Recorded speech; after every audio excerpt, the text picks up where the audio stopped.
Before. Afterwards, it was the door she would remember. It was open, she kept saying to the police. I should have known something was wrong. She could have retraced every step of the walk back from the hall. The gravel crunching beneath her feet of the path across Old Quad, under the Charwell Arch, then the illegal shortcut through the darkness of the Fellows' garden, her feet light on the dew-soaked forbidden lawn. Oxford didn't need keep off the grass signs. That lawn had been the preserve of dons and fellows for more than 200 years, without needing to remind undergraduates of the fact. Next, past the master's lodgings, and along the path that skirted round the new quad, close on 400 years old, but still 100 years younger than the old quad. Then, up staircase 7. 4 flights of worn stone steps, right up to the top, where she and April slept, on the left-hand side of the landing, opposite Dr. Myers's rooms. Dr. Myers's door was closed, as it always was, but the other door, her door, was open. That was the last thing she remembered. She should have known something was wrong, but she suspected nothing at all. She knew what happened next only from what the others told her. Her screams, Hugh following her up the stairs 2 at a time, April's limp body sprawled across the hearthrug in front of the fire, almost theatrically in the photos she was shown afterwards. But she could not remember it herself. It was as if her brain had blocked it out, shut down, like a memory glitch on a computer file corrupted. And no amount of patient questioning from the police ever brought her closer to that actual moment of recognition. Only sometimes, in the middle of the night, she wakes up with a picture in front of her eyes, a picture different from the grainy Polaroids of the police photographer, with their careful evidence markers and harsh floodlit lighting. In this picture, the lamps are dim, and April's cheeks are still flushed with the last glimpse of life. And she sees herself running across the room, tripping over the rug to fall on her knees beside April's body. And then she hears the screams. She is never sure if that picture is a memory or a nightmare, or perhaps a mix of both. But whatever the truth, April is gone. After. £17.98, Hannah says to the woman standing in front of her, who nods without really paying attention and pushes her credit card across the counter. Contactless, okay? The woman doesn't answer immediately. She's trying to get her 4-year-old to stop playing with the rubbers in the stationery display. But when Hannah repeats the question, she says, "Oh, sure." Hannah holds the card against the machine until it beeps, and then hands the books across the counter along with the receipt. The Gruffalo, The New Baby, and There's a House Inside My Mummy. Baby brother or sister on the way. She catches the eye of the little girl playing with the stationery and gives her a conspiratorial smile. The girl stops in her tracks, and then all of a sudden she smiles back. Hannah wants to ask her name, but is aware that might be overstepping the line. Instead, she turns back to the customer. Would you like a bag? Or we have these gorgeous totes for £2. She gestures behind the counter at the stack of canvas bags, each stencilled with the pretty Tall Tales logo, a teetering stack of books spelling out the shop's name. No thanks, the woman says shortly. She stuffs the books into her shoulder bag, and grabbing her daughter's hand, she pulls her out of the shop. A penguin-shaped rubber tumbles to the floor as they go. Stop it! Hannah hears her say as they pass through the Victorian glass doors, setting the bell jangling. I have had just about enough of you today. Hannah watches them disappear up the street, the little girl wailing now, hanging from her mother's grip, and her hand goes to her belly. Just the shape of it is reassuring, hard and round, and strangely alien, like she swallowed a football. The books in the parenting section use food metaphors. A peanut, a plum, a lemon. This is like the very hungry caterpillar of parenting, Will said, mystified when he read the first trimester chapter. This week's was a mango, if she remembers right, or maybe a pomegranate. Will brought her an avocado when she got to 16 weeks as a kind of jokey present to mark the milestone, bringing it up to her in bed cut in half with a spoon. Hannah only stared down at it, feeling the morning sickness that was supposed to have stopped coil and roll in her gut, and then she pushed the plate away and ran to the loo. I'm sorry, she told Will when she got back. It was a lovely thought. It was just... She couldn't finish. Even thinking about it made her nauseous. It wasn't just the smooth oiliness of it against her tongue. It was something else, something more visceral. The idea of eating her own baby. Coffee! Robin's voice cuts through her thoughts, and Hannah turns to where her colleague is standing at the other end of the counter. Sorry?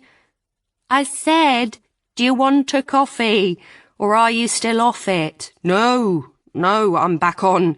I'm just trying not to overdo it. Maybe a decaf, if that's okay. Robin nods and disappears up the other end of the shop, into the glorified cupboard they call the staff room, and almost exactly as she goes out of sight, Hannah's phone vibrates in the back pocket of her jeans. She keeps it on silent at work. Kathy, the owner of Tall Tales, is nice, and checking phones isn't forbidden, but it's distracting to have it going off during story time or while she's helping a customer. Now, though, the shop is empty, and she pulls it out to see who's calling. It's her mother. Hannah frowns. This isn't usual. Jill isn't one for random calls. They speak about once a week, usually on Sunday mornings after her mother comes back from her swim at the lake. Jill rarely calls midweek and never during the working day. Hannah picks up. Hannah, her mum says straight away without preamble. Can you talk? Well, I'm at work, so I'll have to go if a customer comes in, but I can chat quickly. Has something happened? Yes. No, I mean... Her mother stops. Hannah feels alarm begin to creep over her. Her efficient, prepossessed mother never lost for words. What can have happened? Are you okay? You're not ill? No! She hears the short, relieved bark of laughter that accompanies the word, but there is still that odd tension underneath. No, nothing like that. It's just that...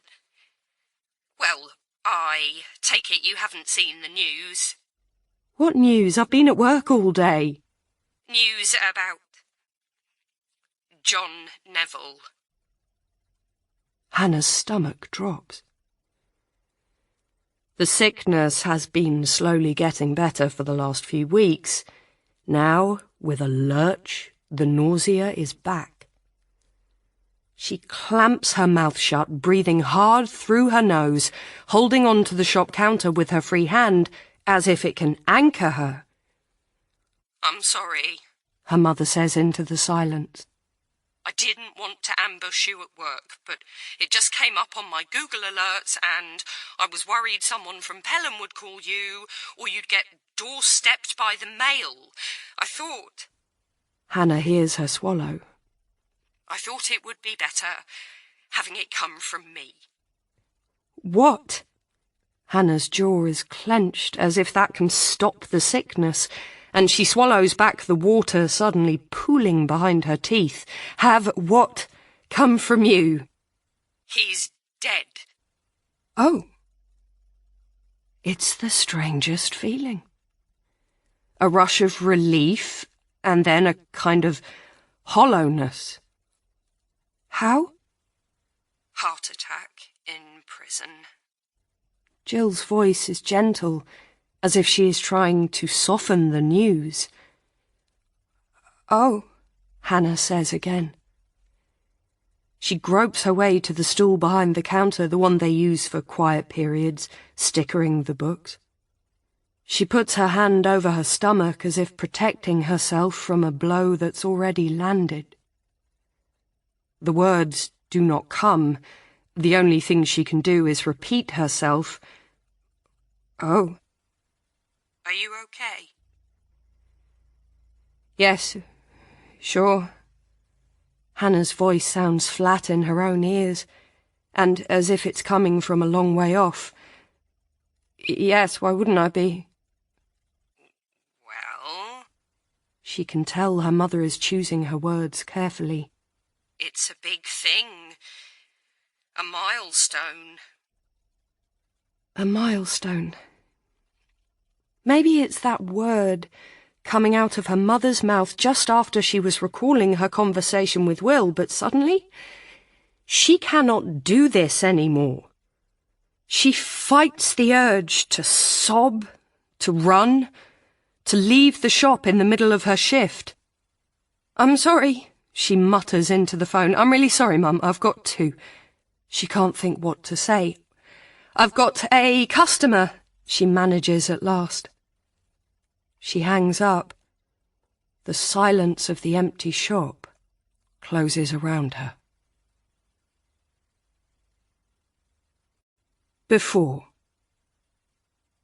The parking spaces on Pelham Street were overflowing, so Hannah's mother paused on a double yellow line on the high street, while Hannah scrambled out with the larger of her cases, and her mother's promise to come and find her when she'd parked the car.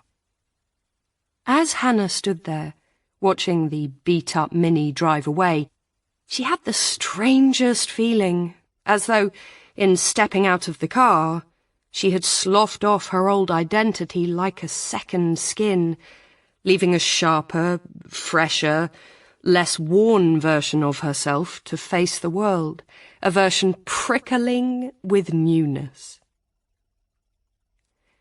As she turned around to gaze up at the crest above the carved stone arch, she felt the cool October wind lift her hair and brush against the back of her neck, and she shivered with a heady mix of nerves and excitement. This was it. The culmination of all her hopes, dreams, and meticulously plotted revision strategies. One of the oldest and most prestigious of colleges in one of the oldest and most prestigious centres of learning in all the world. Oxford University's famous Pelham College, and now her new home for the next 3 years. The huge oak door in front of her was open, unlike on the day she had come for her interview when she'd had to knock at the medieval grilled door within a door, waiting for the porter to peer out at her like something out of Monty Python. Now she dragged her case through the arched passage, past the porter's lodge, to a table under a gazebo where older students were handing out folders of information and directing freshers. "Hi," Hannah said as she drew closer, her case grinding on a gravelled path. "Hi, my name's Hannah Jones. Can you tell me where I should go?" "Of course," the girl behind the table said brightly. She had long, shiny blonde hair and her accent was crisp as cut glass. "Welcome to Pelham. So, you'll need to get your keys and accommodation details from the porter's lodge first of all." She pointed back at the arch Hannah had just passed through. "Have you got your bod card yet? You'll need that for pretty much everything from paying for meals through to checking out library books." Hannah shook her head. "No, but I've registered for it." "So you pick it up from Cloisters too, but you can do that any time today. You probably want to drop your case off first. Oh, and don't forget the Freshers' Fair and the new joiners meet and greet." She held out a sheaf of flyers, and Hannah took them, awkwardly holding the slippery papers under her free arm. "Thanks," Hannah said, and then, because there didn't seem to be much else to say, she turned and dragged her case back the way she had come, to the porter's lodge. She hadn't been inside the lodge on the day of her interview. The porter had come out to let her in, and now she saw that it was a little wood-panelled room, almost like a post office, with 2 windows overlooking the quad and the arched entrance passageway, a counter, and rows of pigeonholes neatly marked with names. The thought that one of them was presumably hers gave her a curious feeling, a kind of belonging. She bumped her case up the steps and waited as the porter dealt with the boy in front of her, or rather, with his parents. The boy's mother had a lot of questions about Wi-Fi access and shower arrangements, but at last they were done, and Hannah found herself standing at the counter, wishing her own mother would hurry up and park the car. She felt she could use the backup. Hi, she said. Her stomach was fluttering with nerves, but she tried to keep her voice steady. She was an adult now, a Pelham College student. She was here by right, and nothing to feel nervous about. "My name is Hannah Jones. Can you tell me where I should go?" "Hannah Jones." The porter was a round, jocular-looking man with a fluffy white beard and the air of an off-duty Father Christmas. He perched a set of spectacles on his nose and began peering down a long, printed list of names. "Hannah Jones, Hannah Jones. Ah, yes, here we are. You're in New Quad, Staircase 7, Room 5. That's a set, that is. Very nice." A set? Hannah wasn't sure if she was supposed to know what that meant, but the porter was still talking, and her opportunity for asking had passed. "Now, you'll want to head through that arch there." He pointed through the mullioned window at a tall arch on the other side of the square of velvety grass. "Turn left through the Fellows' Garden. Mind you don't tread on the grass. Past the Master's lodgings, and Staircase 7 is the opposite side of New Quad. Here's a map. Free of charge for you, my dear." He slapped a shiny folded leaflet onto the wooden countertop. "Thanks," Hannah said. She picked up the plan, put it into her jeans pocket, and then remembered, my mother might turn up soon. She had to park the car. Could you tell her where I've gone if she comes in here?" "Hannah Jones's mum," the man said ruminatively. "That I can do. John," he called over his shoulder to a man sorting post behind him, "if I'm on my lunch, if Hannah Jones's mum comes, she's in 7-5 New Quad." "Right you are," the man standing behind him said. Then he turned and looked at Hannah. He was a big man, probably 6 foot, and younger than his colleague, with dark hair and a face that looked both pale and sweaty, even though he wasn't doing anything remotely physical. His voice was oddly out of proportion with the rest of him, high and reedy, and the contrast made Hannah want to laugh nervously. "Well, thanks," she said, and turned to go. She was almost at the door when the second man called after her, his voice abrupt and slightly accusatory. "Hold your horses, young lady." Hannah turned back, feeling her heart quicken as if she'd done something wrong.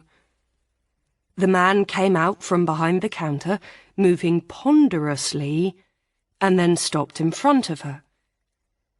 There was something in his hand, and now he held it out to her, dangling whatever it was like a trophy.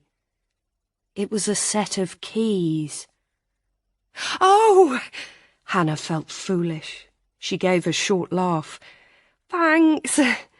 She held out her hand, but for a moment the man didn't let go. He just stood there, the keys dangling above her palm. Then he opened his grip and let them fall, and she shoved them into her pocket and turned away. V-I-I, said the writing painted above the stairwell, and Hannah, looking down at the plan in her hand and then up at the stone steps in front of her, had to assume this was the right place. She cast a glance over her shoulder, not so much because she doubted the map, but more for the pleasure of taking it all in. The pristine green square of manicured lawn, the honey-coloured stone, the mullioned windows. With the sun shining and puffs of white autumnal clouds in the sky, the view had an almost unreal beauty, and Hannah had the strangest feeling that she had stepped inside the pages of one of the books in her suitcase. Brideshead Revisited, maybe. Gaudy Night, his dark materials. A storybook world.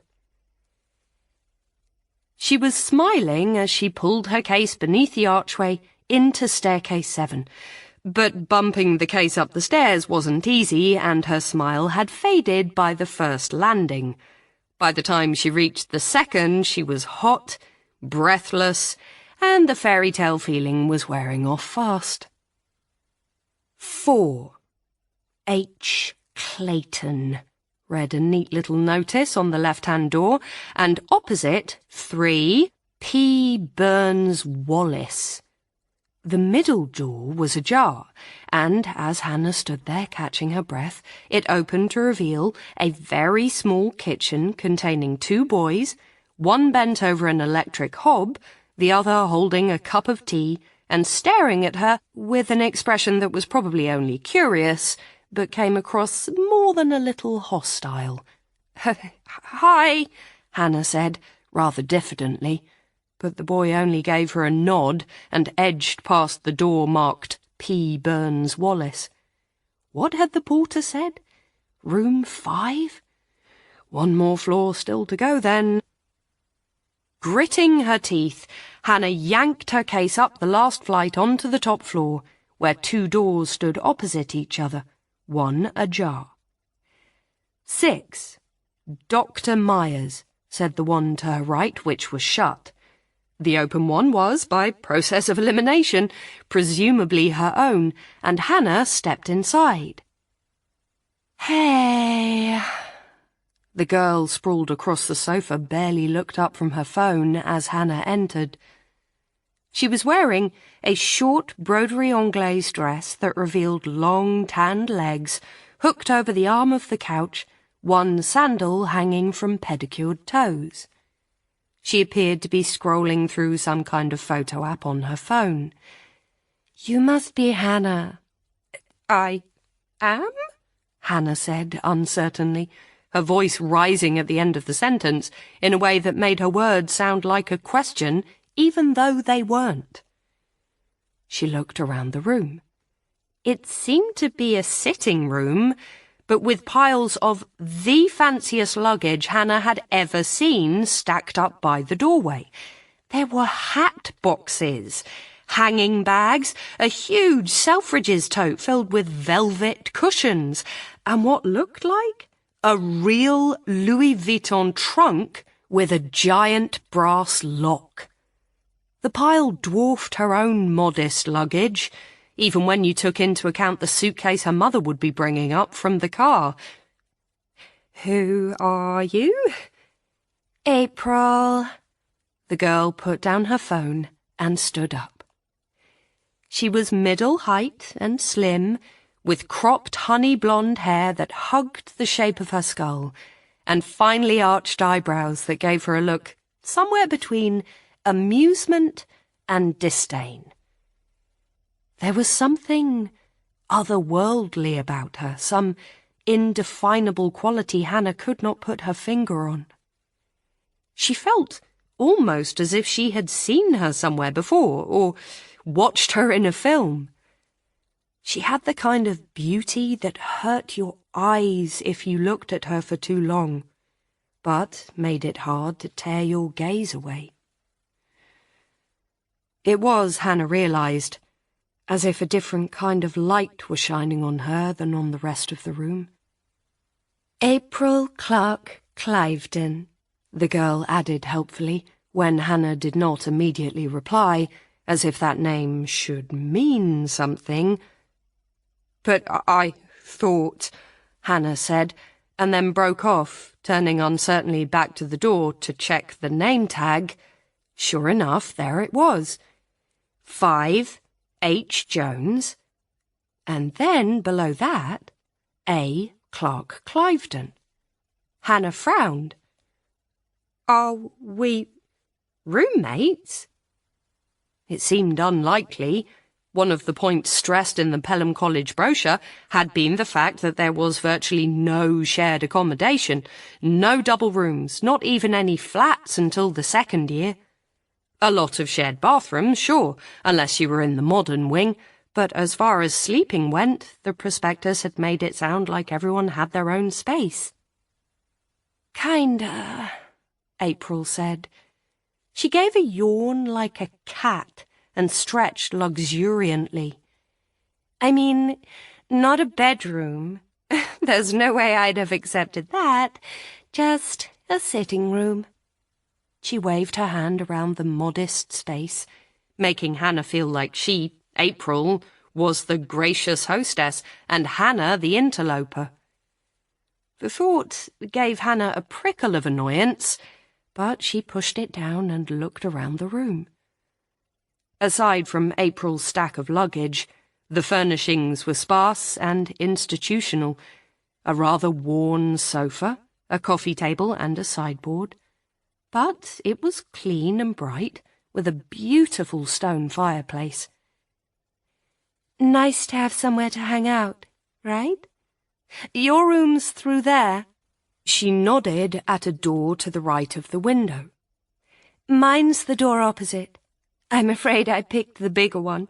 First come, first served, and all that." She gave a wink that showed a deep, soft dimple in one cheek. "Fair enough," Hannah said. There was no point in arguing the fact. By the looks of it, the girl had already unpacked. Instead, she lugged her suitcase across the rug, the wheels rocking it into ridges, towards the door April had indicated. After April's remarks, she was expecting something small, pokey even, but it was larger than her room at home, with another carved stone fireplace and a mullioned window with leaded glass, casting diamond-patterned light onto the polished oak boards. "Wow, this is pretty cool," she said, and then wanted to kick herself for sounding so transparently impressed in the face of April's sophistication. Still, she could admit it privately to herself. It was pretty cool. How many students had this room seen over the 400 years since it was built? Had they gone on to be peers and politicians, Nobel Prize winners and authors? It was dizzying, like looking down the wrong end of a telescope, only instead of looking outwards at the end of the line, she could see herself, infinitely small. "Yeah, it's okay, isn't it?" April said. She came and stood in the doorway, one hand against the door jamb, the other resting on her jutting hip. With the low evening light streaming through the thin material of her white dress, silhouetting her shape and turning her pixie hair into a white halo, she looked like an image off a film poster. "What's yours like?" Hannah asked, and April shrugged. "Pretty similar. Want to come and have a look?" "Sure." Hannah set down her case and followed April across the living room to the opposite door. Inside, her first impression was that it was not pretty similar at all. Aside from the fact that it was slightly larger, the only things that were the same were the metal bedstead and the fireplace. Every other stick of furniture was different, from the kilim rugs to the fancy ergonomic desk chair to the richly upholstered love seat in the corner. A tall, burly man in a suit was unpacking clothes into a tall wardrobe. He didn't look up as they entered. "Hi," Hannah said politely. She put on her best meet-the-parents voice. "You must be April's dad. I'm Hannah." April gave a shout of laughter at that. "You must be kidding. This is Harry. He works for my parents." "Pleased to meet you," the man said over his shoulder. Then he slid the last drawer shut and turned around. "I think that's it.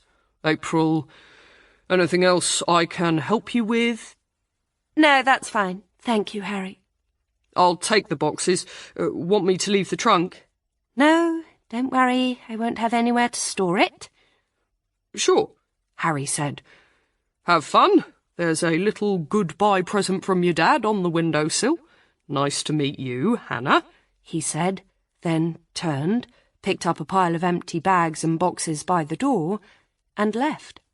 The door swung shut, and April kicked off her shoes and threw herself onto the newly made bed, sinking deep into the soft feathered duvet. "So this is it. Real life." "Real life," Hannah echoed. It wasn't true, though.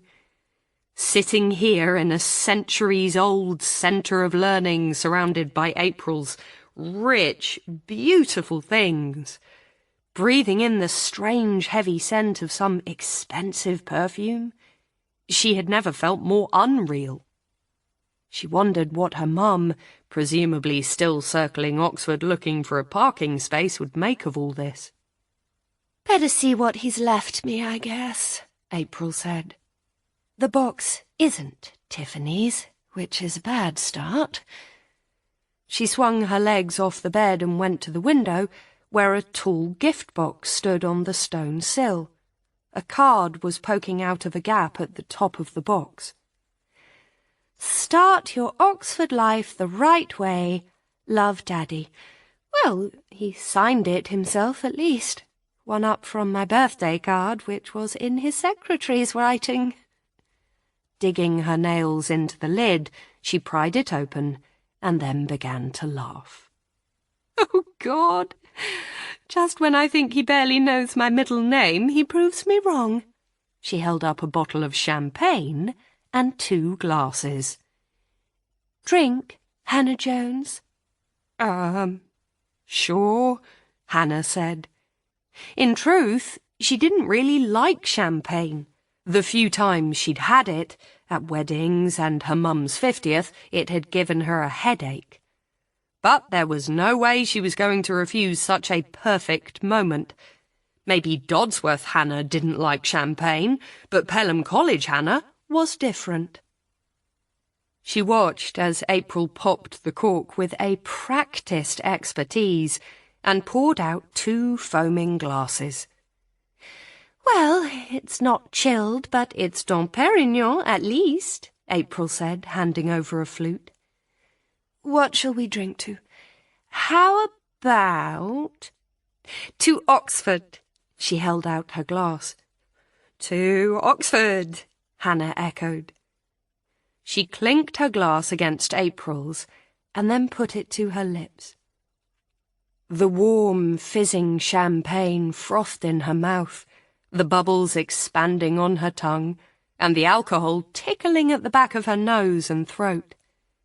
She began to feel a little light-headed, though whether that was the champagne, or the fact that they had driven through lunch, or just this, she could not have said. "And to Pelham." "And to us," April said. She threw back her head and drained the glass in 4 long gulps. Then she refilled, looked at Hannah, and smiled. A wide, wicked smile that shot that deep, beguiling dimple into each soft cheek. "Yes, here's to us, Hannah Jones. I think we're going to have a pretty majestic time here, don't you?" After. As Hannah puts the phone down, she feels the quiet of the shop close around her like a cocoon. She would never tell Cathy, but these times are the reason she came to work at Tall Tales. Not the Saturday hustle and bustle of customers or the August rush of tourists for the festival, but the quiet midweek lulls when she is not alone exactly, for you're never alone in a room filled with 1,000 books, but when she is alone with the books. Christie, the Brontes, Sayers, Mitford, Dickens. These are the people who got her through the years after April's death.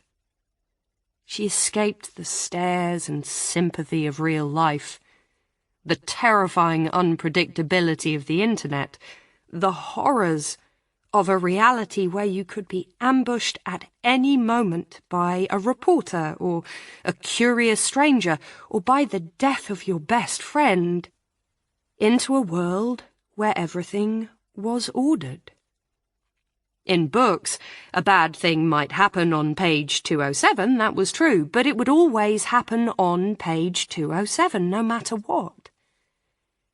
And when you reread, you could see it coming. Watch out for the signs. Prepare yourself. Now, she listens to the gentle spatter of the Edinburgh rain on the bow window at her back, the tick, tick of old floorboards creaking as the heating pipes come on. She feels the silent sympathy of the books. For a moment, she has a visceral longing to pick up one of them, an old favourite perhaps, a novel she knows practically by heart, and sink into the pile of beanbags in the children's section, shutting out the world. But she can't. She is on duty. And besides, she's not alone, not really. She can see Robin now, edging her way back through the maze of little Victorian rooms that make up Tall Tales, each crowded with display tables and dump bins. "Beep, beep! Robin Grant, tea lady extraordinaire coming through," she says as she enters the front of the bookshop. She plonks the 2 cups cheerfully down on the counter, slopping hot brown liquid dangerously close to the card display. "The one with the spoon is yours. Are you—" She looks over at Hannah, and then stops, taken aback by something in Hannah's expression. "Hey, are you okay? You look really odd." Hannah's heart sinks. Is it that obvious? I'm not sure, she says slowly. I've had some weird news. Oh my God. Robin's hand goes to her throat, and her eyes flick involuntarily to Hannah's stomach, and then back up to her face. No, Hannah says quickly. She tries to smile, though it feels false and stiff. Nothing like that. It's just family stuff. It's the closest she could come to the truth on the spur of the moment. But she wishes, as soon as the final words leave her mouth, that she had not chosen them. John Neville is not family. She doesn't want him or his memory anywhere near her family. Do you need to go? Robin says. She looks at her watch and then at the empty shop. It's nearly 5. I doubt we'll get a rush now. I can handle anything that comes up. No, Hannah says reflexively. She shouldn't need to leave. After all, what's really changed? Nothing. But at the same time, the thought of trying to stand here smiling at customers like nothing has happened, with the memories boiling and churning inside her. Go, Robin says, making up her mind. Honestly, just go. I'll explain to Kathy if she comes in, but she won't mind. Really? Hannah asks, and Robin nods firmly. Hannah stands up, picks up her phone, feeling a rush of guilt and gratitude. She finds Robin irritating sometimes, her relentless girl-guide-ish cheerfulness, her habit of telling customers, "No, you have a great day," over and over again. But now there's something immensely comforting about her solid, unflappable kindness. Thank you so much, Robin. I'll return the favour, I promise. Hey, no thanks needed, Robin says. She smiles, pats Hannah on her arm, but Hannah can see the concern in her eyes beneath the friendly smile. And she feels Robin's gaze on her as she walks slowly back to the staff room to gather up her things. When she leaves the shop, the rain has stopped, and it's a damp, clear autumn afternoon, so like the day she first turned up at Pelham that for an instant the links to the past feel almost sickeningly real. As she stops at the traffic lights, waiting for the green man, she has the strangest sensation that at any moment she might see April walking casually through the crowd, that lazy, mocking smile on her lips and the deep dimples coming and going in her cheeks. For a second, Hannah has to steady herself on a lamppost. The past is so real, so close. She feels an unassuageable yearning for it to be true, for that tall, blonde girl hurrying through the crowd with the light behind her to be April. Brilliant, beautiful, alive. How would she greet her? Would she hug her, slap her, cry? Hannah does not know. Maybe all of them. She is heading through the crowds of tourists towards the bus stop for her usual number 24 back to Stockbridge, eager to get home in time to get supper on, put up her increasingly weary feet, watch some trashy TV. But as she nears the stand and her pace doesn't slow, she realises that she is not going to stop, that the thought of spending 20 minutes trapped in a stuffy bus in the halting city traffic appalls her. She needs to walk. Only the pavement beneath her feet will help her pace off this sense of unease, order her thoughts before she has to face Will. And besides, what is there for her at home except an empty flat and a waiting laptop with all the sickly, glittering allure of the Google searches she knows she will perform as soon as she's back? For now, though, she'll allow herself just one, just to make it real, in the same way she didn't quite believe the child in her belly was real until she saw the images on the screen, heard the strange subterranean whoosh and echo of its heart. In the shadow of the castle, she stops in a doorway and pulls out her phone. Then she opens up an incognito browser tab and types the words into Google, John Neville, BBC News. She doesn't need the last part, but she's learned not to put anything as unfettered as just his name into search engines. The sites that come up are full of gross images, wild speculation, defamatory statements about her and Will that she has neither the time nor the resources to fight. At least the BBC can be relied upon to stick mainly to the facts. And there it is, the top result. Breaking.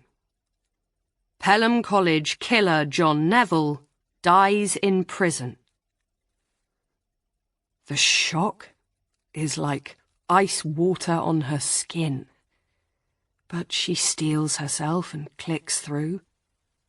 John Neville, better known as the Pelham Strangler, has died in prison aged 63, prison authorities confirmed earlier today. Neville, who was convicted in 2012 of the killing of college student April Clarke-Cliveden, died in the early hours of this morning. A prison spokesperson said that he had suffered a massive heart attack and was pronounced dead on arrival at Mersey Hospital. Neville's lawyer, Clive Merritt, said that his client was in the process of preparing a fresh appeal when he died. He went to his grave protesting his innocence, Merritt told the BBC. It's a huge injustice that his chance of overturning his conviction dies with him. The Clarke-Cliveden family were unavailable for comment.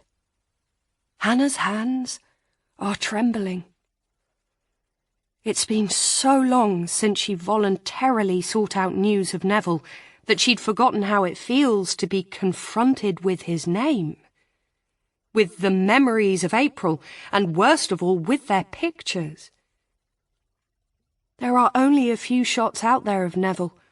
The one used most is his college ID, a glowering image like a police mugshot, where he stares uncompromisingly out of the screen at the viewer, his gaze discomfortingly direct. Seeing his face is enough of a jolt, but the pieces Hannah really hates are the ones that focus on April. Lissom social media snaps of her sprawled in punts, draped over other students, their faces pixelated to protect a privacy long since ripped away from her.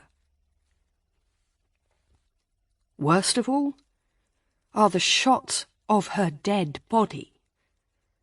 Those pictures aren't supposed to be out there, but of course they are. You can find anything on the internet. And before Hannah learned to stop searching, long before she figured out how to use incognito tabs, Google's algorithm identified her as someone with an interest in the Pelham Strangler, offering up clickbait articles on the subject with a sickening regularity. "Is this helpful?" her phone would ask, and after she had clicked "not interested" enough times, stabbing the screen with such force that her shaking fingers felt the shock of impact long after she had put the phone away, eventually it got the message and stopped showing her the links. But even now, occasionally one will slip through, prompted by some inscrutable inner quirk deep in the workings of Google's news algorithm, and she will open up her phone to see April smiling out at her with that clear, direct gaze that still stabs her to the heart, even 10 years on. And every now and again, someone will track her down, and an email will ping unsolicited into her inbox. "Are you the Hannah Jones who was involved with the April Clarke-Cliveden murder? I'm writing a piece, a college essay, a psychological profile, an article on John Neville's appeal." At first, she replied, angrily, using words like morbid and vulture. Then, when she'd learned that only made them keep trying, or include her furious emails in their article as attributed quotes, she changed tack. "No, my name is Hannah de Chastain. I can't help you." But that was a mistake too. It wasn't just that it felt like a betrayal of April. For the researchers to have got this far, to have tracked down her email address, they knew. They knew who Will was, and they knew who she was, and the fact that she had taken Will's name on marriage did nothing to obscure her tracks. "Why don't you just ignore them?" Will asked, baffled, when she told him about them. "That's what I do." And of course he was right. Now she simply doesn't reply, but still, she can't quite bring herself to delete them. So they sit there, in a special folder buried deep at the bottom of her inbox. It's titled Requests. Just that. And one day, she keeps promising herself one day, when it's all over, she will erase the whole lot. But somehow, that day has never quite come. Now she's wondering if it ever will. She is about to shut down the screen when she looks for the first time at the photograph accompanying the article. It's not one of April. It's Neville. But it's a shot she's never seen before. Not the hatchet-faced ID card she knows so well, nor the snatched paparazzi snap of him sticking 2 fingers up at reporters outside court. No, this one must have been taken much later, at one of his many appeals, probably quite a recent one. He looks old, and more than that, he looks frail. He has lost weight, and, although it's not possible that he's lost height, he looks so far removed from the towering figure Hannah remembers that it's hard to believe they are the same person. He's dressed in a prison uniform that seems to hang off his gaunt frame, and he is staring at the camera with a haunted, hunted expression that seems to suck the viewer into his nightmare. "Excuse me." The terse voice comes from behind her, and she jumps, realizing that she has ground to a halt in the middle of King's Stable's underpass, and a woman is trying to get past. Sorry," she stammers, shutting down the phone with hands that aren't quite steady, and shoving it into her pocket as though it has been contaminated by the image on the screen. "Sorry." The woman pushes past with a shake of her head, and Hannah starts for home. But even as she comes out of the dark underpass into the autumn sunlight, she can still feel it. Still feel his eyes upon her, that dark, hunted gaze, like he is beseeching her for something. She just doesn't know what.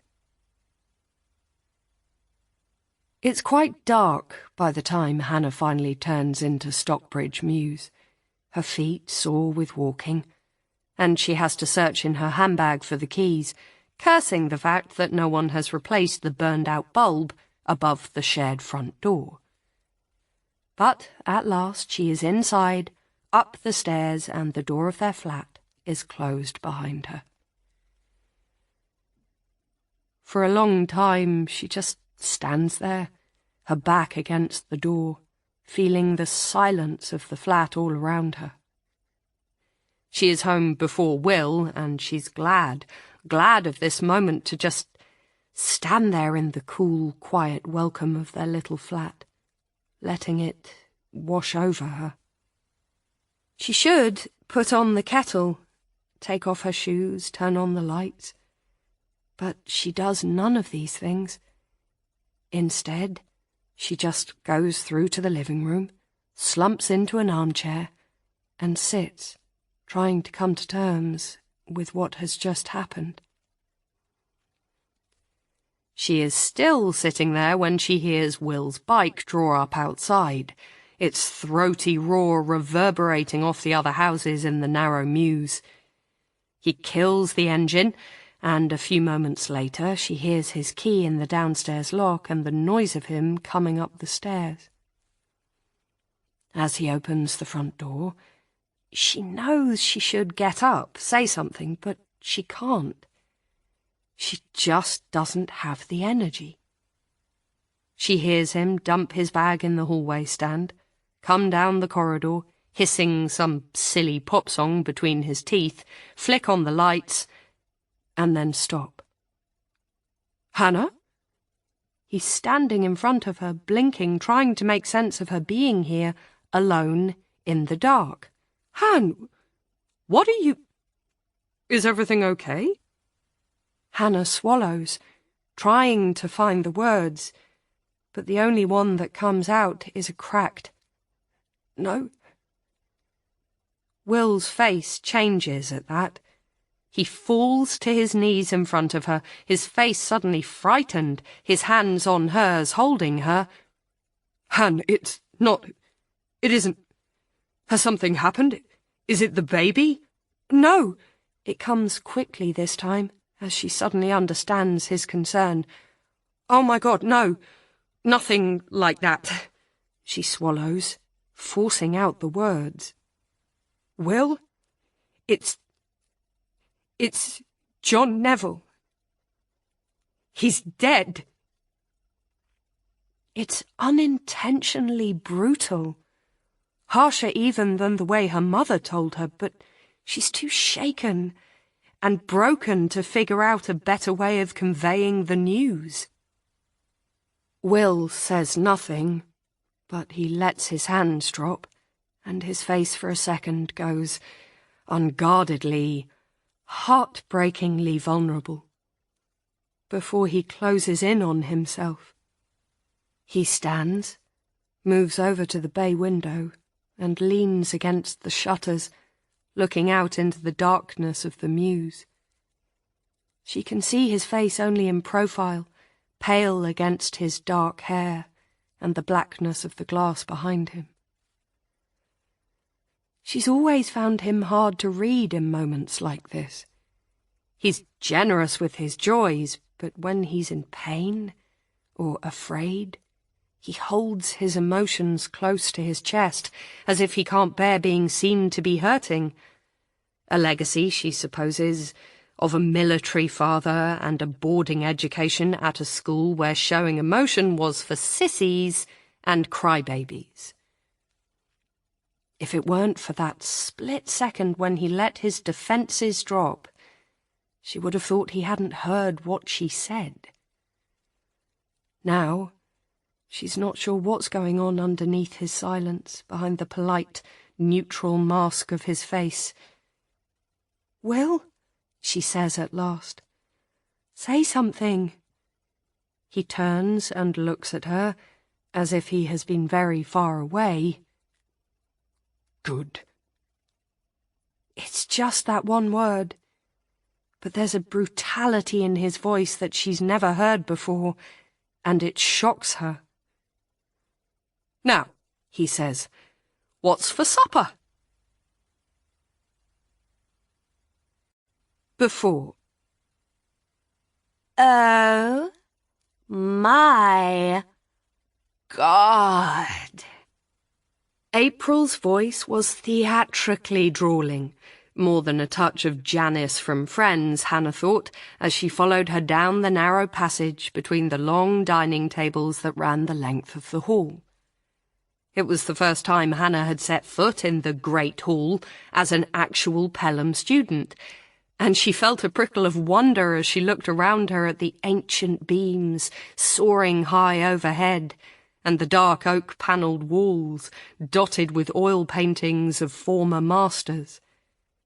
She might have felt overwhelmed by it all, but it was hard to feel intimidated with April beside her, bitching about the limited menu and poor acoustics.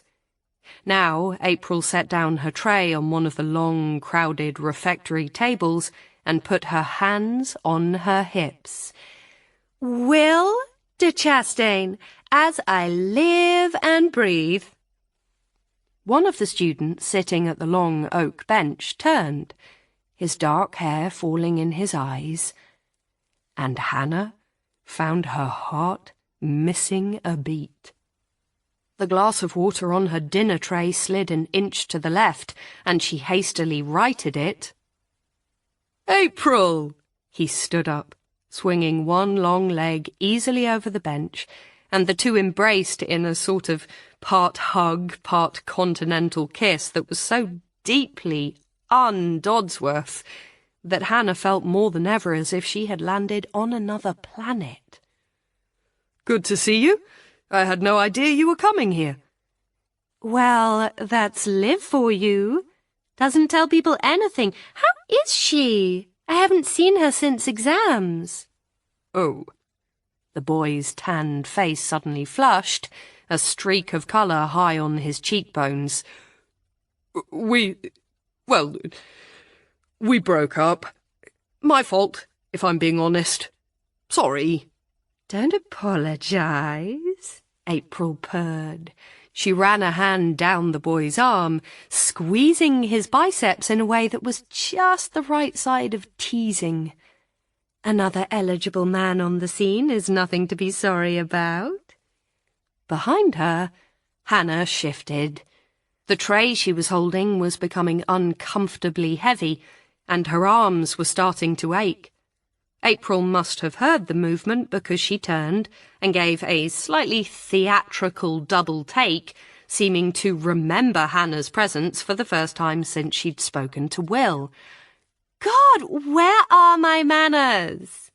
"Well, this is Hannah Jones, my roommate. She's studying Ing Lit. We've got a suite, don't you know, so I've got a feeling we'll be hosting all the parties this term. Hannah, this is Will de Chastain. I went to school with his ex. Our boarding schools were, what would you call it?" She turned back to Will. "Twinned?" "Something like that." A smile crinkled the tanned skin at the side of Will's mouth. Hannah found herself staring up at him. He had clear brown eyes, dark brows, and his nose had clearly been broken maybe more than once. Hannah's mouth felt dry, and she swallowed, trying to think what to say, but Will filled in the silence for her.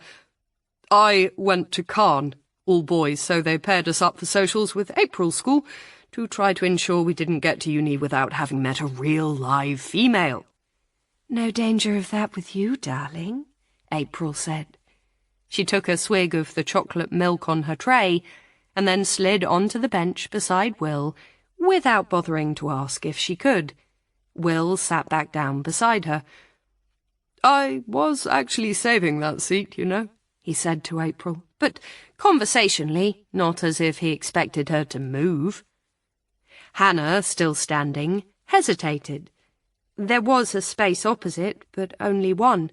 Maybe Will wanted it for his missing friend. She looked at April, seeking a cue, but April was tapping away on her phone. Hannah bit her lip, half turned away, and then Will spoke. "Hey, don't go. We'll make room." Her heart flipped again.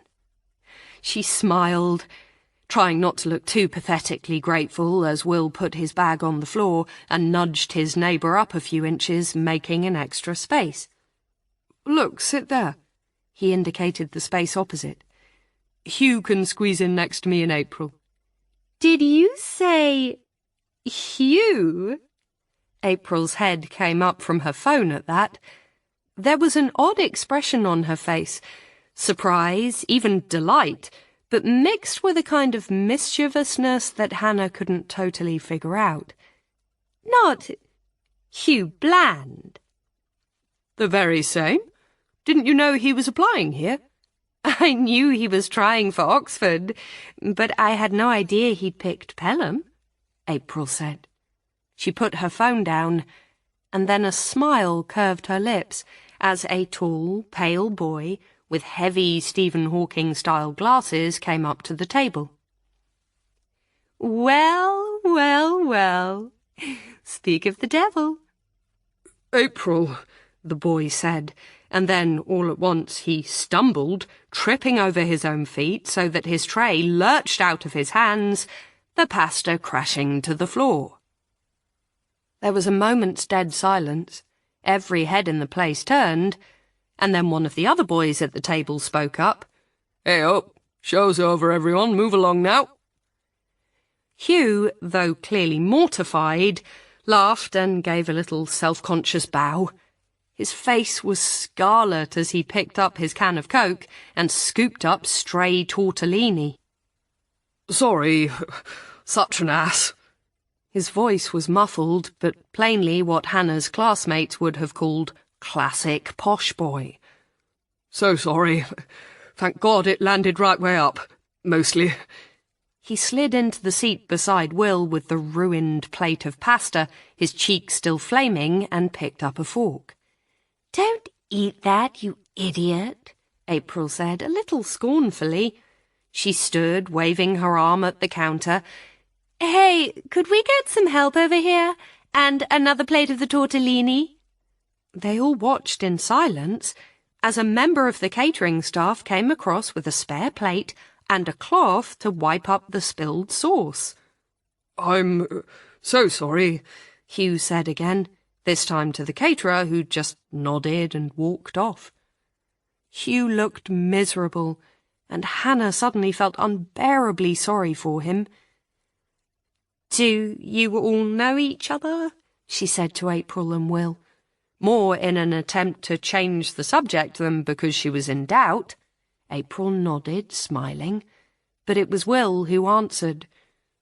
"Hugh and I go way back. We were at prep school together, and there's nothing that binds friends like a shit prep school. Right, Hugh?" "Right," Hugh said. The flush was fading from his cheeks, and he had his head down, bent over his food as if he was trying to avoid everyone's gaze. "Hugh Bland," he said to Hannah. "Medicine." "Hugh and I are very good friends," April said, with a kind of purr. She reached across and pinched Hugh's cheek, and the scarlet tide rose in his face again, this time reaching to his ears. There was a brittle silence. "And what about you?" April said, with the air of breaking an awkward moment. She was speaking to the boy sitting next to Hannah, the one who had told everyone the show was over. He was a broad, stocky kid with Mediterranean colouring, wearing a Sheffield Wednesday football shirt. "This is Ryan Coates," Will said. "He's doing PPE, same as me." "All right," Ryan said, grinning. His accent was straight up Sheffield, and after so many posh southern voices, it sounded almost aggressively northern. Hannah felt a sudden shock of kinship, even though Dodsworth was about as far south as it was possible to get. But here was someone normal, like her, someone not from the moneyed, private school background that Will and April seemed to take for granted. "We're all on the same floor in clothes," Will said. Clothes, Hannah knew from the prospectus, was the big modern wing at the back of the new quad, where most of the first years had ended up. It was square and made of brutalist concrete, but the rooms were en suite and the heating actually worked.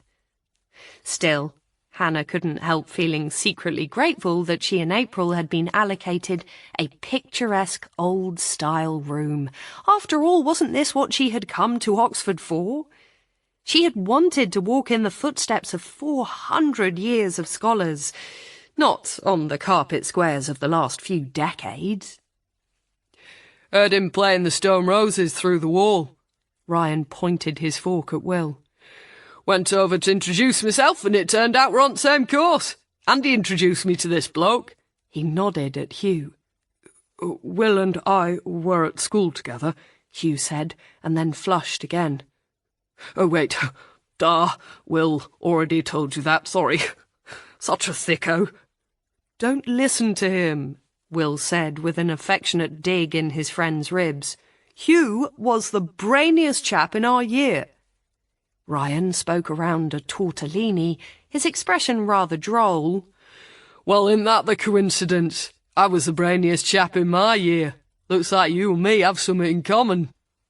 We were all the brainiest in our year, said the girl next to Ryan, speaking for the first time. Her voice was deep and rather brusque and impatient. Isn't that the point? Isn't that why we're here? And who are you? Ryan said, looking her up and down. She had long dark hair, a serious, slightly equine face, black rectangular glasses, and she looked Ryan straight back in the eye with none of the diffidence Hannah would have felt at being appraised so baldly. Emily Lipman. The girl put a forkful of pasta in her mouth, chewed deliberately, and then swallowed. Mathematics. You can call me Emily Lipman.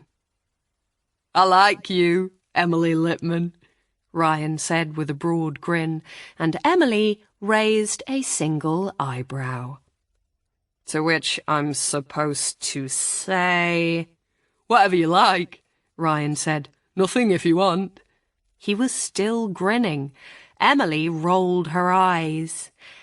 Anyway, April said lazily, it's not true. What's not true? Hugh asked. About being the cleverest in our year. I wasn't. How did you get in here, then? Emily said. The remark should have sounded rude, but somehow coming from her it didn't, just preternaturally direct. My natural charm, I suppose, April said, and she smiled, the deep, soft dimples showing in her golden cheeks. Or maybe my dad's money. There was a long silence, as if no one knew quite how to take this. Then Ryan gave a short, barking laugh, as if April had told a joke. Well, good for you, Emily said, on both counts. She shoved the last forkful of pasta into her mouth and stood up, brushing herself down. Now, what the fuck does a woman have to do to get a drink around here? We could go to that common room place, Ryan said. He stood too. Hannah saw that he was much taller than she had realised. What did they call it, the JCB? JCR, April said. Her lips curled in a smile that Hannah was beginning to recognise as quintessentially April, beguiling and, at the same time, just a little bit wicked. Junior common room, if you read the handbook, which you clearly didn't, and there's also a bar next to the Great Hall. But sod that! We're hardly commoners, and who needs a bar when you've got a totally majestic suite and a fridge full of champagne? She pushed her still full plate of tortellini away, looked around the group of faces, and then pulled a room key out of her pocket, dangling it from one finger as she raised a fine, dark eyebrow. Am I right?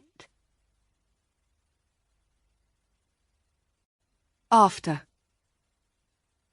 The past hangs between them as Will makes supper, chopping aubergine and chorizo, in a silence made somehow more oppressive by the chatter of the Radio 4 announcer. Hannah tries and fails to think what to say, and in the end she retreats to the living room where she pulls out her laptop and opens her emails. She deleted the Gmail app from her phone in a panic after her mother's call came through, not wanting to be ambushed by notification pings on her walk home. And now she's more than a little afraid of what will be waiting for her, but she knows that leaving it would be worse. At bedtime, with nothing else to distract her, she will lie there wondering what's lurking in her inbox, until eventually she'll crack and log back in on her phone. And then, whatever she finds, whatever new revelation, dangled lead, or fresh attempt to manipulate her into responding, will set her pulse spiking and her adrenaline pumping, driving the possibility of sleep so far away that she will be awake all night, nauseous with apprehension, refreshing and Googling April's name in a kind of sick terror. She knows that's how it will go down, because it's what happened before. Daily, more than daily messages in the first few months and years after April's death. A constant, numbing flood of beseeching, badgering, beleaguering requests that left her shocked and bruised by the national obsession that April's death had triggered. As the court case concluded, the requests slowed. First they came weekly, and then, as she and Will managed to slip beneath the surface of everyday life, camouflaging themselves in the reassuringly boring minutiae of accountancy courses, house buying, money worries, and all the other mundane clutter of daily existence, they became more and more sporadic. Now she is contacted only rarely and almost never by phone, not since they got rid of the landline and Hannah changed her mobile number. It still happens, though, every time John Neville's name rears up in the press, every time there's an appeal by Neville's legal team, or someone publishes a book, or a new podcast is launched. And it's taken this long for her to learn avoidance is not the way to deal with it. No, it's better to do it now, get it out of the way, allow herself to calm down before bed. But, to her surprise and relief, there are only 3 unread emails. One is from her mum, sent earlier this afternoon with the subject line, "Call me." It precedes their phone call, so she deletes it. The second is just an overdue notice from the library, and she marks it unread. The third is from an email address she doesn't recognise with the subject header, "A question." Her heart rate is already accelerating even before she has clicked it, and the first line confirms her fears. "Dear Hannah, we've never met, but allow me to introduce myself. My name is Geraint Williams, and I'm a reporter with the Daily." It's enough. She doesn't need to read any more. She takes off her glasses, letting the screen go fuzzy and unreadable, then clicks "Move to Requests," and watches the email disappear. Afterwards, she sits there holding her glasses in one hand and her phone in the other, staring at the blank screen. Her fingers are suddenly ice cold, and she pulls her jumper down over her hands to try to warm them. She can feel her pulse running sickeningly fast and shallow, and she wonders, in a kind of detached way, what the stress is doing to the baby. They're very tough. She hears her mother's voice in her head, reassuringly robust. "Women give birth in war zones, for goodness sake." "Are you okay?" The voice comes from behind her, and she jumps, even as her conscious brain is registering Will's presence. He squeezes into the armchair beside her, puts his arms around her, and she shifts and settles into his lap.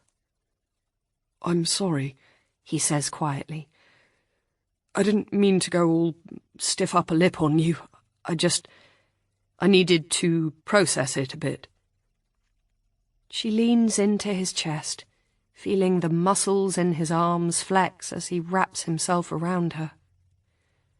There's something about his strength and heft that's inexpressibly reassuring, in a kind of unreasoning way. It shouldn't matter that Will is taller and broader and stronger than she is.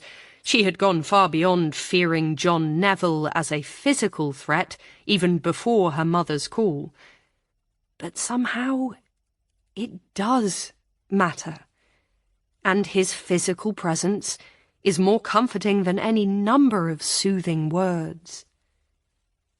She curls into him, her forehead on his chest, feeling his breath on her parting and the heat of him warming her still frozen fingers. As if reading her thoughts, he speaks. "God, your hands are like ice. Come here." He takes them in his and puts them firmly up under his shirt, shuddering for a moment as her cold fingers connect with the warm, naked skin over his ribs, but then relaxing into her touch as the first chill subsides. "How are you?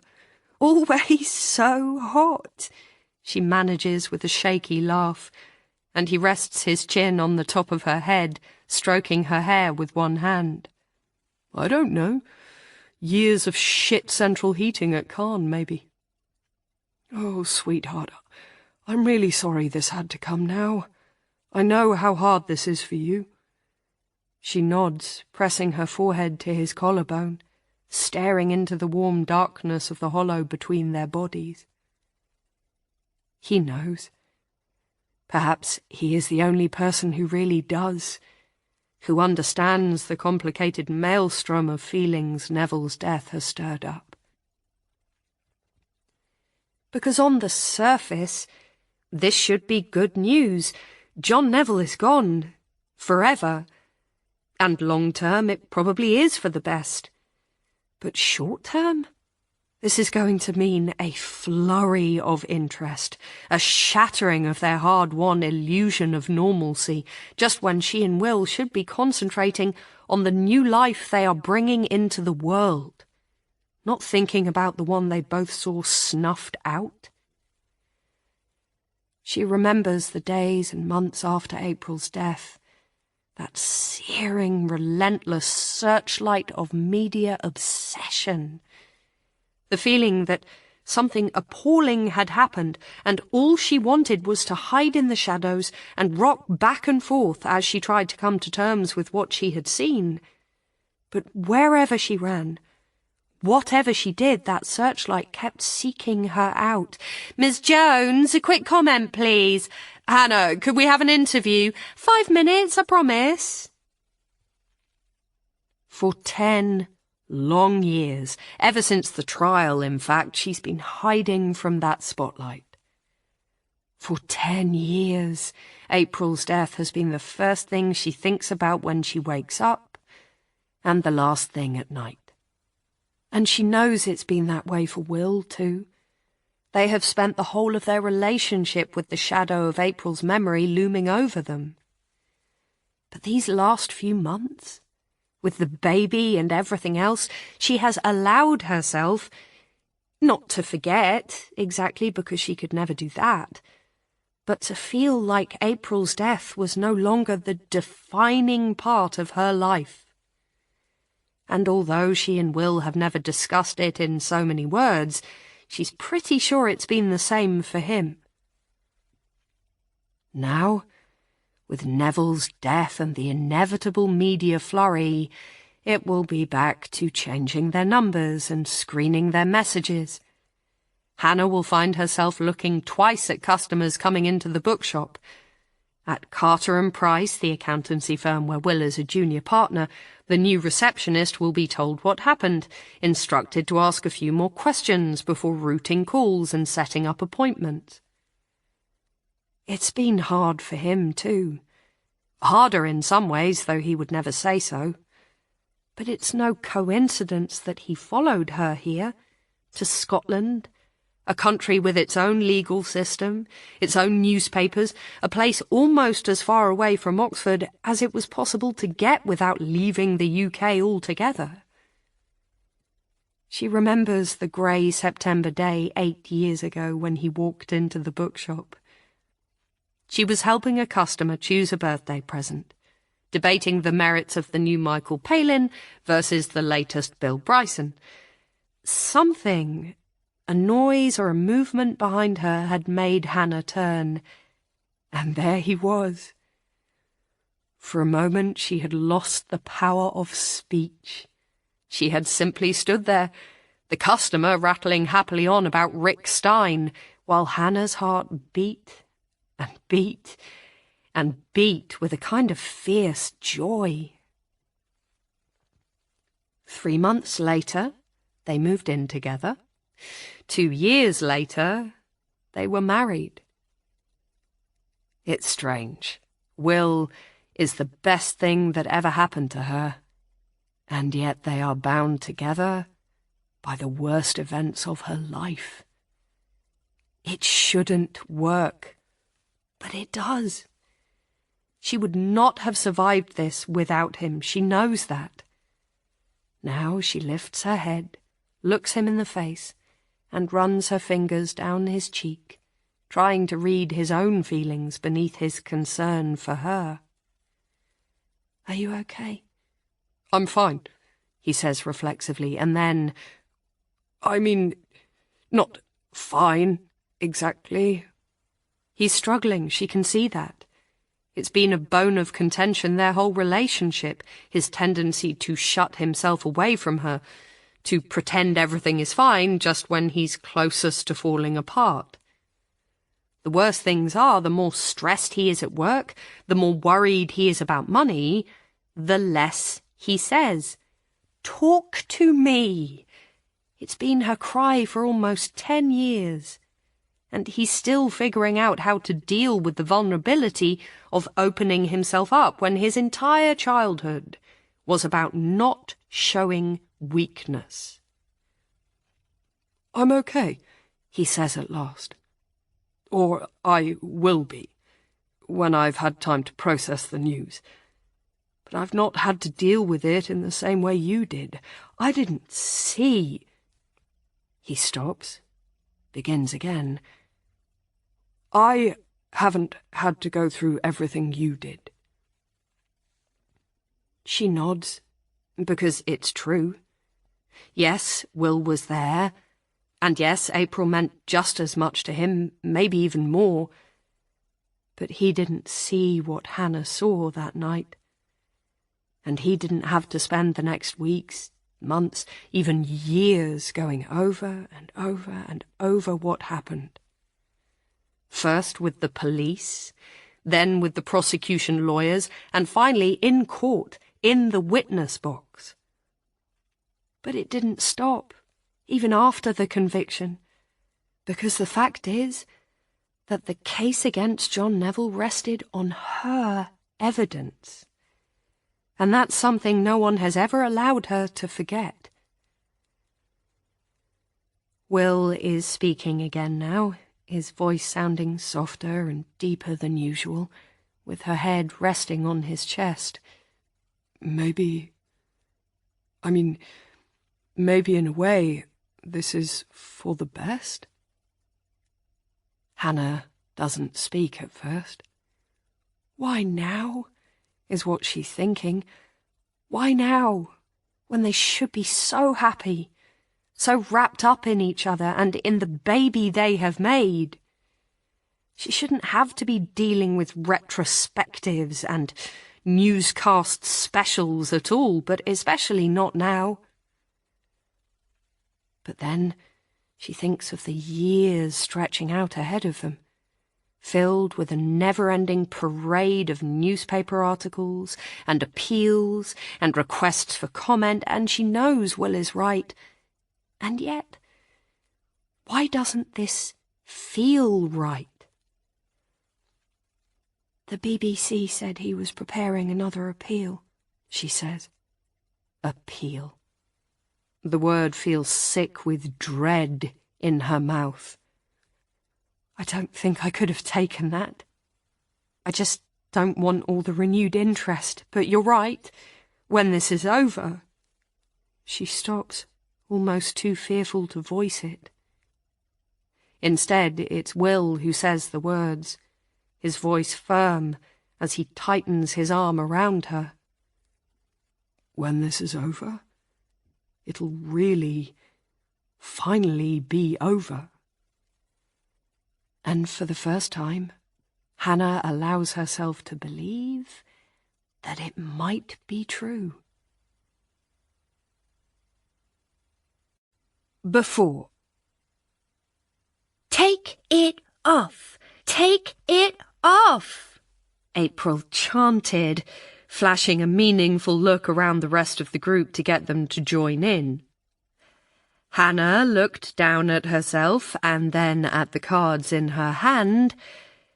It had been April's idea to play strip poker, and at first Hannah had felt fairly confident. She was actually a pretty good poker player, and in any case she was wearing several layers, if you counted accessories.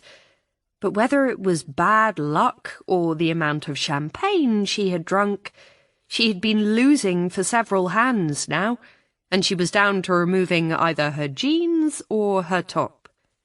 She tried to remember whether she had shaved her legs in the shower that morning, and couldn't. It would have to be her top.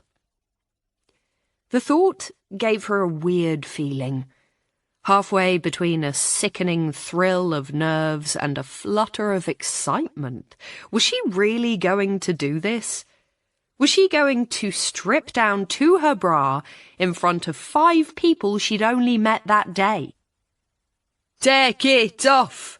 Ryan joined in, and then Emily. Hannah shot a look around the circle at the laughing, drunken faces. Only Hugh looked as uncomfortable as she felt. In fact, he had tried to get out of playing, making an excuse about the time and the fact that he was tired. April had been having none of it, however. Shut up, Hugh. Nobody cares. You're playing, and that's that, she had said. And Hugh, to Hannah's surprise, had sat back down, tension and anger emanating from every muscle.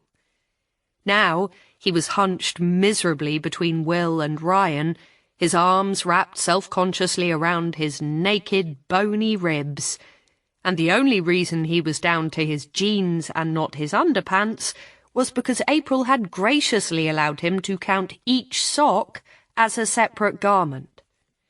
Hannah again cursed the fact that she'd been wearing sandals. "Hey," Will said.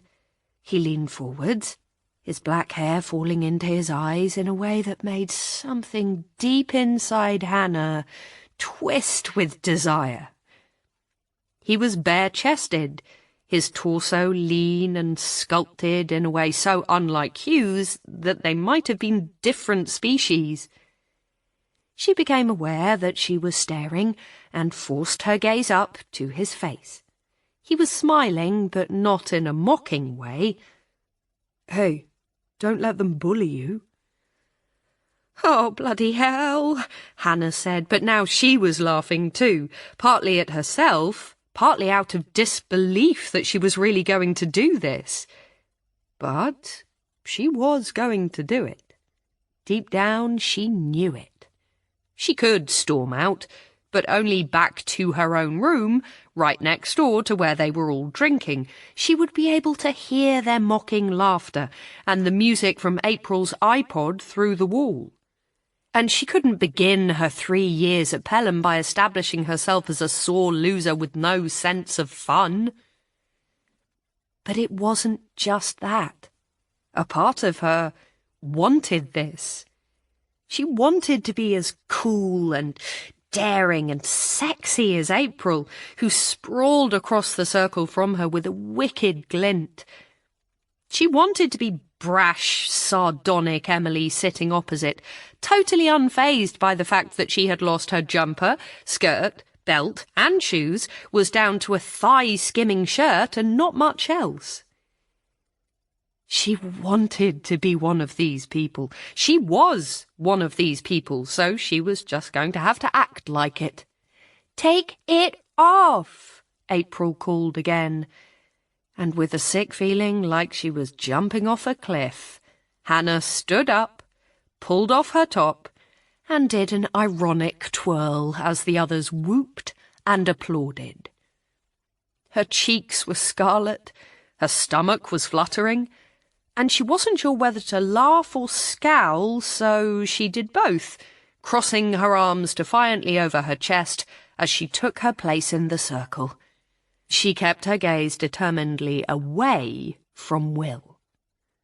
Ryan gave a long, piercing wolf whistle and flung his arm around Emily, who was sitting next to him.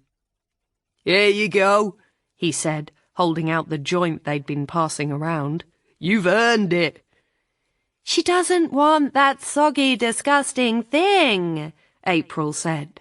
Her eyes were wide and bright with laughter, and her face was as flushed as Hannah's, although not with embarrassment. She herself was down to a pleated satin skirt and her bra, but clearly not one that had been bought in a 5-pack from M&S. It was a push-up turquoise silk, embroidered with tiny scarlet and pink butterflies that made her tan skin glow. "Have a drink, darling." She held out the bottle. It was champagne produced from a seemingly inexhaustible supply in a mini-fridge that certainly wasn't standard college equipment. The label was jewelled and Art Deco, and although Hannah knew nothing about champagne, she strongly suspected it must have been expensive. But it had been passed around the group for too long, and now it was warm and acid in her mouth, the flavour not improved by swigging directly from the bottle, as there were not enough glasses.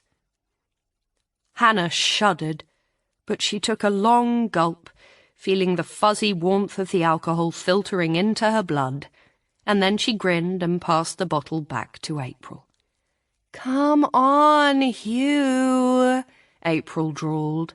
"You're up." Hugh nodded and began to deal. With the next hand, April lost her skirt, taking it off with a shimmying strip-tease panache that revealed long, tanned legs and a very small turquoise thong. Will lost his jeans, but the following round, Hannah realised with a sinking feeling that she was about to lose again. The hand played out with agonising slowness, but at the end of it, her prediction proved correct, and her 2 4s lost comprehensively. As she scrambled out of her jeans, she ran a surreptitious hand over her calves and was relieved to find them fairly smooth. In the dim light, no one would be able to see any stubble. Still, when she sat back down, she folded her legs beneath herself just in case. She felt sick with nerves and excitement. She could not afford to lose again. Stripping to underwear was one thing. It wasn't that different from going swimming in the end, but actually getting properly naked? Could she really do this? From the nervous frisson in the air, she could tell she wasn't the only person having doubts. Hugh had his knees to his chest, as if trying to hide his skinny frame, and was looking frankly mortified. Emily was chewing her lip, and Will... As if pulled by a magnet, her eyes flicked once again to Will. But this time, he was already looking at her. Their eyes met with a jolt that sent a little electric prickle running over Hannah's skin.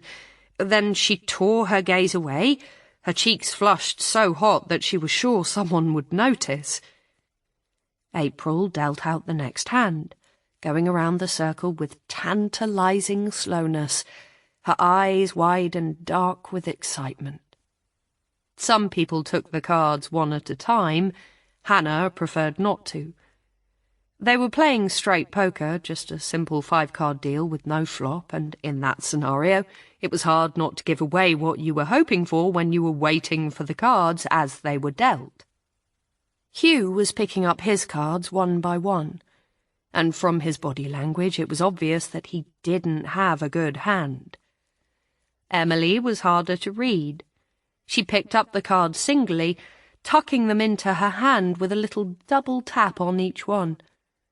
Ryan looked smug. There was no other word for it. And as for Will... But here she was stumped. Will, like her, had left his cards on the floor. April laid out the 5th card in each hand, and as the last one went down, Hannah scooped up the whole lot and surveyed them. Almost immediately her stomach dropped, though she tried to keep her face bland and blank. A pair of 3s, which was about as weak as it got. "I'm out," Hugh said. He threw in his hand and took off his jeans.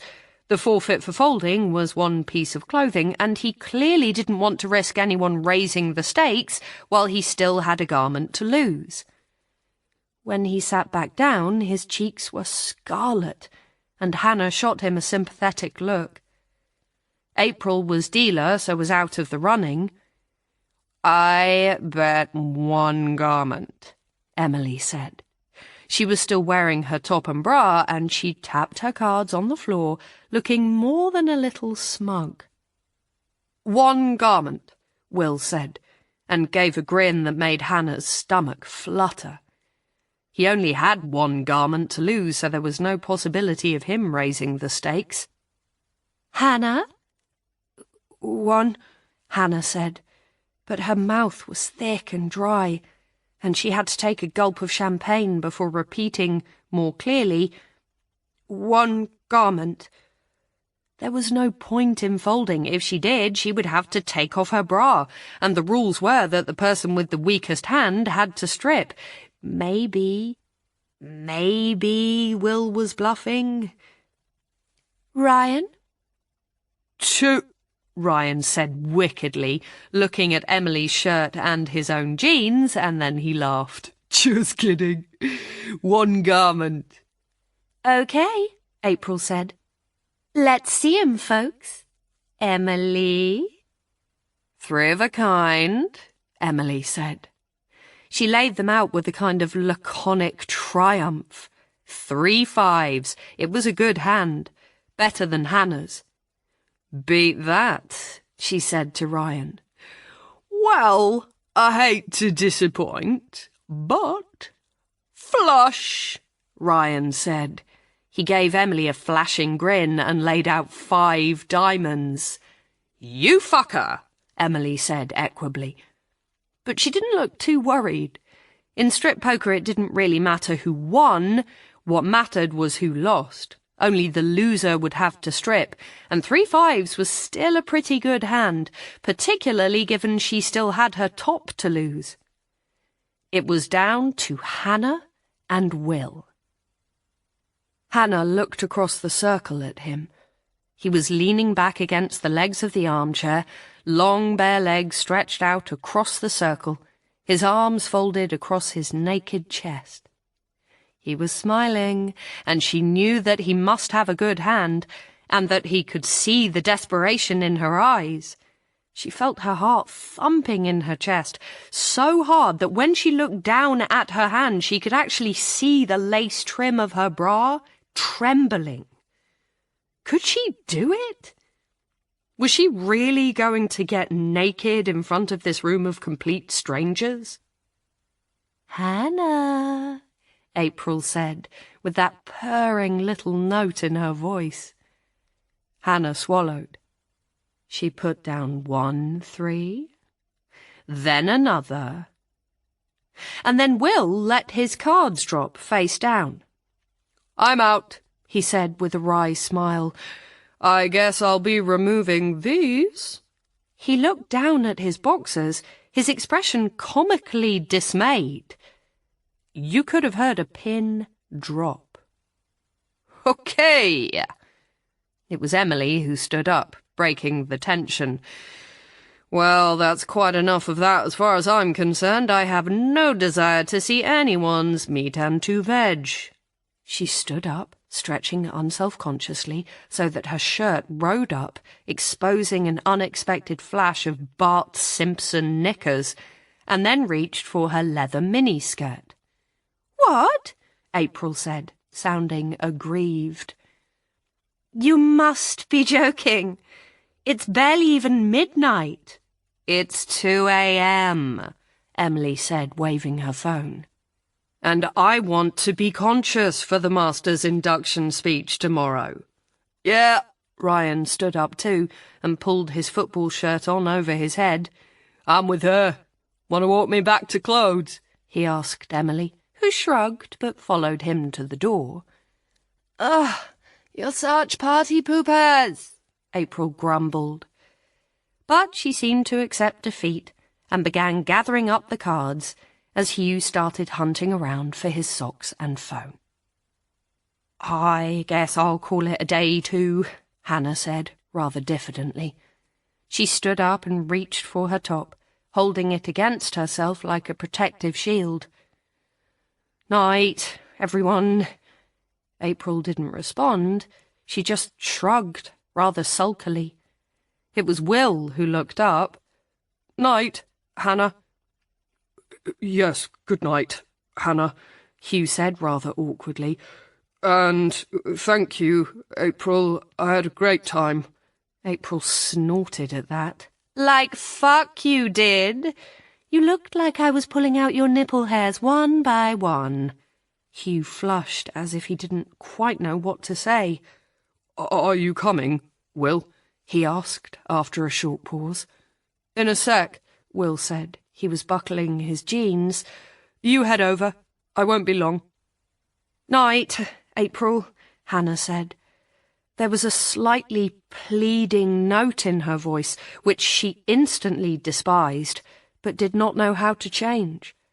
She picked up the cards nearest her and held them out. April took them. Night, she said rather crossly, shoving them into the pack, and Hannah turned and walked into her room.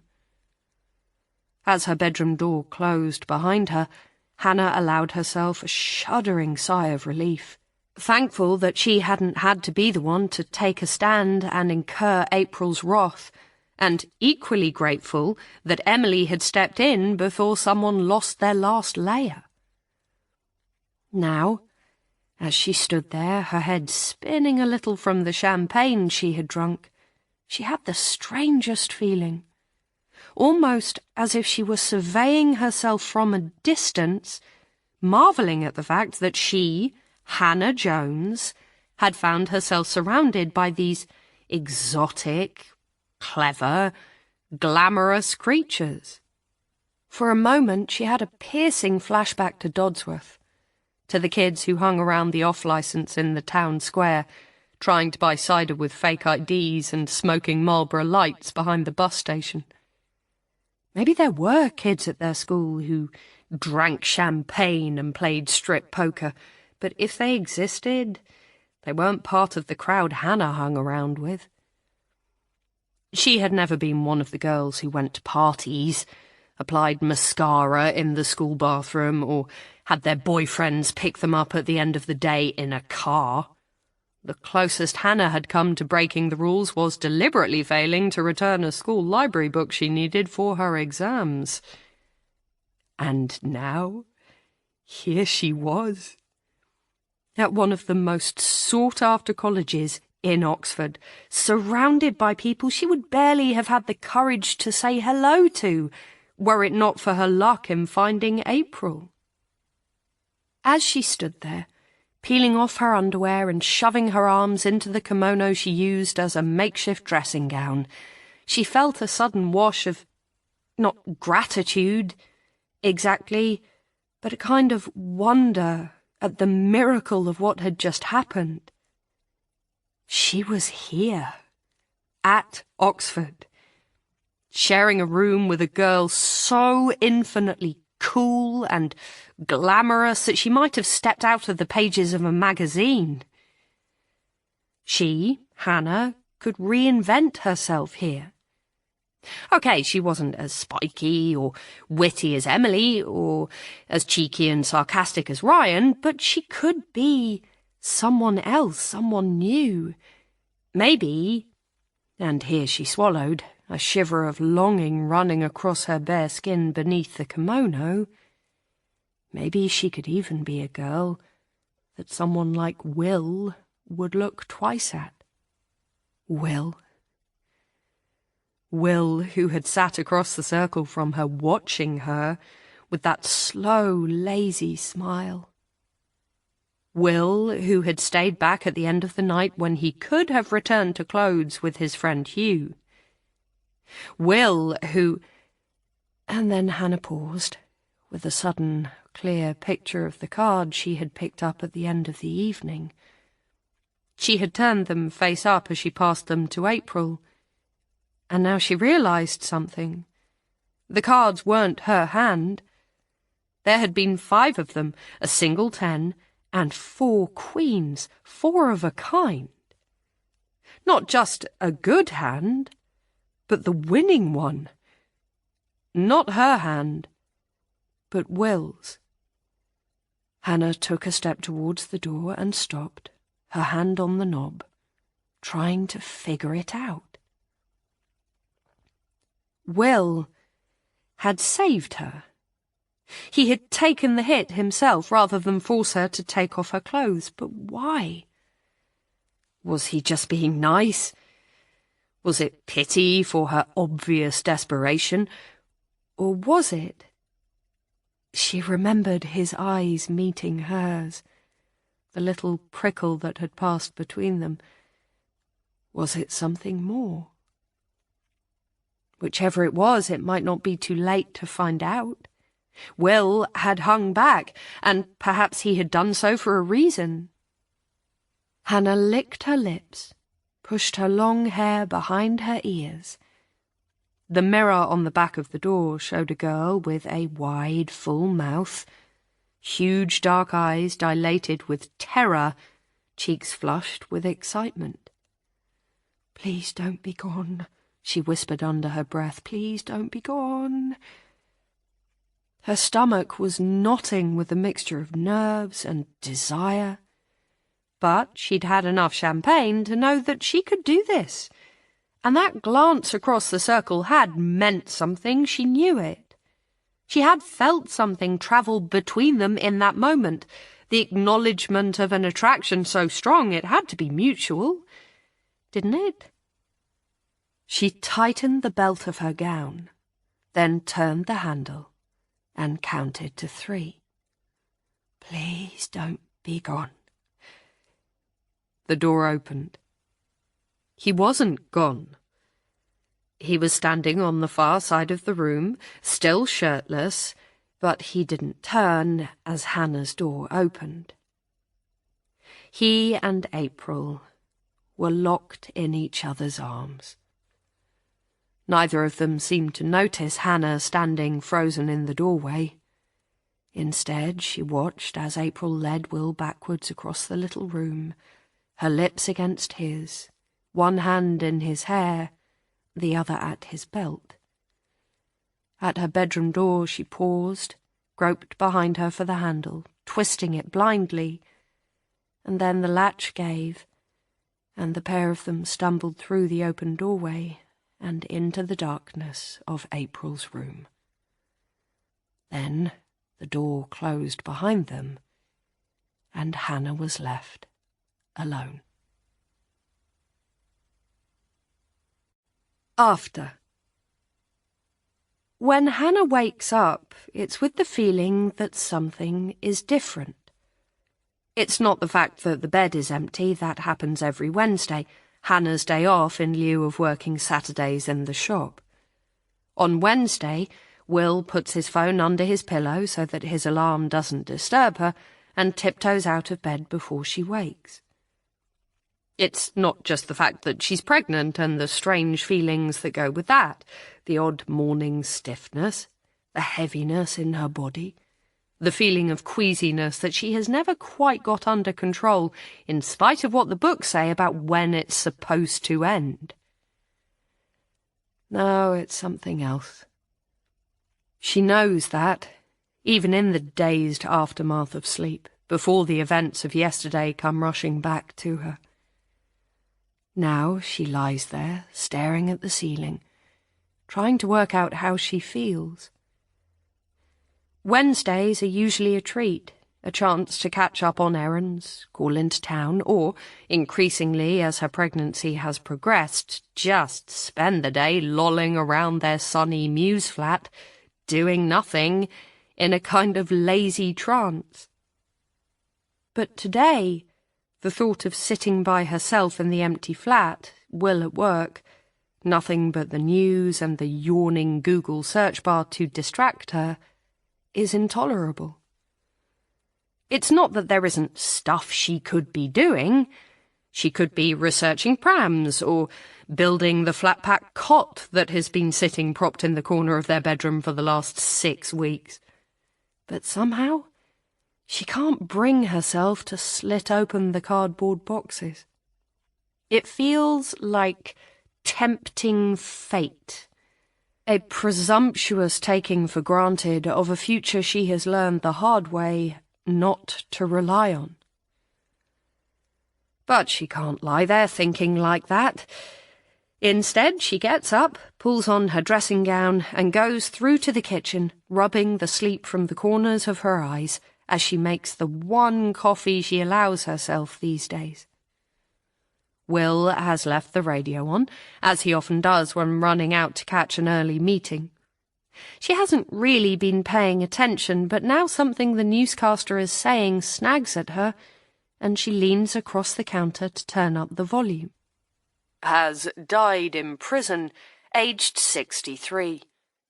Neville, who was convicted in 2012 of the killing of Oxford University student April Clarke-Cliveden. Hannah's hand shoots for the off button, cursing her own stupidity, but it's too late.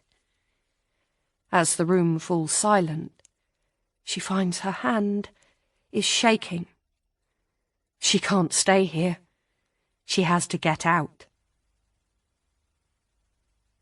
It's drizzling in the park, but the rain provides a kind of comforting cocoon as she walks slowly down the leafy avenue in her Mac.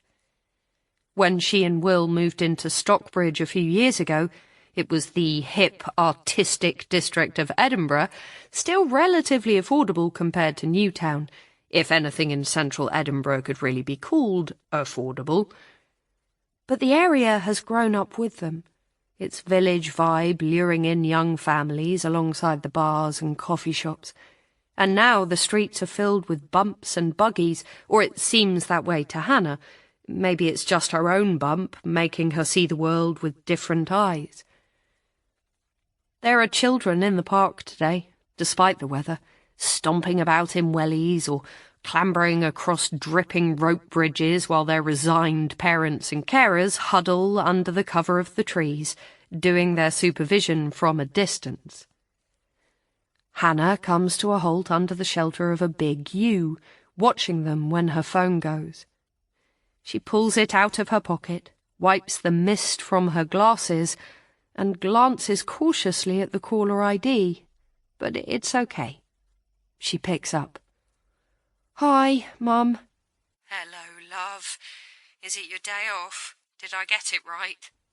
Hannah smiles. Her day off has always been Wednesday, for all of the 9 years she's worked at Tall Tales, but for some reason her mother can never seem to remember that. Yes, I'm in the park. How are you? Her mother ignores the question. I'm driving, so sorry if I cut out. I'm on hands-free. But are you okay? I felt worried after you rang off yesterday. I shouldn't have ambushed you at work. No, it was fine. Hannah watches a little girl evade her father and run gleefully into a huge muddy puddle at the foot of the slide. "You were right. It was better I heard it from you." Did you get any trouble? She means journalists, doorsteppers, cold callers, Hannah knows. In the early days, it was a swarm. When they came back to Dodsworth in those first few awful weeks after April's death, her mother had wooden shutters installed on the ground floor of their home so people couldn't peer through the curtains, and a brush on the inside of the letterbox. Hannah remembers them calling through the door. "Any comment, Mrs. Jones? Is Hannah here? What would you like to say to John Neville if you met him?" "Not really," she says now. "Just an email. Nothing I couldn't handle." And how's Will? That's a more complicated question, and Hannah pauses. How is Will? "I think he's okay," she says at last. "You know what he's like. He clams up whenever it comes up, but we talked about it a bit last night. I think he's just relieved it's over, mainly." He needs counselling, Hannah's mum says severely. You both do. Hannah rolls her eyes. This is a discussion they've had before. In fact, she did have a few counselling sessions after the court case, and it helped in some ways. Gave her tools to deal with the panic attacks and unhealthy behavioural patterns. It was the counsellor who suggested the requests folder on her phone, so she could mentally put the emails away until she was ready to move on from them. But she got everything useful out of the sessions, and then got out. And Will... She certainly can't imagine Will sitting in some office talking about his feelings. "I know. We have talked about it. We're just a bit busy right now. You know, work, the baby. Will's working really long hours at the moment. He's barely ever home before 7. He should be looking after his pregnant wife," her mum says, and Hannah feels a rush of annoyance. It's not his fault. He's hardly choosing to work 12-hour days. But there's a partnership position coming up. He needs to be seen to be putting in the hours if he's going to be in with a chance. And God knows they need the money before the baby comes, though she doesn't say that to her mother. Kathy is the nicest employer in the world, but the shop barely makes a profit. Hannah will be getting the statutory minimum maternity pay, and that's it. Kathy can't afford any more. And although Will has a reasonable salary, once they've paid their mortgage, there really isn't much left. If Will can make partner before she goes on leave, they will both breathe easier. "I thought I'd come up in a couple of weeks," her mum is saying. Hannah can hear the tick-tock of the indicator over the car speakers. "Help you out, cook you both a few meals. Pfizer at work gave me some absolutely lovely maternity clothes. There's a really good coat. She said take what you want and charity shop the rest. I'll bring them up when I come." That sounds lovely, Hannah says. I'll try to get a day off, maybe. What dates are you thinking? She waits for the answer, but it doesn't come. And when she looks down at the phone, the call has ended. Great. Presumably her mum has driven through a dead spot. The rain has stopped, and she leaves the shelter of the yew tree and walks across to the gate to the playground, pulled, as if magnetised by the little group of kids and their parents. There's a strict limit to how long a lone adult can watch children playing, she's discovered. About 5 minutes before you start to get glances. Maybe 10 before someone comes over and asks if you're looking for someone, though her growing belly gives her something of an alibi now. Women are more likely to smile sympathetically than glare suspiciously, and some will even start up a conversation. Do you know what you're expecting? or when's the wee one due? Poor Will has no such leeway, though, and if they're out together, he pulls her past the park when she stops, lingering, trying to imagine her future here. Will's future. Now she watches a father pushing a little girl dutifully on a swing, rain still beading his hood, and she has a sharp, almost painful flash forward to a possible future. Herself, standing at this gate, watching Will, her husband, pushing their child in the same swing. She's standing there, holding her breath, trying to imagine her perfect future in this perfect life, with this perfect man, when her phone rings again. "Mum," she says, "we got cut off." "Is that, Hannah Jones?" says a male voice. "You don't know me. I'm a reporter with—" Hannah almost drops her mobile. Then she stabs the end call button with a shaking finger and stands looking down at the phone in her hand. For the truth is this, and she will never escape it. Her perfect life has come at a price.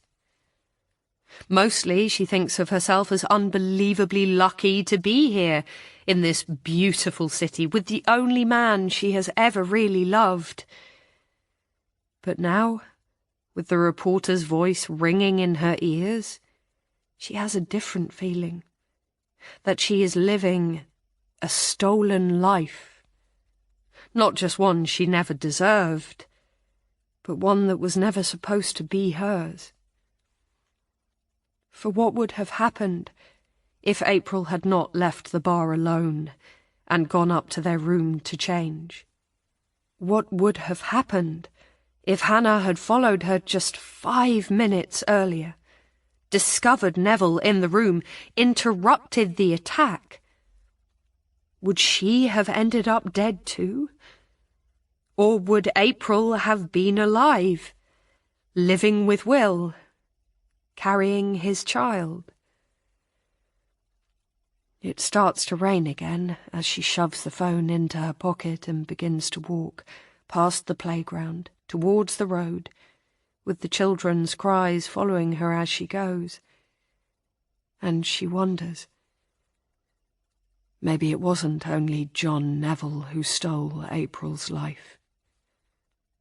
Maybe she has done the same. Before. "Hannah Jones, I presume?" The professor sitting in front of her swung round in his rotating chair and held out a hand. He was younger than Hannah had expected, with dark hair swept casually across his brow in a style that reminded her of someone, though she couldn't quite place who. Byron, perhaps, or a young Dante Gabriel Rossetti. Definitely a minor romantic poet. The white silk scarf tucked into his tweed jacket only added to the look.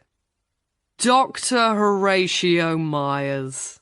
I will be taking you for Victorian literature this term, and then we will be covering some of the early 20th century material in Hilary and Trinity terms. Did you receive the reading list I sent through?" "I did," Hannah said.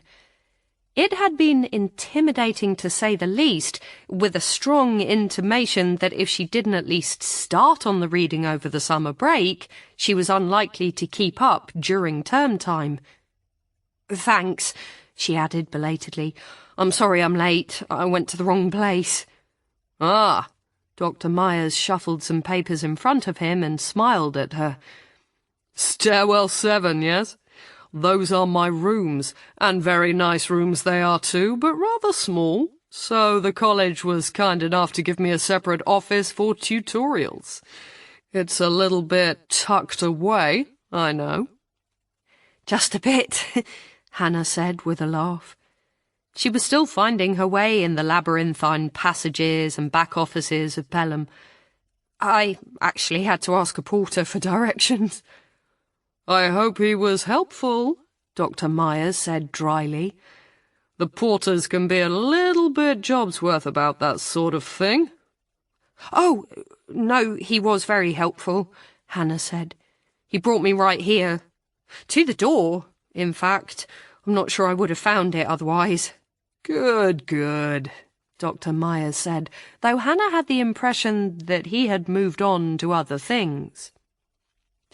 Well, as you know, we'll be meeting weekly for these tutorial sessions alongside your lectures, and they will be a chance for us to really drill down into your understanding of the subject. You will normally have a tutorial partner, but I like to begin with a one-to-one to really allow us to get to know each other. Who are you, Hannah Jones? What do you want from Oxford? Tell me about the real you. He leaned forwards towards her, steepling his fingers, looking at her seriously over the tops of his horn-rimmed glasses. Hannah was taken aback. Who was she? What did that mean? She already felt increasingly that she was a different person here from the one she had been at home. Different from the girl who sang unself-consciously along with ABBA on the car journey up here with her mother. Different from the swotty student she had been at school in Dodsworth. Different even from the person who had walked through that stone archway on the very first day. Only deep inside herself was she the same, in the private, inner Hannah that she didn't show to anyone. The Hannah who rolled her eyes at April's excesses and secretly enjoyed films like Clueless and Legally Blonde. The Hannah who thought D.H. Lawrence was unreadable and pretentious. The Hannah who bit off her split ends and ate peanut butter out of the jar and did all of the myriad other strange and unadmirable things that people did in the privacy of their own company. I'm not sure what you want to know, she said slowly. And then, as Dr. Myers only looked at her over his glasses, I'm an only child. My parents are divorced, but amicably. I don't see my dad much at the moment. He lives in Norfolk with his new wife. My mum teaches A-level physics. I come from a town on the south coast called Dodsworth. You won't know it. It's a... She gave a deprecating laugh, trying to find the right adjective for Dodsworth. It's not a hellhole or anything. It's just really boring. It's got nothing going for it, really. No culture. Even the library closed down last year. She stopped, trying to think of what else to say. What could she possibly tell him that he would be interested in? About her bog-standard comprehensive school with its used textbooks and peeling paint and total lack of any kind of character or history or record of academic excellence. Nothing about Dodsworth or her education there was likely to impress a man who had sat opposite students from the best private schools in the country. She felt again the crushing sense of imposter syndrome she had experienced when she first walked through the gate at Pelham for her interview, trying not to think of the thousands of other students who were applying for the same place as hers. 18-year-olds just like her, but ones who came from storied institutions and famous families, and who walked confidently into Pelham with the air of already belonging here, while she was still trying to convince herself of that fact even as she knocked on the door of the interview room. But, hard on the heels of that, came a flicker of something, not anger exactly, but something close. So what if she went to a state school? So what if Dodsworth had no culture and no history? Didn't that make her leap to Oxford more impressive? She had been accepted here, after all, when many of those confident, shiny-haired students who had strode past her on the first day had not. She sat up straighter. I was the only person in my year at school to apply for Oxford. I'm the first person in my family to come here, too. In fact, my dad doesn't even have a degree. He's a builder who left education when he was 16. I didn't volunteer to feed underprivileged kids in my gap year or spend my summer digging wells. I spent my summer working in a supermarket. As you may have guessed, I don't always feel like I fit in here, but I'm determined to prove I belong. Dr. Myers said nothing for a long moment, but then he sat back in his chair and began clapping, slowly but steadily. "Bravo, Hannah Jones," he said at last. "Bravo! I think we're going to get along very well, you and I. Very well indeed." At the end of the hour-long tutorial, Hannah felt a strange mixture of drained and elated. Dr. Myers had taken her painstakingly back through her A-level syllabus and then got her to itemize the further reading she'd done in her own time, drawing out her opinions on everyone from Jane Austen to Benjamin Zephaniah. As the tutorial drew to a close, she had the sensation of having undergone a pummeling mental workout, as tiring as anything in the school gym. "Until next week, then," Dr. Myers said with a smile. "And when you come back, I'd like you to give me 1,000 words on the role of social anxiety in any of these novels. Here's a list of books and essays you may find helpful on the reverse." He handed her a piece of paper, and Hannah glanced down at it, and then turned it over to read the other side. She had read all the novels cited, but none of the critical theory essays listed on the back of the page. She had no idea how she was supposed to find the time to do all of the further reading between now and next week, but she could worry about that later. "Well, goodbye, Hannah Jones," Dr. Myers said. "Fare thee well, and we shall meet in a sennight." Hannah nodded and turned for the door. When she let herself out into the corridor, the porter who had helped her find Dr. Myers's room was still there, leaning against a wall. It was the man she had met on her first day, not the grandfatherly one, the other, the one who had given her the keys. "Got the right room this time?" Hannah nodded, suppressing her puzzlement. Had he been outside for the whole tutorial? "Yes, thanks. I don't think I would have found it without your help." "All in a day's work." His voice was just as off-kilter as it had been before, high and reedy in comparison to his stocky 6-foot frame. It sounded as though it belonged to a much smaller, frailer man. "Where are you off to now, then?" Hannah hadn't really thought about it. "I don't know. The library, I guess." She glanced at the list of books Dr. Myers had handed her. The porter nodded. "This way, then." "Oh!"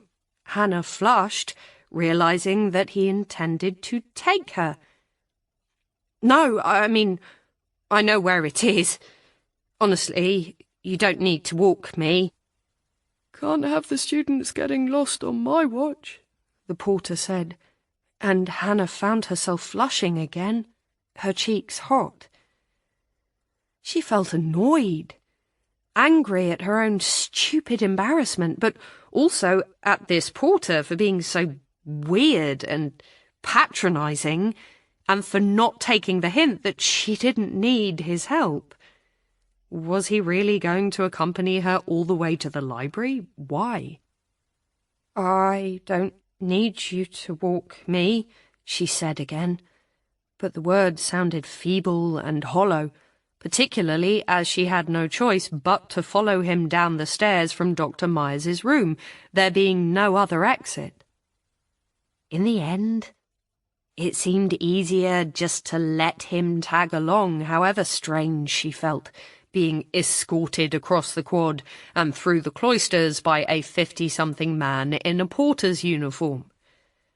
When they got to the door of the library, she said goodbye with some relief, silently vowing to leave by a different exit. Thank goodness there were several.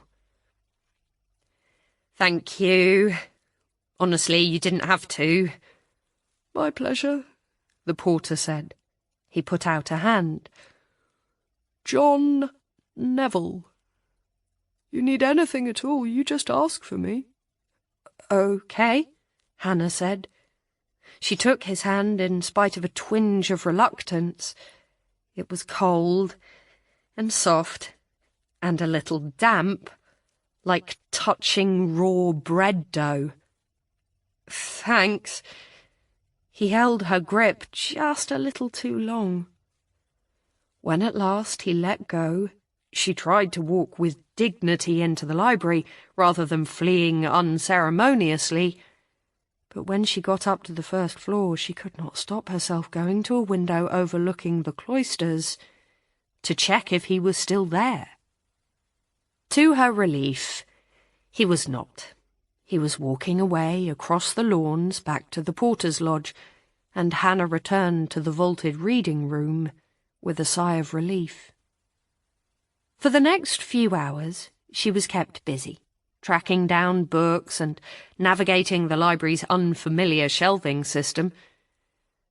But something about the encounter had shaken her, and as she sat down at the polished oak desk, the books piled up around her, it came back to her. The sensation of his cold, soft fingers on hers, and the sound of his reedy voice in her ears. She was being silly. He was probably just a lonely, middle-aged man with no talent for taking a graceful brush off. But one thing was for sure. She had absolutely no intention of asking John Neville for help ever again. After. "Decaf cappuccino and a brownie," the server calls. And then, when there's no response, "Half a decaf cappuccino with cinnamon and a hazelnut brownie." "Oh!" Hannah shakes herself out of her reverie. "Yes, that's me, thank you. Sorry, I wasn't paying attention." The boy puts the coffee and brownie down on the table along with the receipt. Hannah picks up the cup and takes a sip. It's good. The coffee at cafeteria always is. But when she glances at the bill, she puts the cup down. £7.40. Was cafeteria always so expensive? Maybe she shouldn't have ordered that brownie. She isn't even hungry. Her phone rings, vibrating its way across the table with a suddenness that makes her jump. It's probably another bloody reporter calling from an unregistered number. Picking up the caller that morning was a mistake. She would never have done it if she'd been paying attention. But when she digs the phone out of her bag, the caller ID gives her a jolt of surprise. Emily Lipman. She picks up. This is unexpected." It is. She hasn't heard from Emily for maybe 2 years.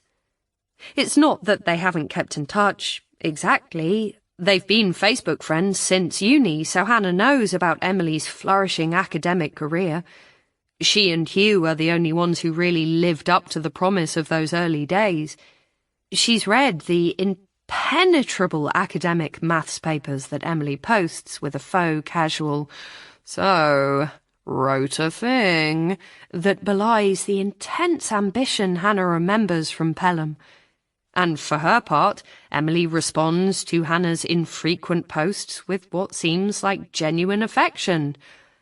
"Let me know next time you're down south," she wrote last time Hannah posted a picture from Dodsworth. But posting on Facebook is a false kind of intimacy. And in real life, they haven't seen or spoken to each other for a long time, not since Ryan's wedding. In fact, she wasn't even sure Emily had this number, though she remembers passing it round last time she swapped. "Well, I saw the news," Emily says now. Her disconcerting directness, at least, hasn't changed, and that realisation gives Hannah a reassuring feeling of familiarity. "You okay?"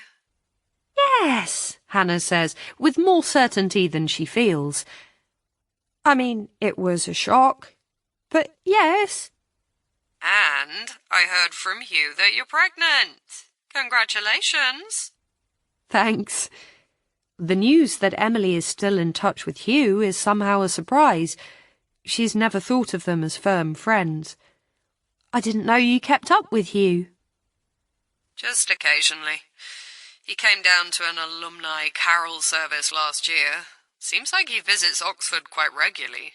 He said you and Will never come?" "No, well, I mean, Edinburgh to Oxford is a long way," Hannah says, though she knows the excuse must sound feeble, particularly since Hugh also lives in Edinburgh. "It's a trek," "Yeah," Emily says, but not like she's fooled.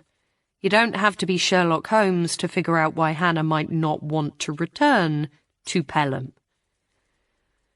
"Did you go to the Geordie last year?" Hannah asks, more to divert the conversation than because she really wants to know. Personally, she can't think of anything worse than hanging around with their former classmates, reminiscing about the best years of their lives. What would she say? The truth? That April haunts her like an unquiet ghost? That her short time at Pelham ended in a long nightmare she spent the rest of her life trying to wake up from? "No. Emily is saying. Hugh did, I think, but I'm not really into the whole reunion thing. But I have been back to dine a couple of times. Not often. I find the whole alumni deal unbearably smug most of the time. But I thought since I was back in Oxford, I should show willing, work the old network a bit." Oh!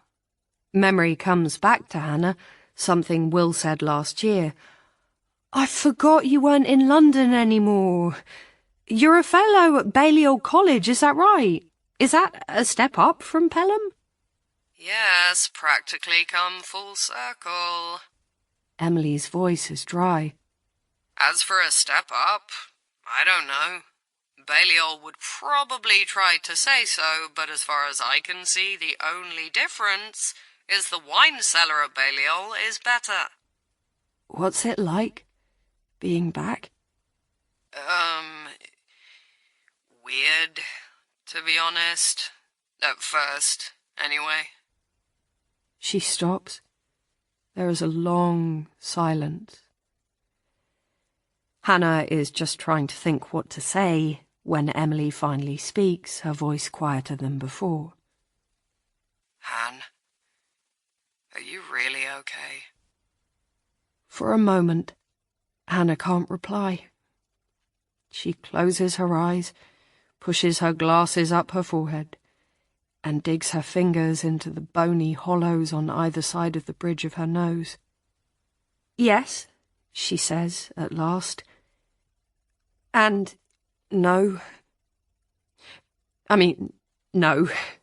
I'm not okay, really. But I'm not okay. Does that make sense?" "Yes." Emily says. She sounds sad. "Because I feel the same." There is another silence between them, and for a moment Hannah has the strangest impression that no time has passed at all. that the two of them are back in Oxford, phoning room to room, and for a sharp, piercing moment she wishes it were true, that she could run down the corridor and tell Emily she's going to the JCR and does she want a coffee. Then Emily speaks again, her voice stronger this time. Oh, hey, I meant to ask, has a reporter called Geraint Williams been trying to get in touch with you? The name gives Hannah an odd prickle, coming so close on the heels of the email.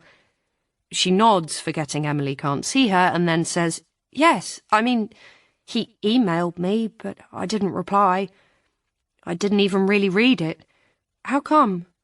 I don't know. He's been after me to talk to him. I said no, of course, but I don't know.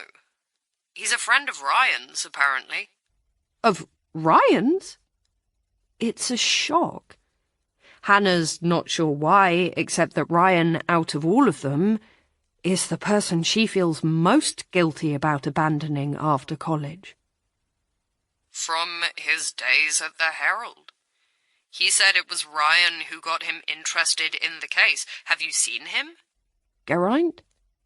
No, Ryan. Emily sounds impatient. No, not since his stroke. Hannah bites her lip. Have you? Only once, when he was first released from hospital. It was so awful, I kind of couldn't bear to go back. But from what Geraint said, he's in a better place now. Oh, I mean, I'm glad, Hannah says uncertainly. It is what she feared, and part of the reason she never plucked up the courage to visit, not just the memories it would have stirred up, but the memories it would have erased. The image in her head of the laughing, handsome, mocking boy overwritten by a slurring wreck. Geraint said his memory still isn't great, and he's in a wheelchair, but he's had a lot of physiotherapy, and apparently his speech is pretty good now. Plus, he's able to feed himself and stuff, which must make a huge difference to someone as independent as him. I could see how much he was hating being dependent on Bella. And he's writing again. I haven't read any of it, but Geraint said he's able to type, and that must be a huge release. I'm glad, Hannah says again.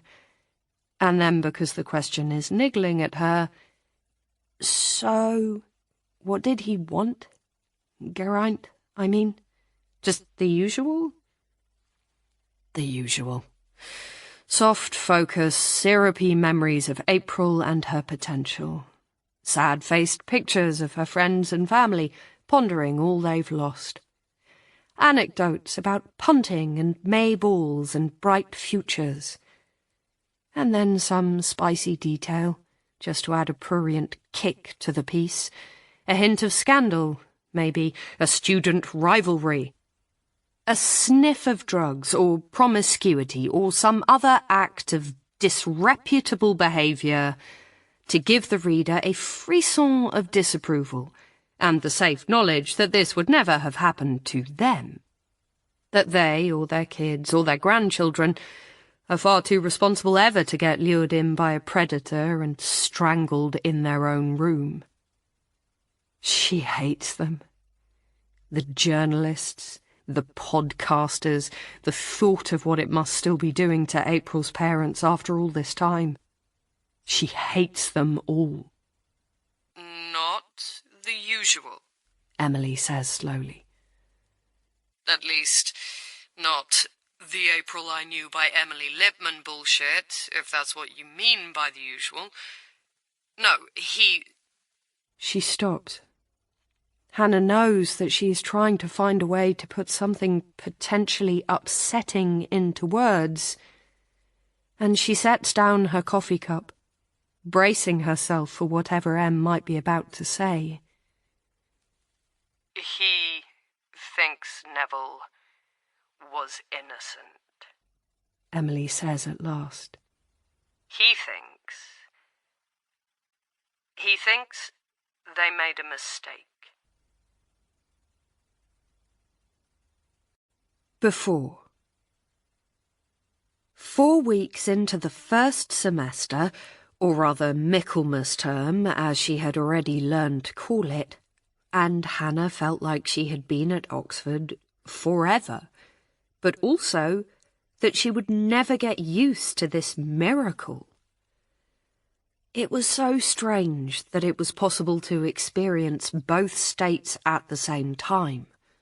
Both the wonder of waking up in an 18th century room in one of the world's oldest centres of learning, hearing the chapel bells tolling and the high ethereal voices of the Pelham College choir boys floating up to her windows, and yet, at the same time, to feel the reassuring rhythm of Meatloaf Mondays in the dining hall, Hugh's regular grumbles about the smell of pot noodles stinking up his room from the closed kitchen, and the daily visits from the staircase scout, bossy, motherly Sue. The strangest thing of all was that she and April seemed to have become de facto best friends, in spite of the fact that back in Dodsworth, Hannah was fairly sure she would have gone out of her way to avoid someone as intimidatingly beautiful and conspicuously wealthy as April. Now, thrown together by the simple fact of sharing a room, they seemed to be taken for granted. April and Hannah. Hannah and April. Friends, roommates, conspirators. "She's such a cow," April complained. It was Friday night, and she was sprawled across the sofa eating dry Cocoa Pops from a bowl, wearing a hand-painted dressing gown in Japanese silk. She was watching The Breakfast Club on her laptop and scrolling through the brand-new Instagram app on her iPhone. "I swear she waits until I'm either maximum hungover or got a massive deadline to come and hoover." "Who?" Hannah adjusted the hood of her gown in the mirror. It was formal hall tonight, which meant if you wanted a cooked dinner, you had to dress the part. Academic gown and smart clothes. Although in practice, smart tended to mean no ripped jeans. She glanced over April's shoulder to check the time on her laptop. 7:25. Emily had promised to call past on her way over to the hall, but they were cutting it fine if they wanted to find seats together. "I told you, Sue. Were you not listening?" "She's got to get through the rooms," Hannah said mildly.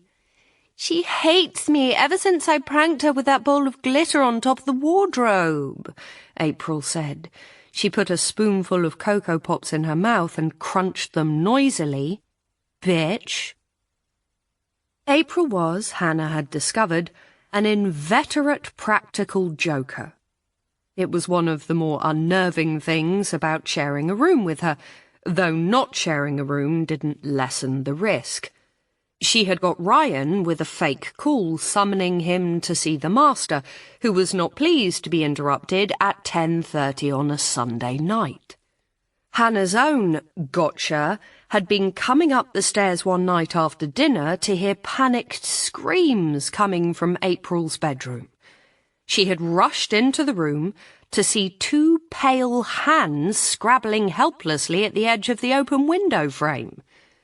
It was only when she had raced across the room, her heart in her mouth, and grabbed one of the hands by the wrist, that she had looked down to see April standing safely on the projecting bay window below, laughing like a hyena.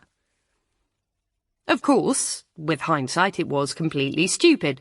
Why would April be hanging outside her own window? There was no way she could have got in such a position by accident. And so Hannah had forced herself to laugh too, and had recounted the incident over breakfast as a joke against herself.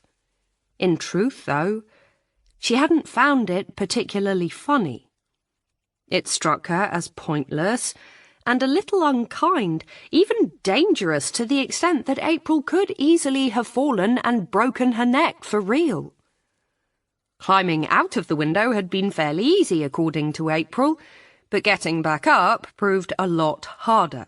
After Hannah had made 2 fruitless attempts to pull April back into the room, April had given up and clambered perilously down a very rusty drain pipe, losing a chunk of skin in the process. It would, Hannah reflected bitterly, have been considerably less funny if April had actually fallen to her death. But you weren't allowed to say things like that if you were the butt of a practical joke, or you looked sour and humourless. "Who's a bitch?" The voice came from the doorway to the hall, and Hannah and April both turned sharply. "Emily!" April said. She put a hand over her heart. "Jesus, don't do that to me. You gave me a heart attack." "Sorry. Are you coming, Han? I was calling your mobile, but you weren't picking up." Oh, shoot, sorry. It didn't ring. I must have run out of credit again. Are you sure you're not coming? She said to April, but more to show willing than anything else. April never came to Formal Hall. She claimed it was because she thought it was stuffy and pretentious, both of which were true, though Hannah had a weakness for the ceremony of it all. The Hogwarts theatricality of the rows of black-gowned students, the polished oak benches, the glimmering little lamps dotted all around, the Latin grace. But Hannah suspected it was something else, something to do with April's odd relationship with food. The way she would eat 6 McDonald's cheeseburgers in a row while out in Oxford on a Saturday night, but then skip lunch every day for a week. In Formal Hall there was no escape from the full waiter-serviced 3 courses of it all. No possibility of taking a side salad or scooping your still-laden plate into an anonymous pile at the hatch. You had to order a full meal and then sit there waiting while everyone else finished until the staff came to clear. "I'd rather drink bin juice," April said now, but amiably, and Hannah shrugged. "OK, suit yourself," she said, and followed Emily from the room. Ryan was waiting for them at the foot of the stairs, and together they made their way across the quad in the gloaming. It was November already, and the nights were drawing in. All around them were the crisp autumn air and the light shining out through the chapel's stained glass. "So, who was the bitch?" Emily asked again, and Hannah rolled her eyes. Sue. April thinks she's holding a grudge, you know, over the glitter. God, I'm not surprised. If she tries any of that shit with me, I will end her," Emily said. She looked surprisingly furious. "It's not funny. It's actually pathetic. I heard about it from my scout, you know. They talked to each other. Sue spent hours hoovering up glitter and getting it out of her hair. If I was her, I'd have reported April to the master." "I think she did get a telling off," Hannah said cautiously. She hitched up her own gown, which was sliding off one shoulder. She felt uncomfortable, as if she were bitching about April behind her back. "I'm not sure from who, but someone came to speak to her." "Yeah, but did anything happen? I'm willing to bet good money the answer is no." "I wasn't there, but the impression I got was that there would be consequences if it happened again," Hannah said, but she knew it sounded weak.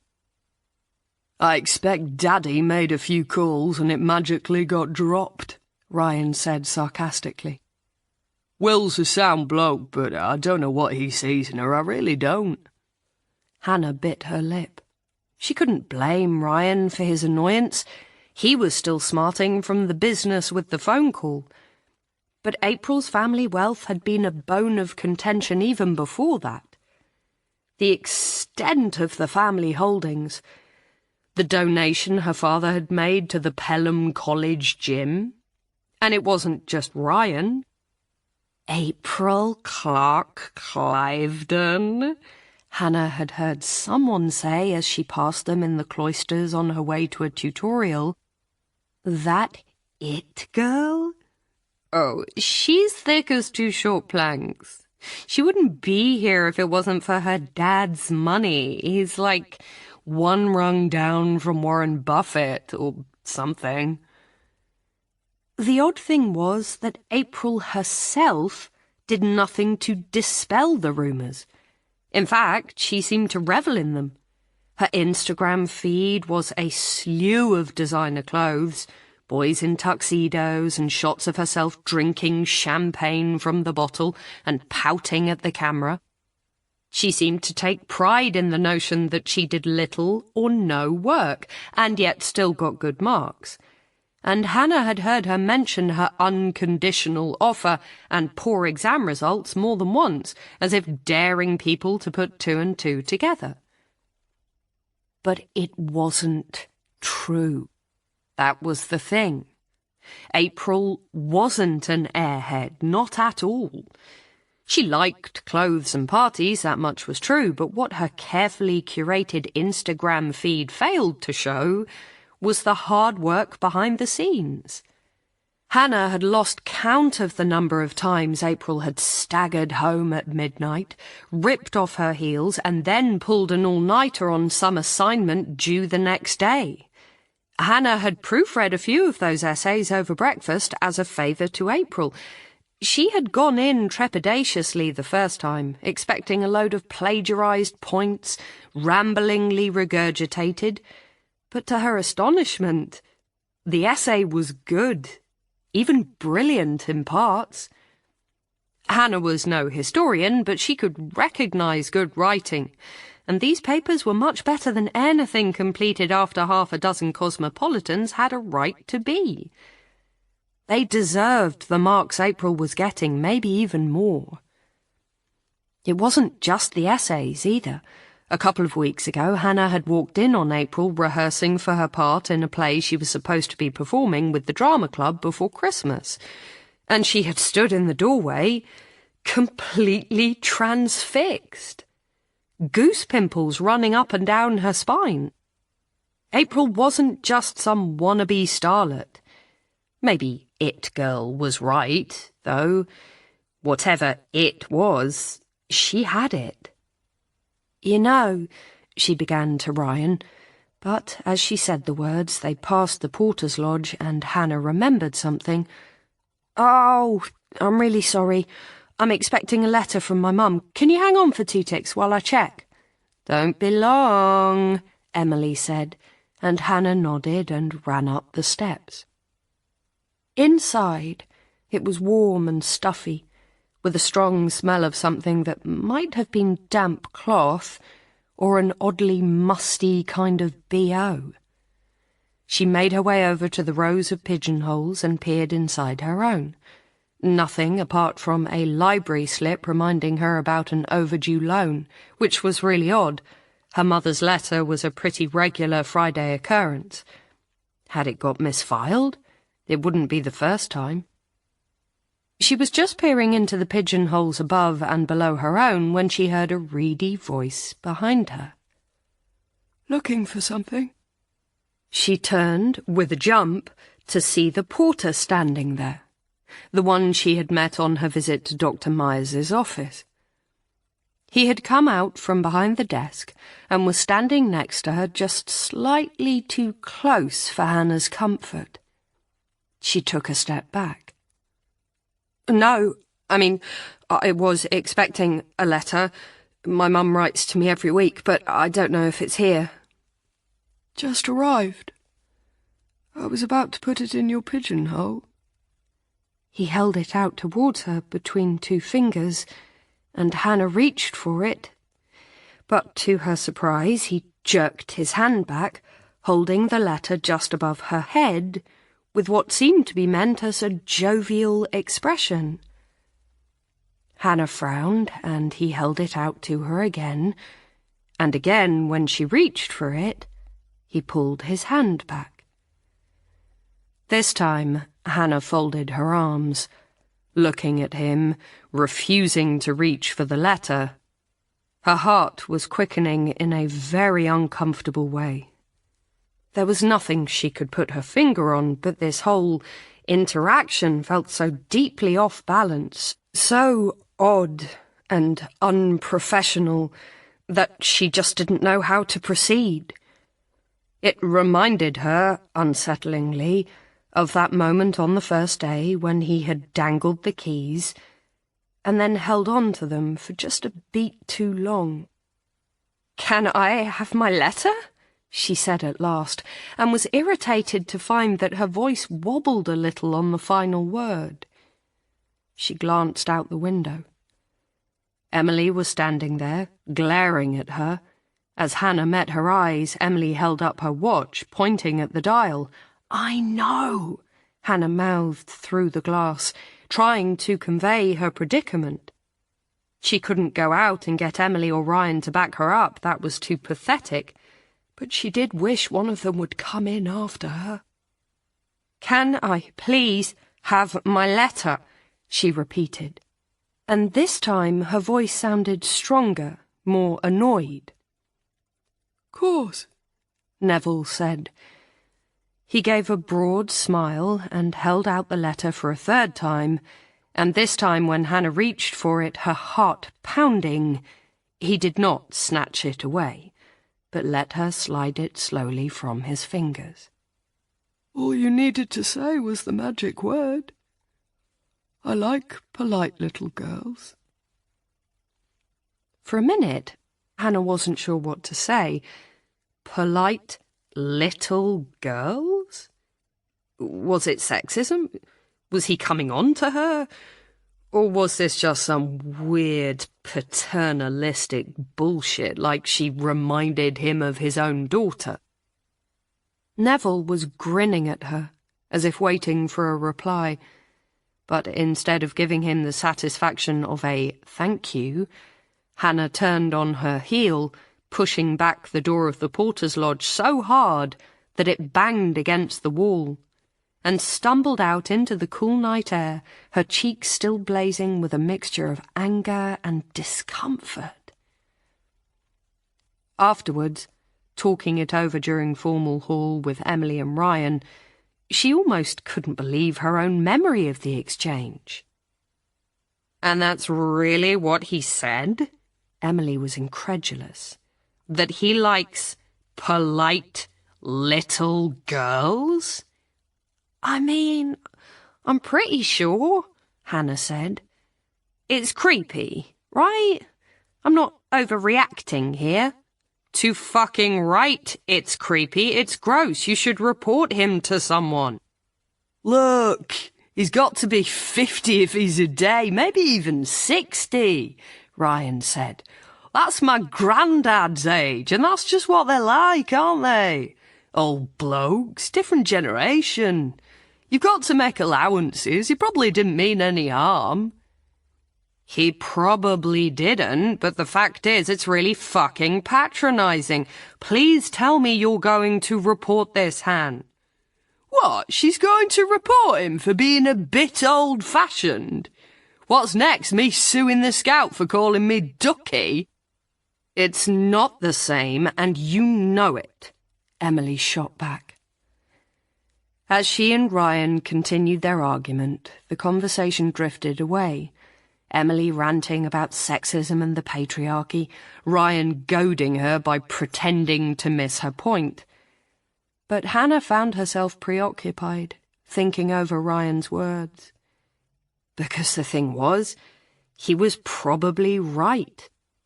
John Neville probably didn't mean any harm, and she couldn't see herself reporting the incident as Emily had suggested. What would she say? "He pretended not to give me my letter and I felt uncomfortable."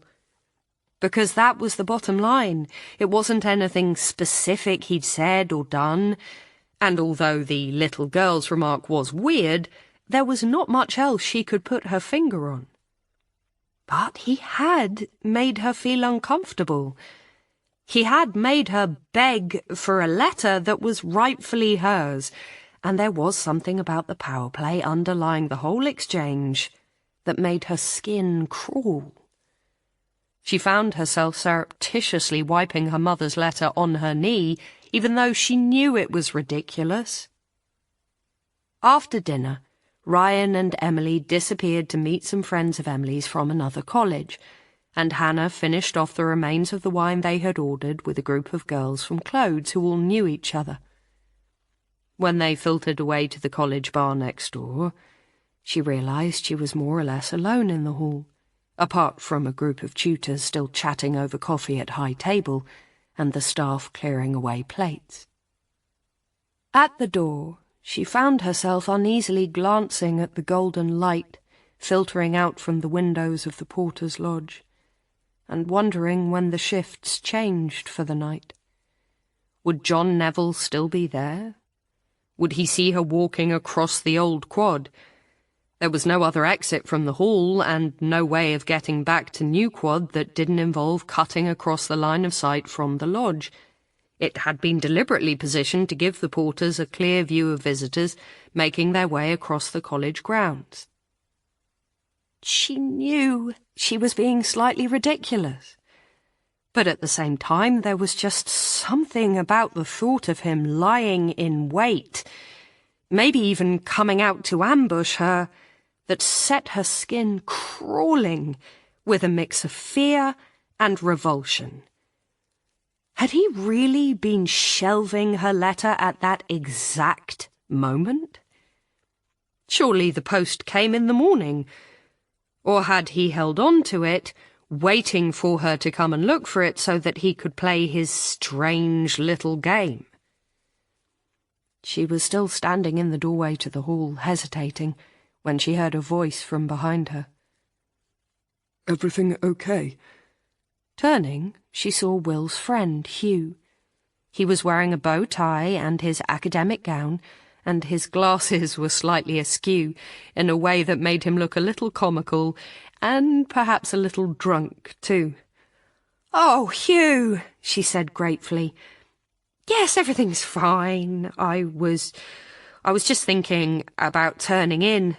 Are you heading back to Clodes?" "Actually, I'm off to the library." He straightened his glasses, blew his hair off his brow, and gave a slightly rueful grin. "Got to pull a late on an essay I was supposed to hand in today. I've got an extension until tomorrow. I told old Bates that it was written, but the printer wasn't working, when the truth is, I've not written a word. Do you want me to walk you?" Hannah hesitated. New Quad wasn't really on the way to the library, at least not without taking a considerable detour, but the thought of kindly, horn-rimmed Hugh's reassuring company was very tempting. "Would you mind?" she said at last, and then laughed. "Sorry, that's such a stupid thing to say. You could hardly say no when I put it like that. Honestly, I'm fine either way, I promise." But maybe Hugh was less drunk than he looked, or more perceptive. Whichever it was, he shook his head. "It's fine. I'd like the fresh air. Probably need sobering up, to be honest." He took her arm. "Come on, old thing. Half league, half league, half league, onwards. Do-do-do-do." He imitated a hunting horn, setting the crows that lived in the trees around the quad crying and wheeling in irritation. Hannah laughed, and they set out into the night together. After. They made a mistake. The words are ringing in Hannah's ears as she shoves a tenner down on the table and shoulders her way blindly out of the cafe. Outside, she leans with her back against the wall, feeling the drizzle on her face, her breath coming quick. They made a mistake. Emily chose her words with care, but that "they" is a euphemism, and they both know it. Because in spite of the police, and the forensic experts, and the judge, and the jury, and everyone else involved in convicting John Neville of April's murder, there is only one person that they really applies to. Hannah. Because it was her evidence that sent John Neville down. She was the one who told first the police and then the courts about his behaviour. It was her name on the harassment complaint submitted to the Pelham College authorities, a complaint they brushed under the rug, later issuing fulsome apologies to both Hannah and April's family for their dismissive attitude. And it was she, Hannah, who saw John Neville that night hurrying towards her out of the gloom, head down, away from staircase 7. What "they made a mistake" really means is, you made a mistake. You, Hannah. You convicted an innocent man. And suddenly, she cannot do this anymore, not any of it. Not the memories crowding her head, not the voices in her ears, not the faces in the crowd around her looking at her curiously as she puts her hands over her face and screams silently, internally, wanting nothing more than for it to all just stop. She becomes aware that she is making a strange sound, like a sobbing moan, and a woman touches her on the shoulder, her face full of concern. "Are you all right, Darks? Is it the baby?" "No," she manages, though the word comes out like a wail. "No, I'm fine. Leave me alone." "Maybe you've had a wee bit of a shock," the woman asks kindly, but Hannah cannot take it. She cannot take the woman's well-meaning concern. She cannot talk about any of this. "No, I mean, just leave me alone," she chokes out. "I'm okay." And then she pushes past the woman, stumbling away into the rain. She is not okay. She is very far from okay. But it is not because M's words were a shock. It is the exact opposite. It is because Emily echoed the voice that has whispered in her sleepless ear every day and every night for 10 years. Did she? Did she make a mistake? Before.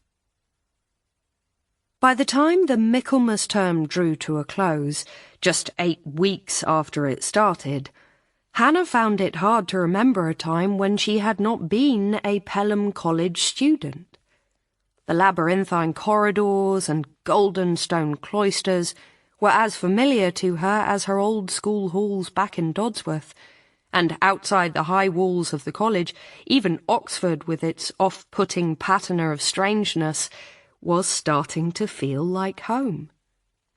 She had learned to call exams collections, the Thames the Isis, and that people studying the classics were taking greats. She knew the difference between rectors, provosts and wardens, and the place of Pelham's own master in that subtle pecking order. She had her favourite pubs and curry houses, and was beginning to figure out the shortcuts and winding back ways that students used for slipping between colleges and making their way to the Bodleian when the college library didn't suffice. She let Emily drag her around the Saturday morning flea market, and Hugh take her to the History of Science Museum. She went to Oxford Union debates with Ryan, followed by furious political discussions in the pub after, and she adopted the weary tolerance the older students displayed towards the ever-present tourists with their iPhones and their selfies. She even got used to April, to her constant Instagram snaps, to her face staring out of the Tatler gossip pages, to the half-drunk bottles of Veuve Clicquot crowding the mini-fridge, and the scent of her strange, heavy perfume. After a few weeks, it felt normal to find a Vivienne Westwood coat discarded underneath the sofa, or a Vera Wang camisole crumpled up with the laundry. Her trainers tangled companionably with April's Jimmy Choos in a pile beneath the coffee table. Only two things she did not get used to. One was John Neville, who remained a constant, disquieting presence, hovering at the edge of her perception. She found herself taking the long way to the library to avoid passing the porter's lodge, going in to collect her letters when she guessed he would be off shift, and entering college by the back gate to avoid passing through the main entrance. The other was Will. Somewhat to everyone's surprise, it appeared that April and Will were now an item. It was never spoken, never articulated that April was anything as pedestrian as Will's girlfriend, but from that first night when they had played strip poker together, Will became a semi-regular overnight guest in April's half of the set, and it was not uncommon for Hannah to wake to the sound of his deep voice coming through the wall, or to leave her room in the early morning, long before April usually awoke, to find him on their sofa drinking coffee and looking across the dew-drenched quad. The first time Hannah had woken to find Will sitting alone in the set, he jumped like a guilty person, caught doing something he should be ashamed of.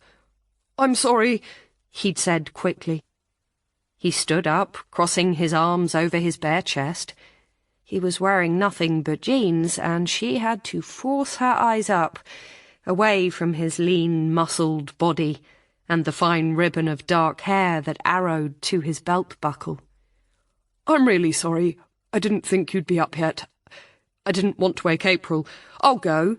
"Hey, it's fine," Hannah said. She focused on a point just past Will's right ear. "You don't need to go. Finish your coffee." "Are you sure?" He looked at her doubtfully. "I don't want to take the piss. I mean, this is your room. I don't know how I'd feel about a stranger hanging around, uninvited." Hannah found herself laughing at that in spite of herself, and for the first time she found herself able to look Will in the eye, sympathetic to his awkwardness. "Will, first, you're hardly a stranger, and second, you're not uninvited. April invited you." "But you didn't," he pointed out. She smiled. "Okay, I invite you, Will de Chastain. Is that better?"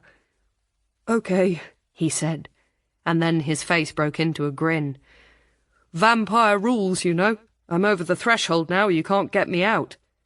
"Don't suck my blood," she said lightly. There was a moment's charged pause. Then Will coughed, breaking the tension. "Still, I'd better get a shirt on. Pretty sure vampire rules don't entitle me to lounge around half naked." "Don't worry," Hannah said. "I was heading out for a run, anyway. I like to go in the morning before the river path gets too busy." "Sounds nice," Will said. And then he smiled, and Hannah realised that she wasn't having to force her gaze away from his chest, because her eyes were locked on his face, on the way the lines at the corners of his mouth crinkled, on his crooked nose and the shape of his lips. "I'll probably be gone by the time you get back," he added, and she nodded and made herself look away. "Sure."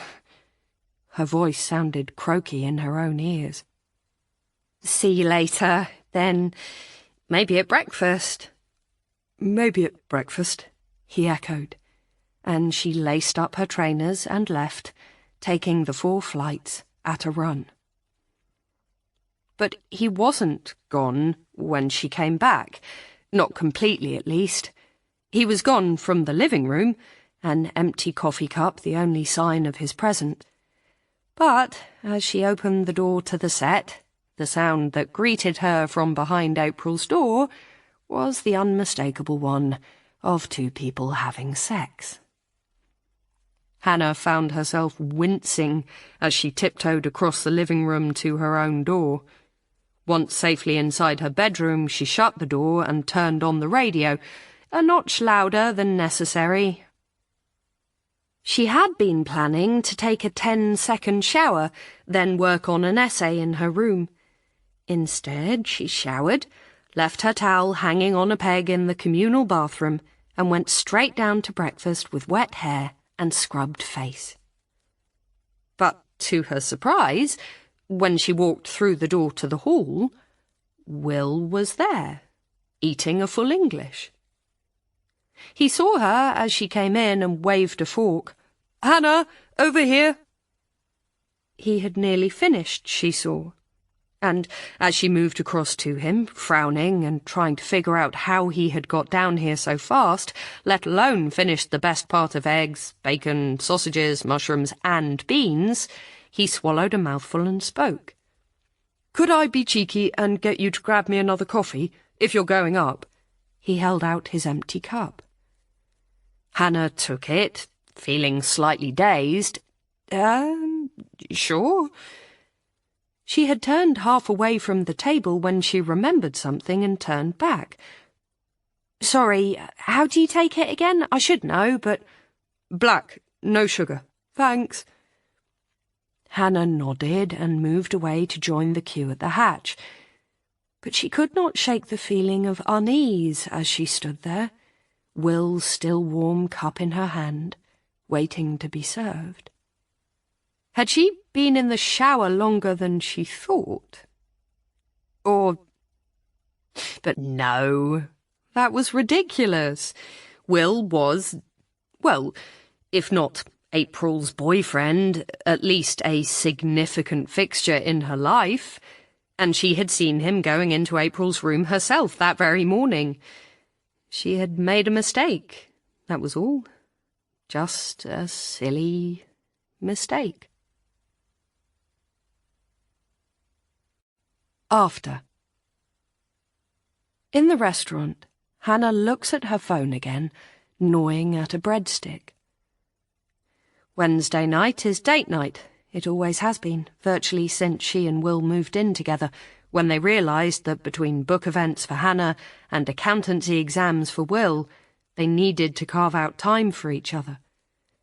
For the first few years it was nothing fancy, fish and chips on summer evenings in Prince's Street Gardens, the castle glowing red-gold in the sunset, and the hills shining in the distance. Popcorn and a movie at the Edinburgh Film House, then McDonald's on the way home. Lately, as Will has moved up the ranks at Carter and Price, the restaurants have become nicer. And tonight's is one of their favourites, a cosy little Italian place tucked along one of the winding medieval lanes leading down from the grass market, not far from Tall Tales. But Will is late, and now, as Hannah stares down at the menu she knows practically by heart, pregnancy hunger growling in her stomach, she notices the prices for perhaps the first time since they started coming here. It's not cheap. In fact, tonight is going to set them back about the same amount as their weekly supermarket shop. They are going to have to cut back when the baby comes. "Can I get you anything to drink, or are you still waiting for your companion?" says the waiter, passing her table with his order pad in hand. Hannah is just about to reply when a tall figure appears behind the waiter's shoulder. "Will!" Relief washes over her. "Sorry," Will says, half to her and half to the waiter. "I'll order fast, I promise. Can you come back in 5? The waiter nods and departs, and Will bends to kiss her. As his lips, still cool from the crisp evening air outside, meet hers, she closes her eyes, feeling her body go liquid with it. That need that never goes away.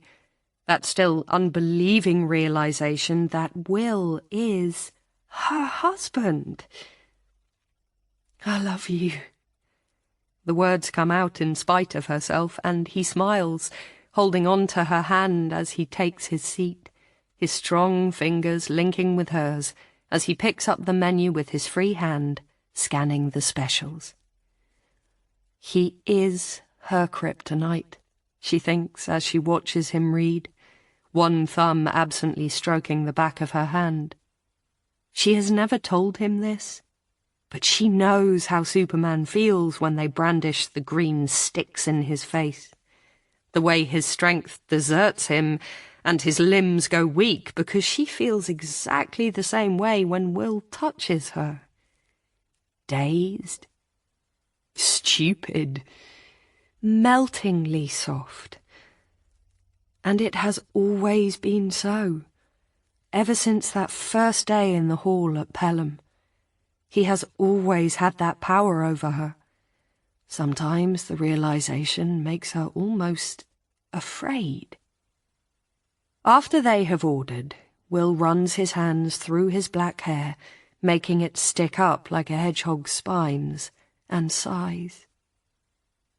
I'm sorry I'm late. Massive cock-up with the client account that needed sorting, and I couldn't really run out. It's fine, she says, because it is, now that he's here. I get it. Now isn't the time to be coasting, what with the partnership thing.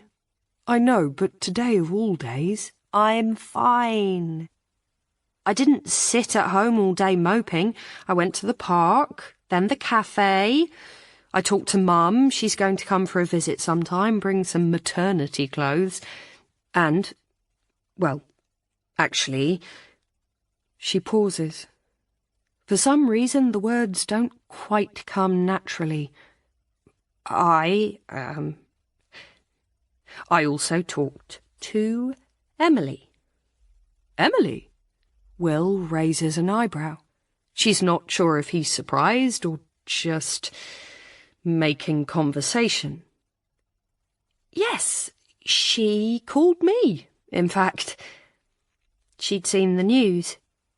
Did you know she was back in Oxford? Yes, I told you, remember? I heard it from Hugh. Hugh is the one person from college they both still see regularly. He and Will are best friends, have been since they were little prep school boys in short trousers, and perhaps because of that their bond survived the earthquake of April's death. It helps that Hugh also lives in Edinburgh, in a beautiful bachelor's flat in the elegant Georgian quarter near Charlotte Square. He and Will play cricket for a local team in the summer months, and Hugh comes into the bookshop most Saturdays, buying whatever literary hardback the Sunday Times has recommended. The three of them meet up for dinner or brunch every few weeks. But until today, she had no idea that Hugh and Emily were in contact at all. They weren't even particular friends at Oxford. They hung around together because Will was dating April, and Hannah was April's roommate, and Emily liked Hannah. But beyond that, they had nothing in common. Hugh was shy and bookish, and 13 years at an all-boys school had left him awkward around girls. Emily was sharp and spiky, with absolutely no time for the kind of old-fashioned courtesies Hugh had been brought up to think were necessary when dealing with women. Emily said he'd been down for the Geordie, Hannah says now. It's weird. I would never have put them down for the ones to keep in touch. I know. Will takes a breadstick and crunches it meditatively. They were never that close at Pelham. In fact, I always got the impression she thought he was a bit of a joke. He is a bit of a joke, Hannah says, but not unkindly. She doesn't mean it as a put-down. It's just that Hugh is... well, he's Hugh. Posh, floppy hair, smudged glasses. He's Dead Poets Society crossed with 4 weddings and a funeral. Everyone's caricature of a public schoolboy grown up. That's just the surface, though, Will says, and she nods, knowing it's not just Will defending his best friend, it's also true. Because although Hugh may come across as slightly effete, the reality is very different. Underneath the self-mocking veneer, Hugh is tough and driven and very very ambitious. It's why he's done as well as he has. Will's family is old money, not that there's much of it left now, apart from some land and a few paintings. April's was new. Her father came from nowhere, a brash Essex boy who made his fortune in the city and cashed out at the right time. But Hugh's family were neither, in spite of his schooling. His father was a GP, his mother a housewife, county folk who scraped together the money for their only child's education, going without themselves, even as they pinned all their hopes on him.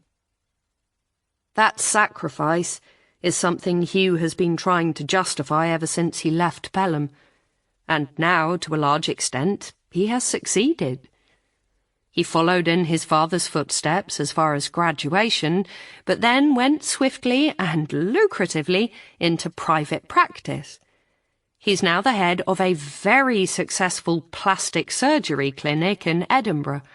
One of his first clients was April's mother. Hannah doesn't know how much he earns, but she can tell from his flat that he must be extremely comfortable. You don't get a place like that in central Edinburgh for small change. So, what was she saying? Will continues, and Hannah has to drag her mind back to Emily's conversation. The sinking feeling in her stomach returns. She was saying... She breaks off.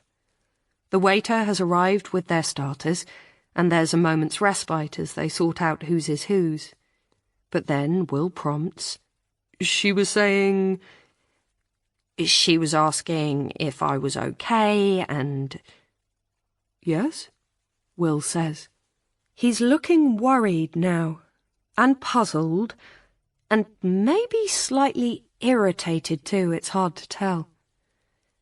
There's this journalist. He's been trying to get in touch with her, and me. He's a friend of Ryan's, and he thinks... Oh, God, this is hard. She puts her knife and fork down, takes a deep breath, forces the words out. He thinks there might have been a mistake. He thinks Neville's conviction was a miscarriage of justice. Bullshit! Will doesn't even stop to consider her words. His reaction is swift and decisive, and he slams his hand down on the table, making his plate and cutlery clatter and jump. The people at the neighbouring table look around in surprise, and Hannah winces, but Will doesn't lower his voice. Utter bollocks! I hope you told Emily not to speak to him. She already has, Hannah says, her voice practically a whisper, as if to compensate for Will's. And then, seeing Will's expression, she backtracks. Not about Neville. They seem to have talked mostly about Ryan, but don't you think... She stops. Don't you think it's at least a possibility? Is what she wants to ask. But she can't quite bring herself to say the words. It's been hard enough turning them over and over inside her head without articulating them. Sweetheart. Will puts down his cutlery and reaches across the table holding her hand, forcing her attention. Hannah, don't do this. Don't start second-guessing yourself. And for what? Just because Neville's dead? His death changes nothing. It doesn't change the evidence. It doesn't change what you saw. And that's the thing. She knows he's right. Of course he's right. The fact that Neville went to his grave protesting his innocence proves what, exactly? Nothing. There have been plenty of murderers who denied their guilt until their dying day. But the truth is that Neville could have been heading towards parole by now, if he had played the game, accepted his guilt, done his time. Instead, he spent the years after April's death protesting his innocence and launching futile appeal after appeal after appeal, all of which achieved nothing except to keep his name in the press and public anger high. Would a guilty man really have shot himself in the foot like that? Hannah? Will says. He squeezes her hand, forcing her to meet his eyes. Hannah, sweetheart, you know that, right? This is not your fault. I know, she says. She withdraws her hand, shuts her eyes, rubs at the headache that is beginning to build beneath the plastic nose rest of her glasses. But when she shuts her eyes, it's not Will's face that she sees, full of love and concern. It's Neville's. And not the Neville that has dogged her since university, glowering, full of belligerent defensiveness. It's the one she saw the other day. The haunted, hunted old man, staring out of the screen with a kind of pleading fear. And she knows what Will said. It's not true. This is all her fault. All of it. Before. Oh, Hannah, Dr. Myers said, as Hannah closed her folder and stood up, ready to leave at the end of their session.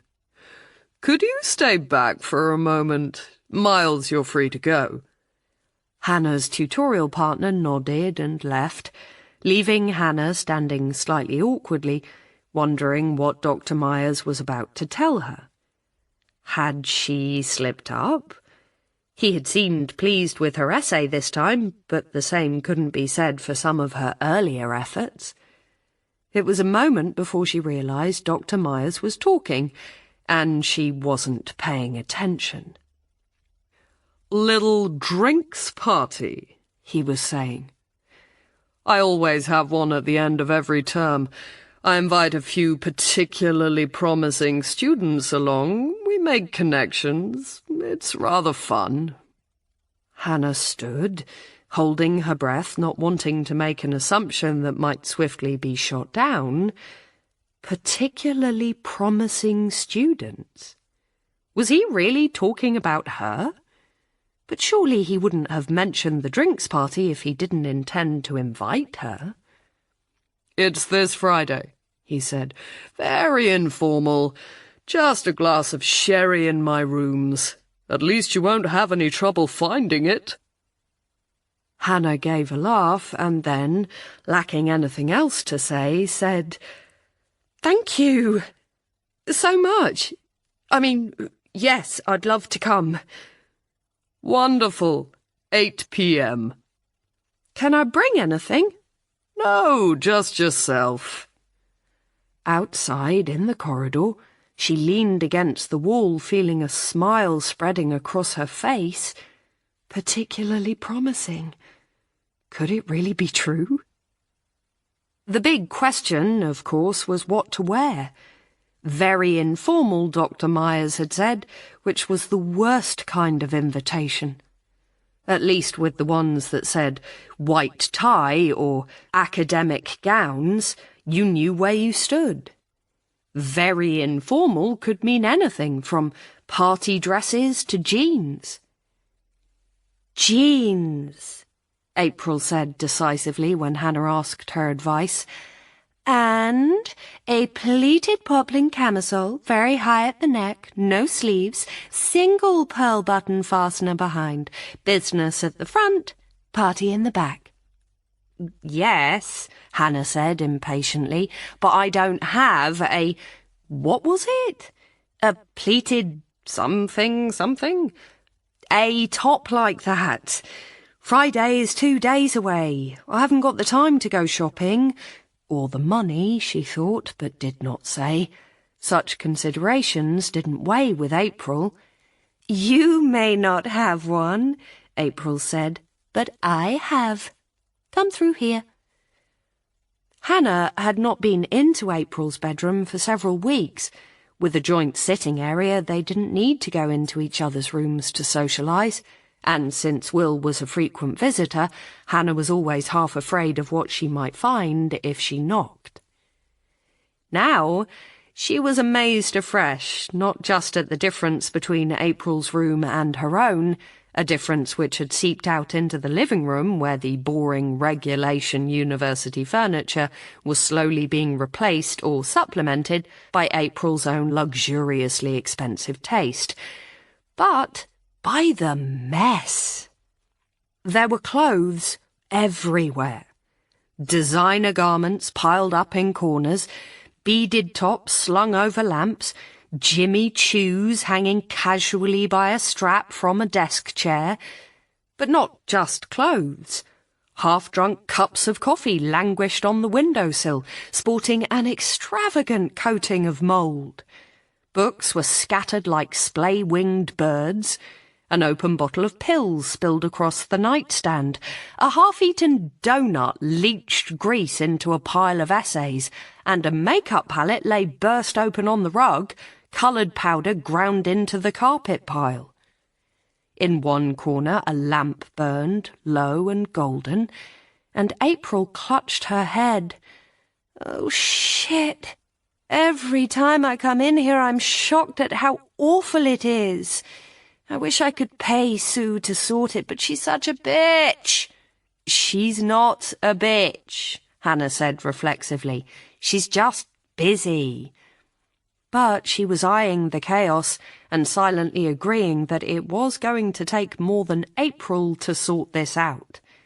There were weeks of mess here, and university rules stated that they had to clear their rooms for the Christmas break. How do you find anything? Well, at any rate, I know where the camisole is. I tried it on, but it's too big for me, so you might as well take it. She picked her way through the mess to the far corner, near a long gilt-edged mirror that looked like an antique, and began rooting through a pile of clothes there. Aha! Her voice was triumphant as she held up a crisp, starched top in old ivory. Here it is. It'll be perfect. Try it on. Go on. She made no move to turn around or give Hannah her privacy, so, after a slightly awkward pause, Hannah turned her back and stripped off the t-shirt she was wearing, sliding the camisole over her head. Then she turned around. So... She could tell at once, even without looking in the mirror, that April was right. The top suited her. April's expression told her that. She clapped her hands together and spun Hannah around so that she could do up the single mother-of-pearl button at the back of Hannah's neck. Oh, that is perfect, April breathed, reverentially and seriously. She turned Hannah around again, facing the mirror. Bend over. Hannah bent obediently, and April tutted. Well, you can't wear a bra. The whole point of that top is the back. Look, when you stand straight, it's totally demure, she demonstrated, holding up a hand mirror so that Hannah could see behind herself. And when you bend or twist, Hannah did so, seeing the sliver of creamy spine that immediately showed between the pleats. It was indeed completely spoiled by her very basic supermarket bra showing through the gap. But you don't need a bra. Oh, you're going to look gorgeous. Thank you, Hannah said rather awkwardly. And, should I dry clean it before I return it? Wash it? I told you. April sounded impatient. It's yours. But, April... Hannah plucked at the tag still dangling from an inner seam. I can't take this. It's brand new. If I don't cut the tags, you could return it, and her eyes alighted on the price. Jesus Christ! April! This was 800 quid! I'm not going to return it, April said carelessly. So if you don't take it, it's just going to rot in the corner there. She stood back, appraising Hannah seriously, and then said, The jeans are fine, but you need proper shoes. Have you got any heels? Hannah nodded and went through to her own room to find the pair of black Dulcis heels her mum had bought her for formal events and interviews just before term started. When she returned wearing them, April made a face of barely concealed disgust. Look, I don't mean to be rude, but those shoes are an insult to that top. What size are you? 6, Hannah said. She knew her expression must look mutinous. The shoes were basic, but they looked totally inoffensive to her eye. And so what if she couldn't afford April's designer sandals? Not everyone was the heir to a city fortune. But April wasn't paying her any attention. She was too busy rooting through a tangle of shoes in the bottom of her wardrobe. 2 pairs of Louboutins flew past Hannah's knees, followed by a single Jimmy Choo sandal, and then April straightened, holding a pair of deep green Manolo Blahniks. They were crocodile embossed leather, open-toed, and about 3 inches higher than Hannah's usual style. There, these are a loan. By the way, they're one of my favourite pairs, but don't worry about scarves. I've worn them outside already. Done protesting, Hannah slipped her feet into the shoes. They were extremely high, and for a moment she teetered, but then she caught her balance and stood, looking at herself in the mirror. Behind her, April pulled Hannah's hair out of its clip and shook it loose over her shoulders. A different person looked back at Hannah from the mirror, taller, more confident, rocking her designer top and shoes like she was born to it. The shoes picked out the green in her eyes, and the ivory set off her pale skin and dark hair.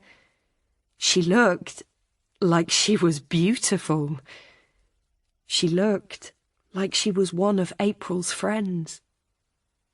There, April said, her face so close to Hannah's that Hannah could feel her breath on her ear. You look majestic. It was just a couple of days later that Hannah found herself putting the poplin top back on, braless this time, and making up her eyes with smoky eyeshadow and liner. Finally, she put on a swipe of dark red lipstick, but she knew as soon as she'd done it that it was a mistake.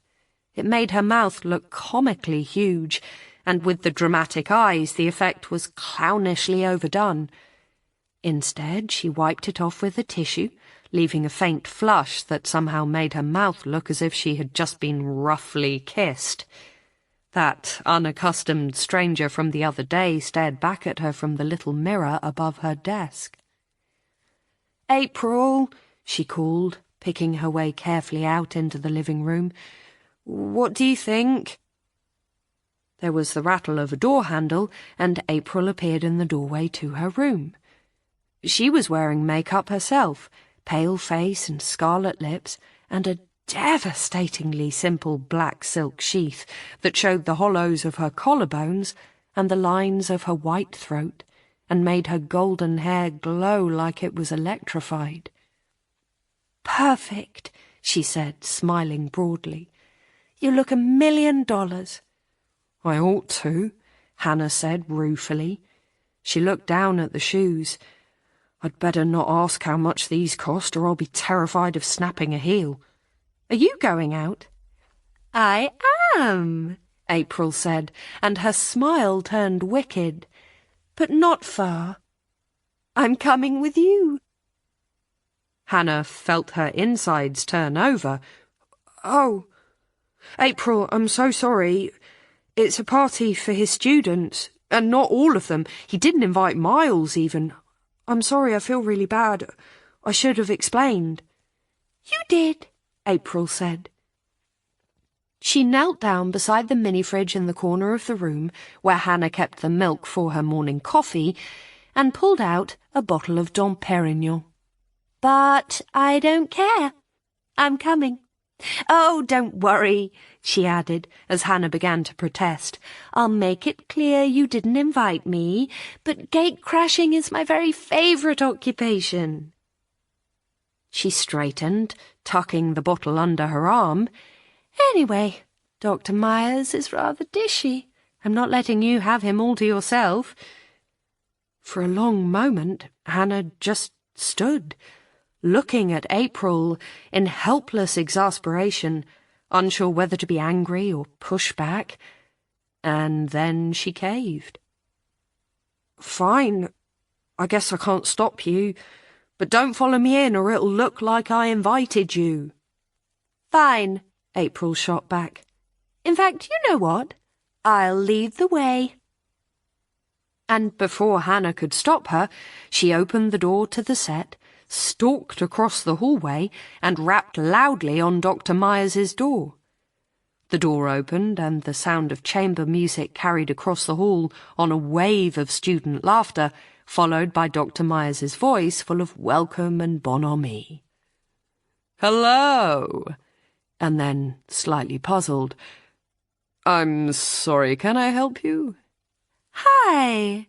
There was no embarrassment in April's voice, and peering through the crack in the door, her face flushed with preemptive mortification, Hannah saw her stick out a hand and lean confidentially in towards Dr. Myers. "I'm your neighbour, April. I heard a rumour that your end-of-term drinks parties were the hottest ticket in Pelham, but my friend—" she paused just long enough to make Hannah nervous— "Joanne told me that I would never get in because I wasn't clever enough. She bet me a bottle of champagne that I wouldn't get past the door, but I thought perhaps I could persuade you to drink the winnings." She held out the bottle of Dom Perignon and trailed off, smiling up at Dr. Myers, her expression an intoxicating mix of pleading, adoration, and just a tiny little touch of flirtation. "Well," Hannah heard Dr. Myers's voice take on an amused quality, and she saw him look April up and down, taking in the willowy limbs, the slim, fragile neck, the expensive sheath dress with, Hannah strongly suspected, no underwear beneath. Finally, his eyes alighted on the champagne. "Dom Perignon une attaque. Well, well, well. We can't have Joanne furthering the reputation of this college as an elitist establishment, can we?" The door opened slightly farther, and Dr. Myers stood back. April gave a dazzling smile and stepped forward into his rooms, but as she did, she turned momentarily, and Hannah saw her give the smallest of winks over her bare shoulder, and then she disappeared, and the door closed behind her. After. The meal is delicious, and somehow, over the 3 courses and coffee, Hannah manages to forget Neville and April and all her worries, or at least push them to the back of her mind, and just enjoy being with Will. They may not have that many of these nights left after all. Once the baby comes, that will be an end to cosy little bistro suppers, at least for a good few months. She needs to make the most of this, make the most of the time they have left with just the 2 of them. They talk about Will's boss, about the possible partnership position and what it would mean for Will if he got it.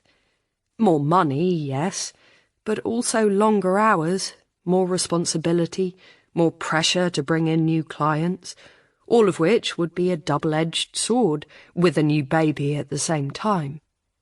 They talk about the birth, the weird mix of emotion and admin that having a baby entails. The deadline is coming up for choosing a hospital, and they haven't even started to look into antenatal classes yet. Hannah talks about work, about the funny customer who comes in every few weeks asking for books he's read about in the paper but can never remember the titles. This week's was Scott's Author, cover's got a wee lad on the front and a funny name. Will guesses the answer correctly without too many clues. Shuggy Bain. Sometimes Hannah wonders if her customer's memory is really as bad as he makes out, or whether it's become like a game between them. And there's another, an elderly lady who comes in every Tuesday and buys a book, and then comes back the following Tuesday and tells Hannah how many marks out of 10 she would award it.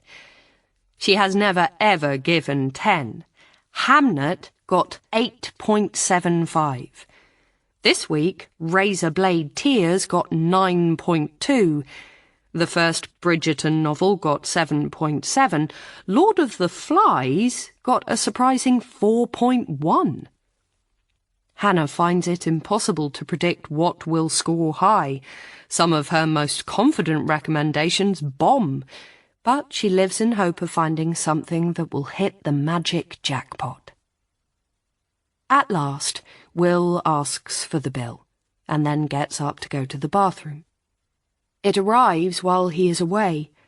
Normally, Hannah would just glance at the total and then shove the printout across the table along with their joint account card. But this time she looks at it. Really looks at it. The starters alone were more than a tenner each, and £27 for a bottle of Pinot Grigio. Will hasn't even drunk all of it, just half. Why on earth did they order a bottle when she's not even drinking? And the breadsticks! £3 for breadsticks! She had no idea they even charged for those. She pays, and is sitting, chin in her hands, waiting for Will to come back, when she hears a clear, carrying voice from behind her. "Darling, you call this a Vesper? It tastes more like a gin and tonic and not a very good one." All the hairs on the back of Hannah's neck prickle. The voice is coming from the restaurant's bar. It is drawling, confident, and achingly familiar. Before she can think better of it, Hannah stands up, swings round, sending her chair clattering to the floor. But even as she scans the row of backs at the chrome counter, her heart is sinking, and she knows the truth. It wasn't April. It's never April. It was just a well-to-do woman with an English accent. Hannah's own longing did the rest, just as it has 100 times before. "Allow me," says a voice at her elbow, and Hannah turns to see a tall, bespectacled figure holding out her handbag. "Hugh!" She manages a smile as she takes the bag. "This is a nice surprise, and thank you." It's not a surprise, not exactly. Edinburgh is a small city in a lot of ways, and Hugh's practice isn't far from the restaurant, but it's a big enough place that it's still fairly unlikely to run into friends at random.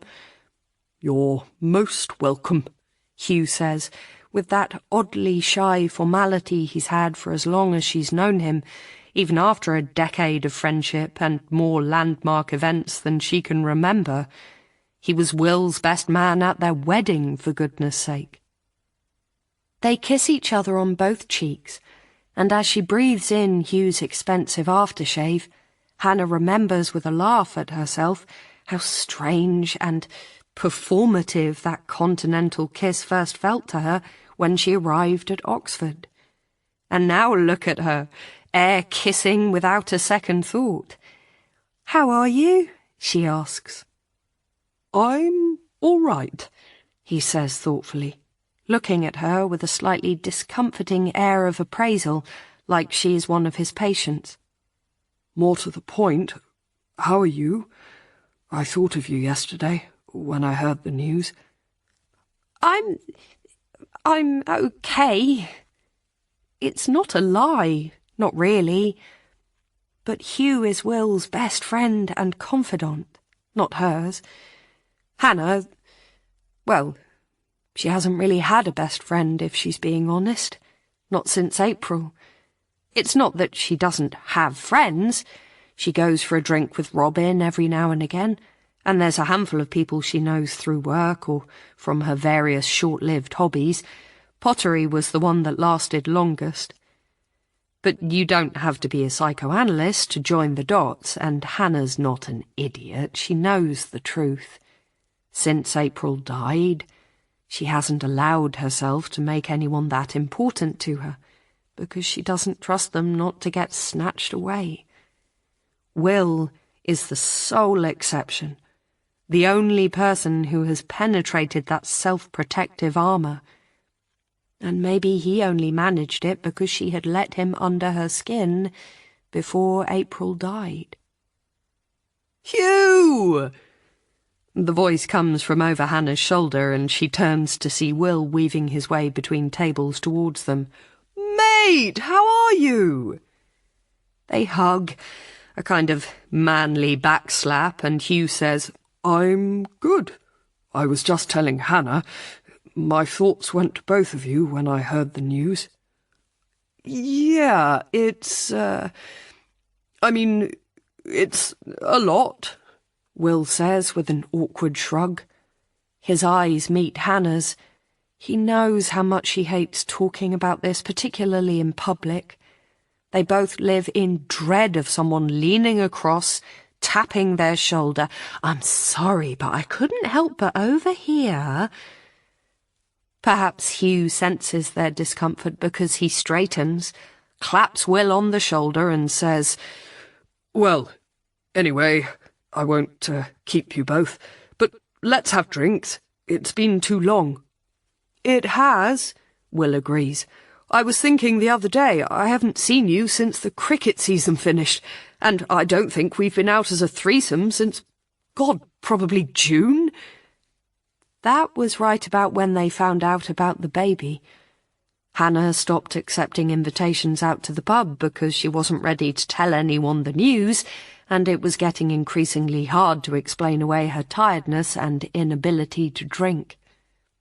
But it's different now. She's visibly pregnant, and, in any case, Hugh was one of the first people Will rang after their 12-week scan. We should do brunch, Hugh is saying now as he buttons up his overcoat. Soon. Make the most of your freedom while you still have it. He gives a laugh, and Hannah and Will echo it. Take care of yourself, Hugh, Hannah says, and she means it. She is genuinely fond of Hugh. And this must be hard for him as well. He was there that night after all. He didn't go through what Hannah did. He wasn't April's best friend, but he was dragged through the courts too, giving evidence on what time they found her, how hard he had fought to revive her. And then she and Will have each other. Hugh has no one. He lives alone. He doesn't even have a steady girlfriend as far as Hannah knows, though presumably he was dining with someone tonight. He's not like Will, easily gregarious, finding something in common with everyone he meets. He's charming and gentle and courteous, but there's a reserve that can be hard to get past. He's more like Hannah in that respect. Perhaps that's why he followed Will to Edinburgh, and why he's made sure to keep in touch with Emily even after all these years. Like Hannah, he doesn't make friends lightly, so he can't afford to lose them. She and Will watch as Hugh tucks his umbrella under his arm and disappears out into the twinkling darkness of a rainy Edinburgh night, the lamps glittering off the steep steps, the honey-coloured stone alleyways drenched to dark brown. For a moment Hannah sees him, silhouetted against a street lamp. Then he is gone. Before. As the door closed behind April, Hannah found herself feeling angry in some way she could not quite justify. Wasn't it enough that April had looks and clothes and money, and that she had to share a room with her, and will was what she really meant, but she wouldn't let herself admit that. Still, though, did she really have to muscle in on everything that was Hannah's? For a second, Hannah was tempted to turn away, go back to her room, wipe off the makeup and throw the heels into the cesspit of April's wardrobe. But she knew that would be stupid. Dr. Myers was expecting her. She had said she would go. It would be rude to just not turn up, and cutting off her nose to spite her face. Instead, she counted to 10 in her head, then teetered unsteadily across the landing to knock on Dr. Myers's door. Hello? It was a tall, willowy girl with long dark hair who opened it, looking Hannah up and down with a slightly superior air. A gust of laughter and conversation flooded past her into the corridor. Can I help you? Hi, Hannah said a little nervously. I'm Hannah. Dr. Myers invited me to his drinks party. Hannah Jones! Dr. Myers's familiar voice came from behind the girl, and he slipped his arm around her shoulders in a gesture that could have been simply an avuncular way of ushering the girl aside to make room for himself in the doorway, but could have been something more possessive. He was wearing a wine-coloured velvet jacket and the same white silk cravat he had worn at Hannah's first tutorial. Welcome, welcome. Come in, make yourself at home in my humble abode, such as it is. Have a glass of champagne. The willowy girl stood back, and Dr. Myers showed Hannah into a wood-panelled sitting room full of students. Looking around, Hannah saw that they were overwhelmingly female. She could pick out a few boys here and there, but the ratio was maybe 5-1 in favour of women. Perhaps that wasn't surprising, though, given that Dr. Myers taught English, which was a female-heavy subject. There was a small table standing by a crackling fire, holding a tray of empty glasses, and Dr. Myers picked up a flute and filled it from a bottle that Hannah recognised as the one April had taken from the fridge. Hannah, let me introduce you to a few of my favourite students, Dr. Myers said expansively, waving his hand around the group. This is Clara Heathcliff-Vine, a luminary in the Oxford Union. He indicated a small pixie-faced girl curled up in the window seat, who turned at the sound of her name and nodded briefly before continuing her conversation. Orion Williams, a particularly brilliant third year. He indicated a tall, dark-haired boy standing by the fireplace, who nodded a little awkwardly and gave Hannah a shy smile. Ruby Ray, shining star of my second-year tutorial group. He bowed with mock solemnity to the girl who had opened the door to Hannah. And, this is one of my newest protégés, the, sparkling April Clarke-Cliveden. He stood back, and Hannah saw April perched on the arm of a wing-back chair next to a square-shouldered boy wearing a navy blazer that Hannah vaguely recognised as a sporting blue. Everybody!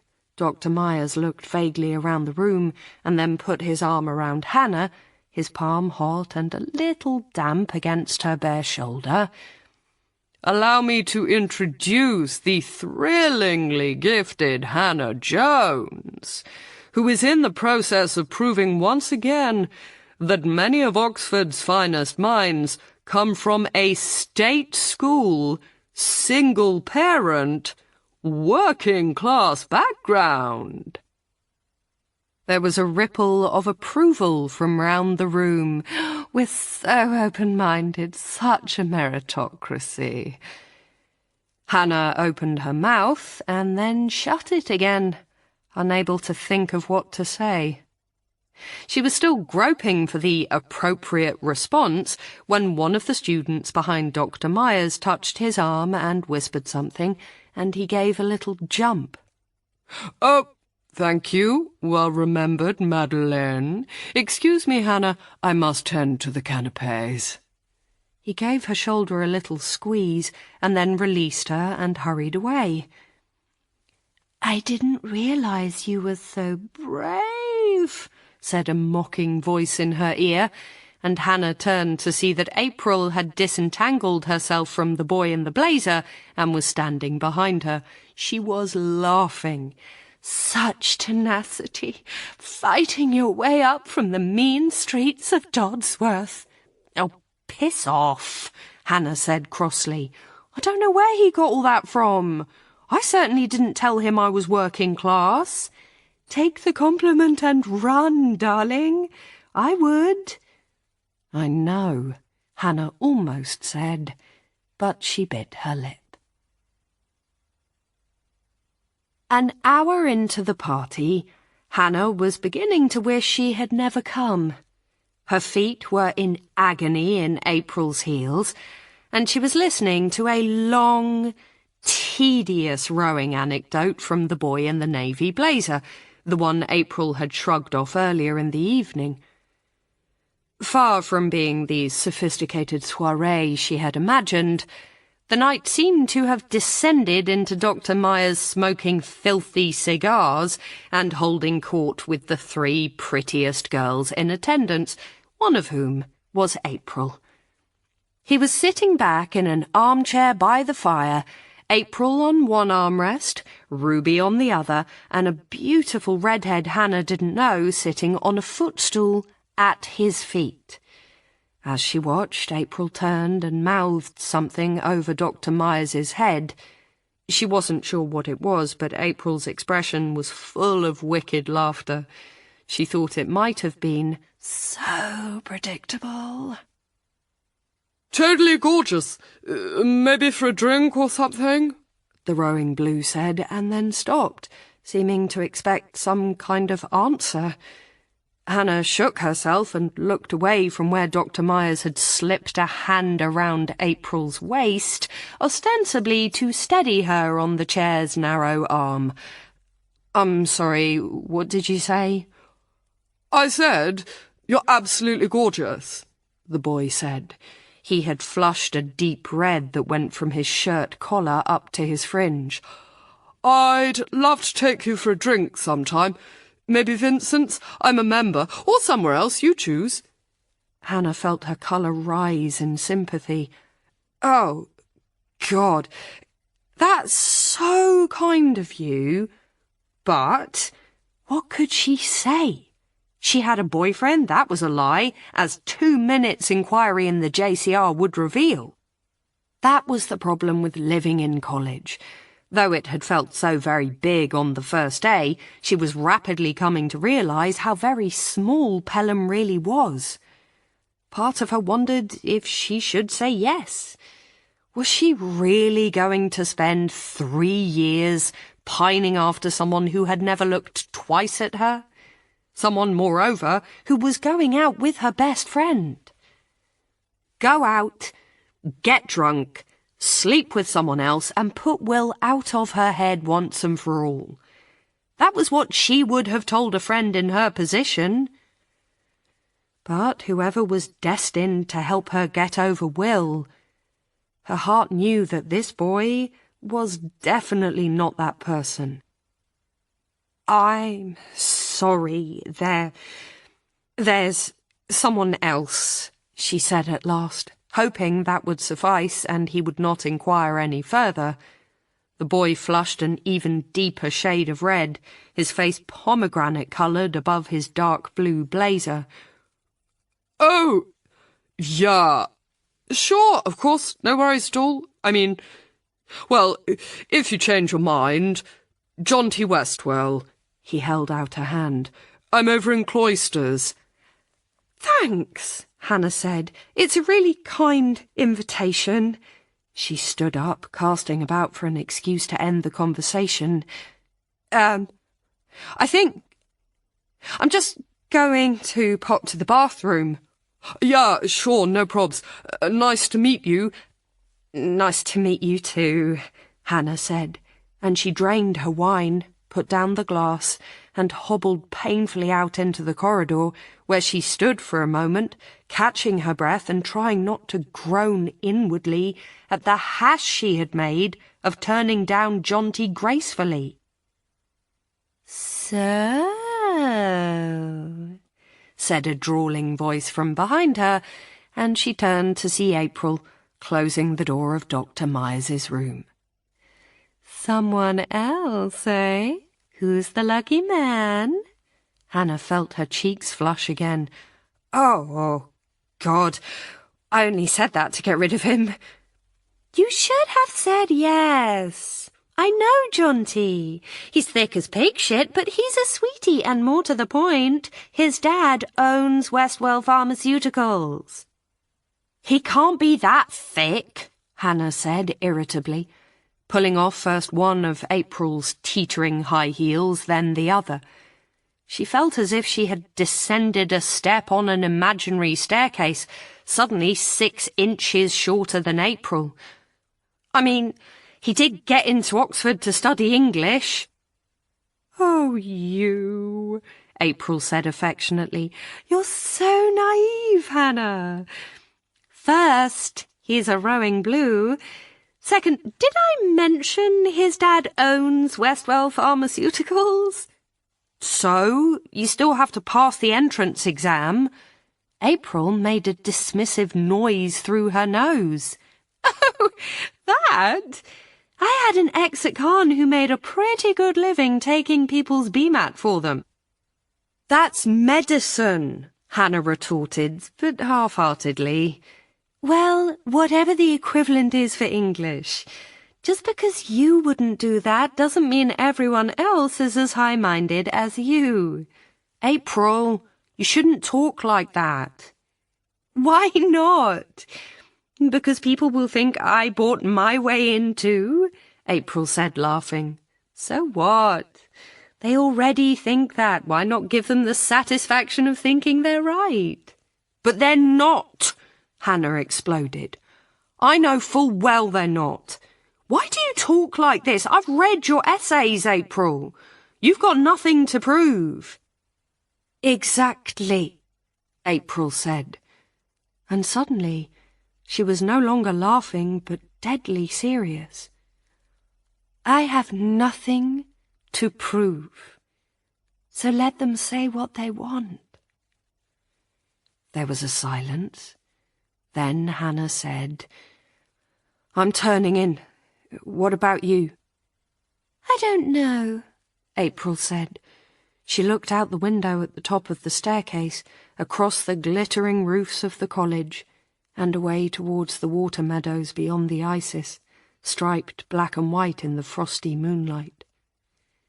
I'm not sure. Horatios asked me and a couple of girls to go for a drink in town. I'm not sure if I can be bothered, though. Horatio? Hannah knew the single word dripped disapproval, but it was too late to take it back. He's not my tutor, April snapped. He's a tutor, though. Don't you think this is a bit inappropriate? We're not in school, April said impatiently.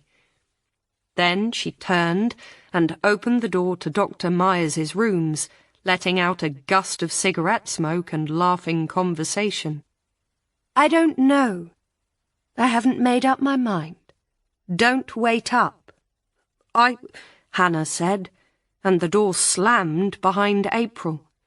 Won't, she finished to the empty corridor, and sighed, picked up the borrowed high heels, and crossed the hallway to go to bed. After. When they get home from the restaurant, Will falls into bed and straight into a deep slumber, but Hannah, though she felt tired in the taxi, finds she can't sleep. She tries hot milk, white noise to drown out Will's snores, but nothing works. Her joints hurt, her breasts are sore, everything aches, and she can't find a comfortable position in bed. At last she pulls out her headphones and does something she hasn't done for months, years even. She opens up Instagram and navigates to @the April CC, April's account. April was the first person Hannah had ever met with Instagram, back in the days when filters were strictly for coffee and plenty of people didn't even have a camera on their phone. But April had been one of an early handful to download the app, and she had known somehow that this would be big. Now Hannah scrolls back through ancient selfies with sun-soaked filters and frames to make them look like Polaroids. There are photos of April draped across punts, pictures from college bars, a snap of some tuxedo-attired boy being led by the tie down St. Aldert's, all the drunken, laughing, unself-conscious mementos of student life a decade ago. She knows the photos well, and not just because the press mined them for publicity shots. In the early days, when they were all that was left of April and of her own life at Pelham, she had flicked through them obsessively, noting every like, reading every comment, each one testament to April's impact on the world and the gaping hole she had left. R.I.P. April, heart. OMG, still cannot believe you're gone. Love you. Wow, she fit. What a shame. Lol. It wasn't healthy. She knew that, even at the time. And at last the pain the pictures caused outweighed her need to look, to prove that April had been real, and flesh and blood, and as beautiful and vivacious and happy as Hannah remembered. So finally, as the comments died away and the likes slowed down, she'd forced herself to stop going back. But now, looking at them again, she is struck anew by April's luminous, unpolished beauty, not just in the photos where she is dressed up to the nines, hip jutting, makeup on point, but even more so in the candid snaps. April lying in bed in a splash of morning sun, makeup free, smiling sleepily at the camera. "Oh, hi there," she had captioned that one. And then a series of hashtags. Hashtag no filter, hashtag no makeup selfie, hashtag Sunday morning, hashtag God, I look a mess. "I miss you," Hannah types out in the comments, and for a moment her finger hovers above the send arrow. But she doesn't post.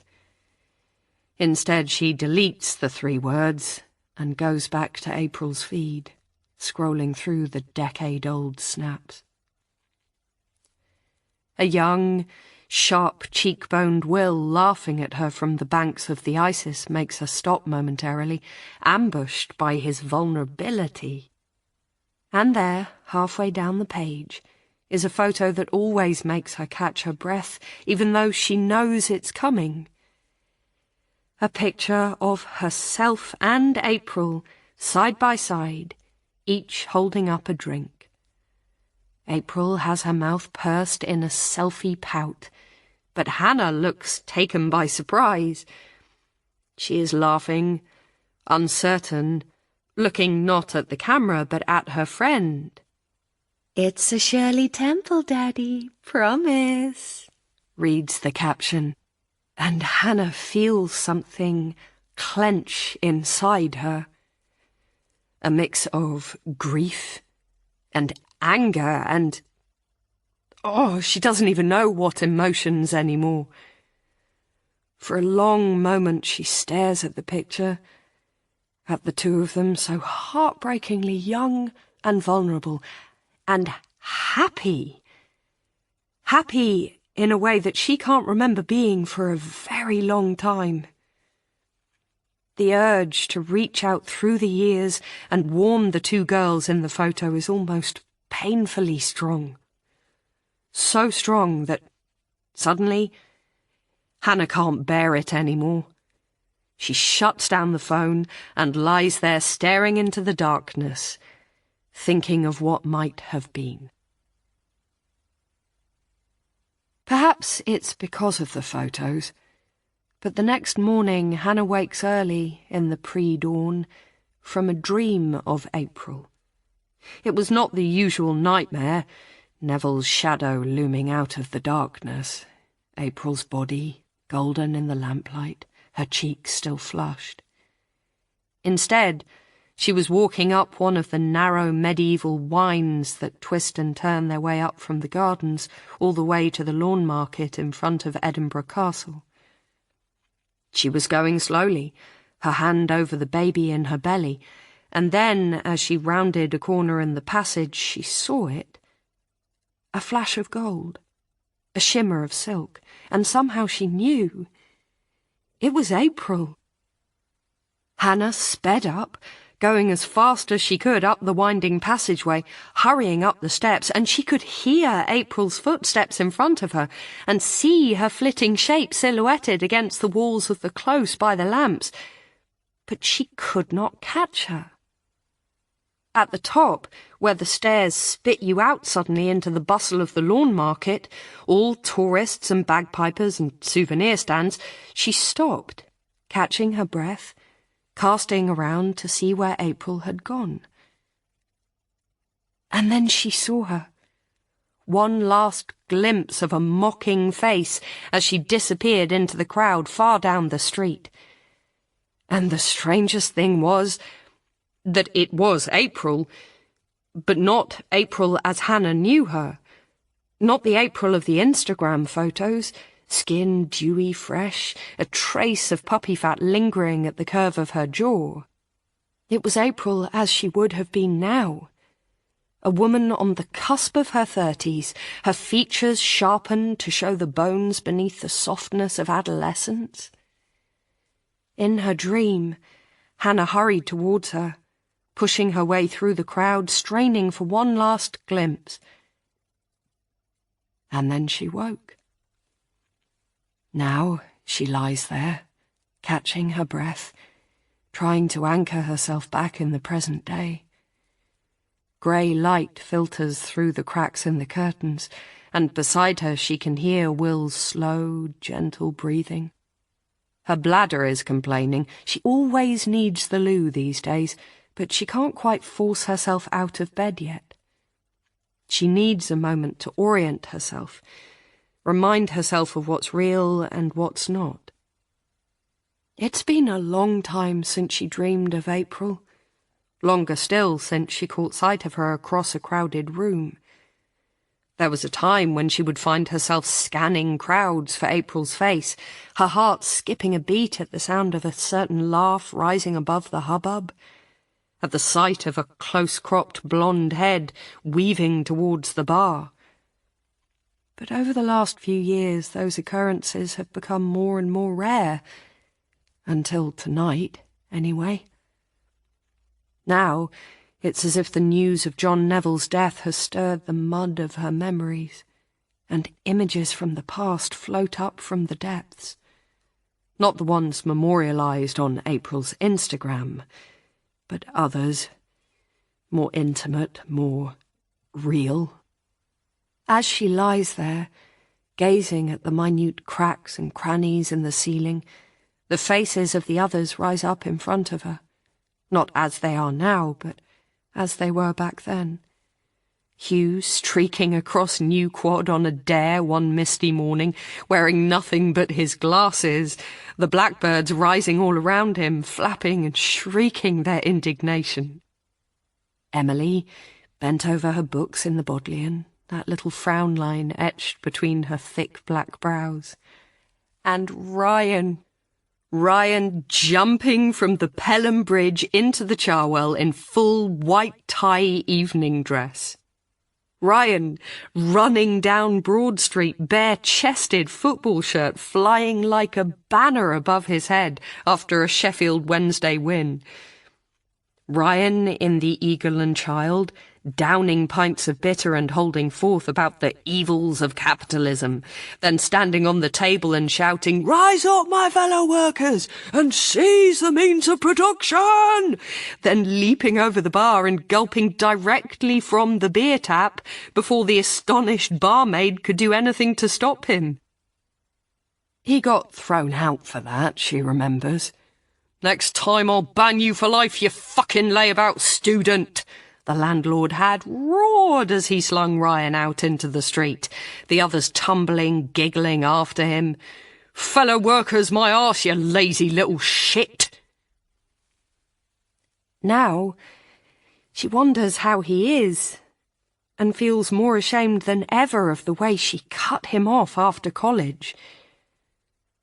Beside her, Will stirs, and she looks over at him and feels her love for him clutch at her insides with a force that is almost painful. She has always loved him best when she is watching him unawares. Awake, he is self-possessed, polished, still very much the perfectly mannered private school boy who offered her a seat in the dining hall at Pelham that first night. And some part of her feels she has never really got to know him better than she did that first evening. But asleep, or in his unguarded moments, he is Will. Her Will. And she knows and loves the very bones of him. He seems to be dreaming, emotions chasing across his face, his eyes moving uneasily behind closed lids. She wonders what he is thinking, as she does so often. Will she ever learn to read him, to see the real depths of feeling that he hides behind his mild, amused manner? But perhaps that is why she loves him so much. The unattainability of him, the rare flashes of vulnerability that he reserves for her alone. Only once has she seen him cry, and that was after April's death, as they held each other and wept for what they had both lost, but also what they had found in each other. Before. When Hannah returned to Oxford after the Christmas break, it was with a sense of coming home. "Why is it called Hilary Term?" her mother asked in the car on the way to the station, and Hannah answered without even thinking, "Because the feast of St. Hilary of Poitiers falls in the middle," and then wanted to laugh at herself, at who she had become.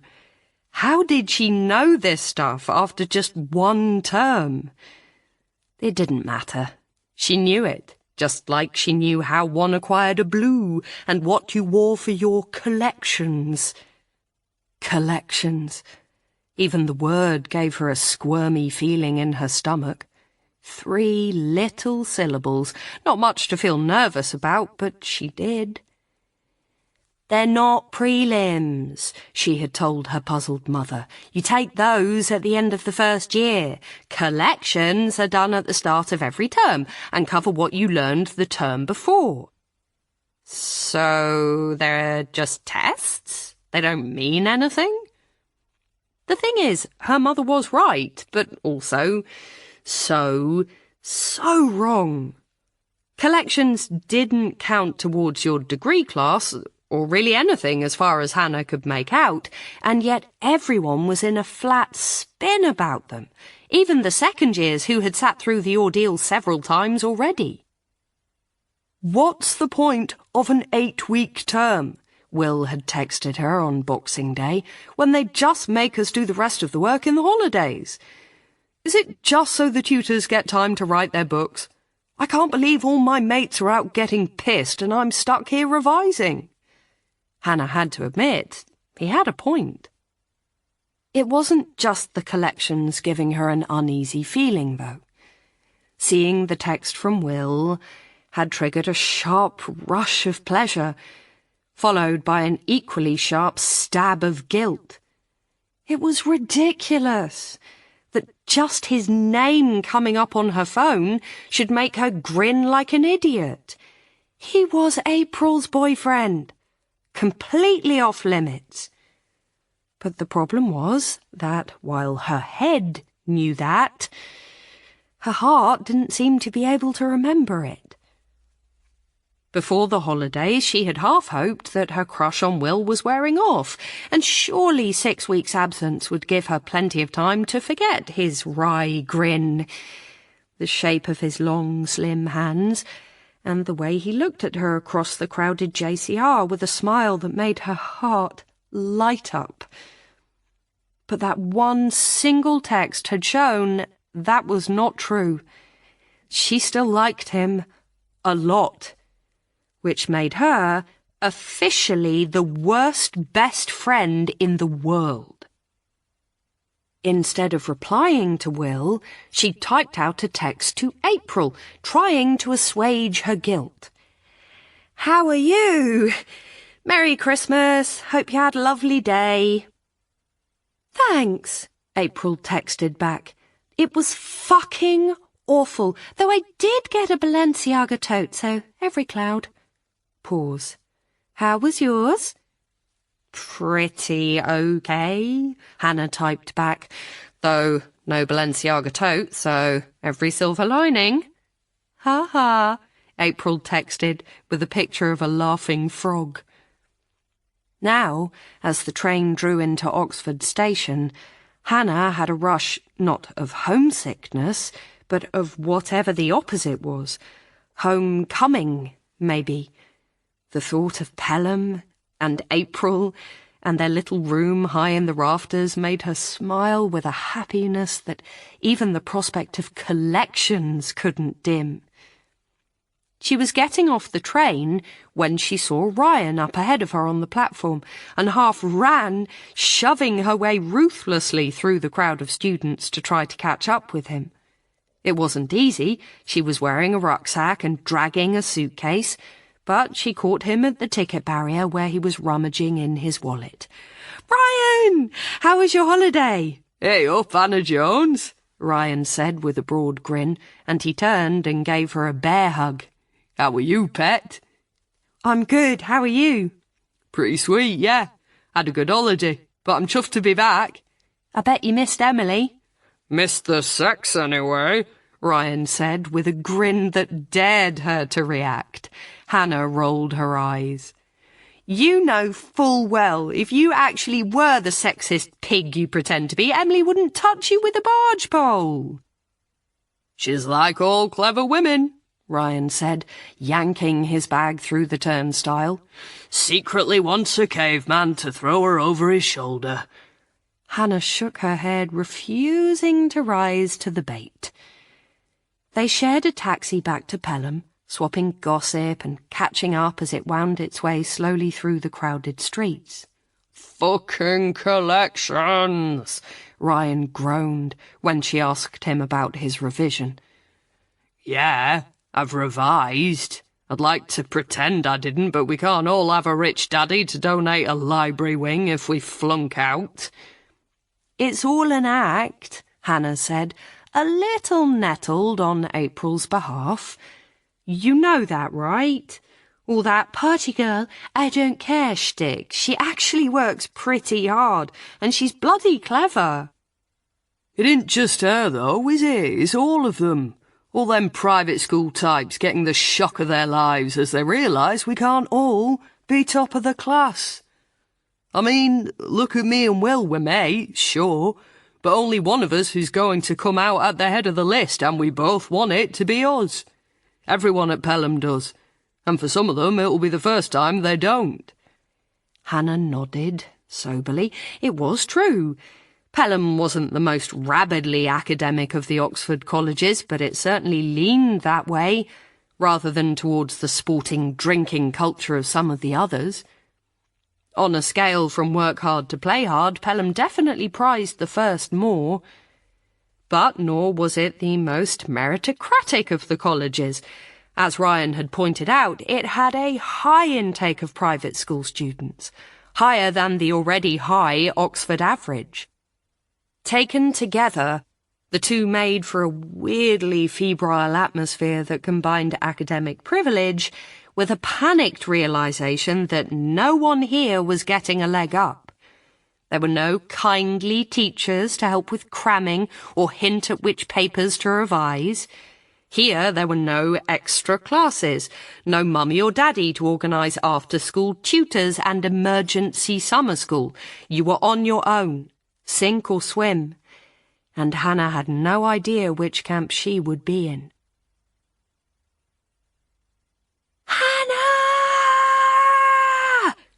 The shriek set Hannah's ears ringing as she opened the door to the set, and someone barreled across the living room to fling her arms around her, almost knocking her off balance with her heavy rucksack. "April!" Hannah set down her case laughing and hugged April back. "How are you? Sorry your Christmas was a bit pants."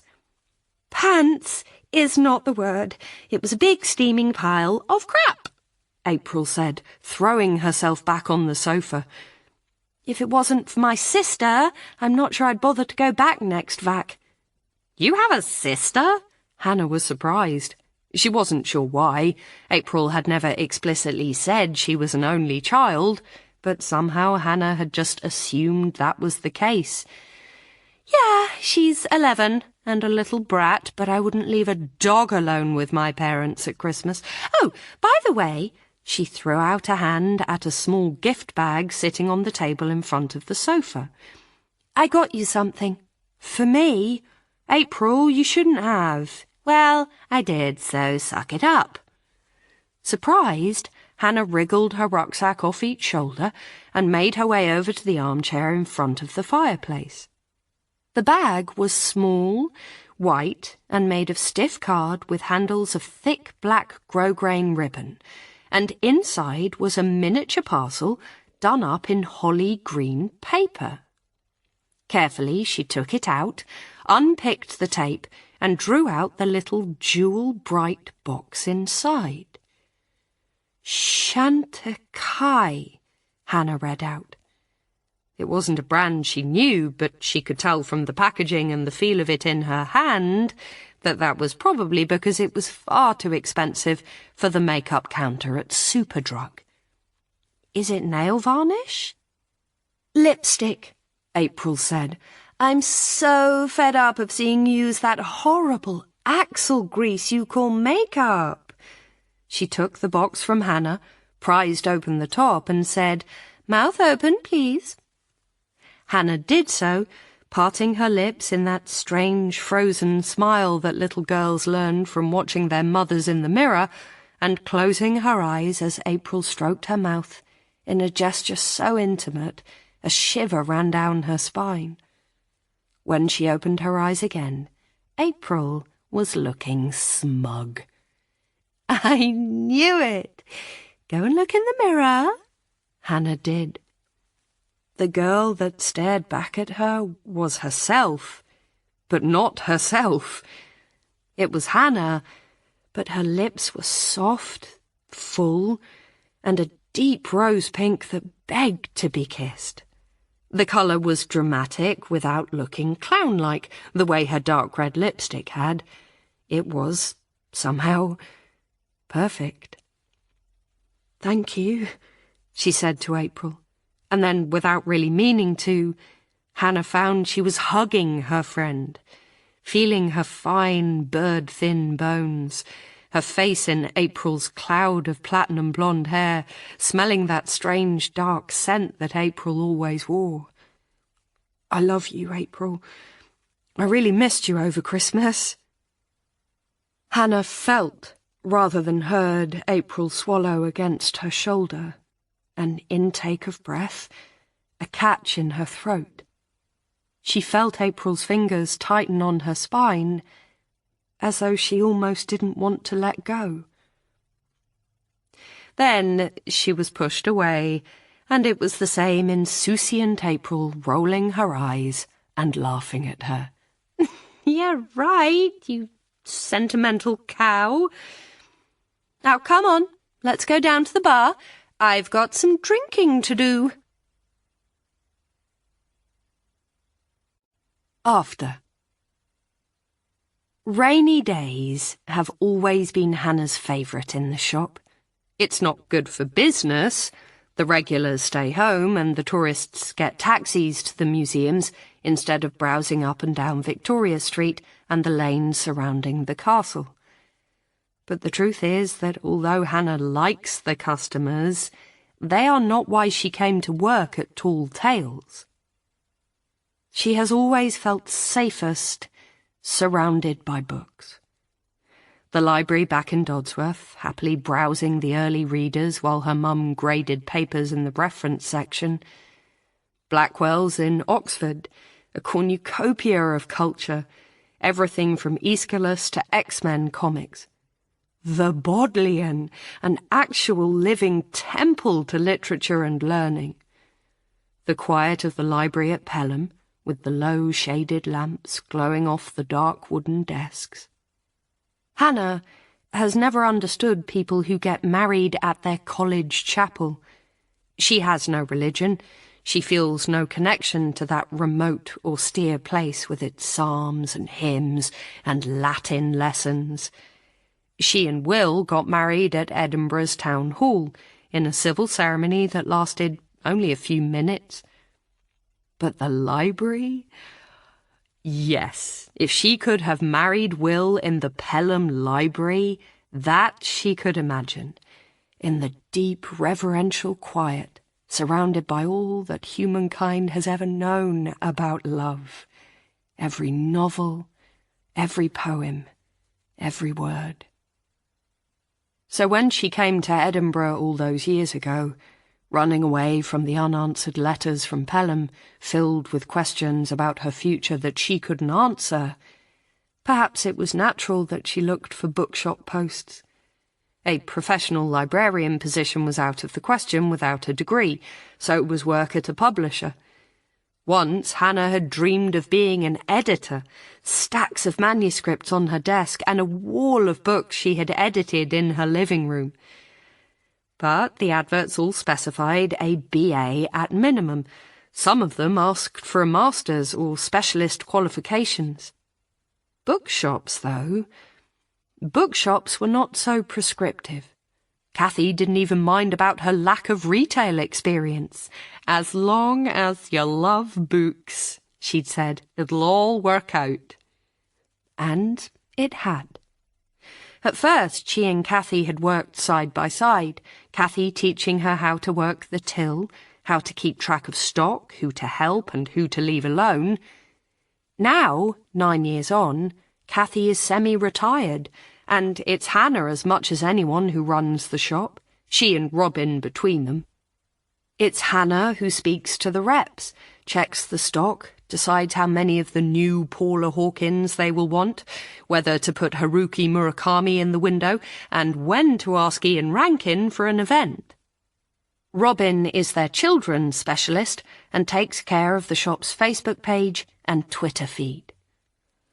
Today, it's been raining hard since 12, and they've had only one customer in that time, a young man who has been browsing in the back room of the shop for a while. Cathy doesn't like them to harass the customers with offers of assistance unless they look actually lost. Nothing worse than feeling jumped on, she always says. But customers who lurk out of sight in the back room are a bit of a red flag for shoplifting, particularly students with a rucksack. And it's the non-fiction section housing some of the most expensive books in the shop, academic reference volumes and the £50 Taschen art books. If you were going to steal stuff, that's where you'd start. He needs to shit or get off the pot, Robin whispers to Hannah when she comes back from the staff room to find him still there, and Hannah laughs. I'll go and see what he wants. She coughs as she enters the non-fiction section, not wanting to be seen to sneak up on customers. The man straightens and turns around, and Hannah sees that he's not as young as she thought. From the other side of the shop there was something about his sandy hair and flushed cheeks that made him look like a teenager with a school bag. But up close she can see he's quite a long way past that, and as he stands, she catches a pink flash of scalp through the thinning hair at the back of his head. He's probably in his mid-20s, a little younger than her, not a student then, and probably not a shoplifter either. "Can I help with anything?" she asks. "Oh, hi," he says. "Yes, actually." His voice is tentative, and there's a slight lilt in his accent. Not Scottish, Welsh, maybe? "I'm looking for a biography of Ted Bundy." Ted Bundy? Hannah feels her lips thin. She tries not to be judgmental about reading. No such thing as a guilty pleasure, is Cathy's motto, and it's one Hannah largely subscribes to. Geoffrey Archer to Geoffrey Chaucer. Outlander to the outsider, they all keep the wheels of publishing turning, and money coming into the tills, and if they give someone a happy few hours, that's good enough for her. But still, she doesn't really understand why anyone wants to buy true crime. Why would they voluntarily soak themselves in the misery of people like her? "I'm not sure," she says, trying to keep the tightness out of her voice. "You're in the right place. It'll be in this section if we have one. If not, I could order one in for you." They stand, side by side with their heads tipped, looking down the stack of true crime biography, and at last Hannah shakes her head. "No, sorry, it doesn't look like we do. Was it specifically Bundy you were after, or can I recommend something else? I'll Be Gone in the Dark is supposedly very good." She taps the spine. "I haven't actually read it, but my colleague Robin liked it a lot, and it had great reviews. It's about the hunt for the Golden State Killer. It's not exactly a biography, more about the investigative side of things, I think." "Okay," he says, somewhat to her surprise. He pulls it out of the bookshelf, a hefty hardback retailing at north of £20. "Thanks, I'll take it." "Great. Was there anything else?" Hannah asks. She's turning away for the till, expecting him to say no, but something in his face catches her. He's looking oddly nervous, expectant. "Actually, yes," he says. His voice flutes up half an octave like a teenage boy's. "Are you Hannah Jones?" She stops in her tracks. Her whole body goes instantly stiff, and then her cheeks flame with heat. For a long moment she just stares at him, frozen, trying to figure out what to say. Should she lie? Walk away? Refuse to answer? It doesn't matter what she says. Her stricken silence is an answer in itself, and she can see from the man's face that he knows it, in spite of the subtle ways she's changed her appearance since the trial. The glasses she started wearing full-time instead of just for watching TV. The long hair she sacrificed to anonymity. The difference is enough to fool the casual observer, but this guy is clearly far from that. He's trying not to look pleased, but he is. He has hit the bullseye. "Who are you?" she manages at last, and her voice surprises her. It is a hiss of anger. "Who are you?"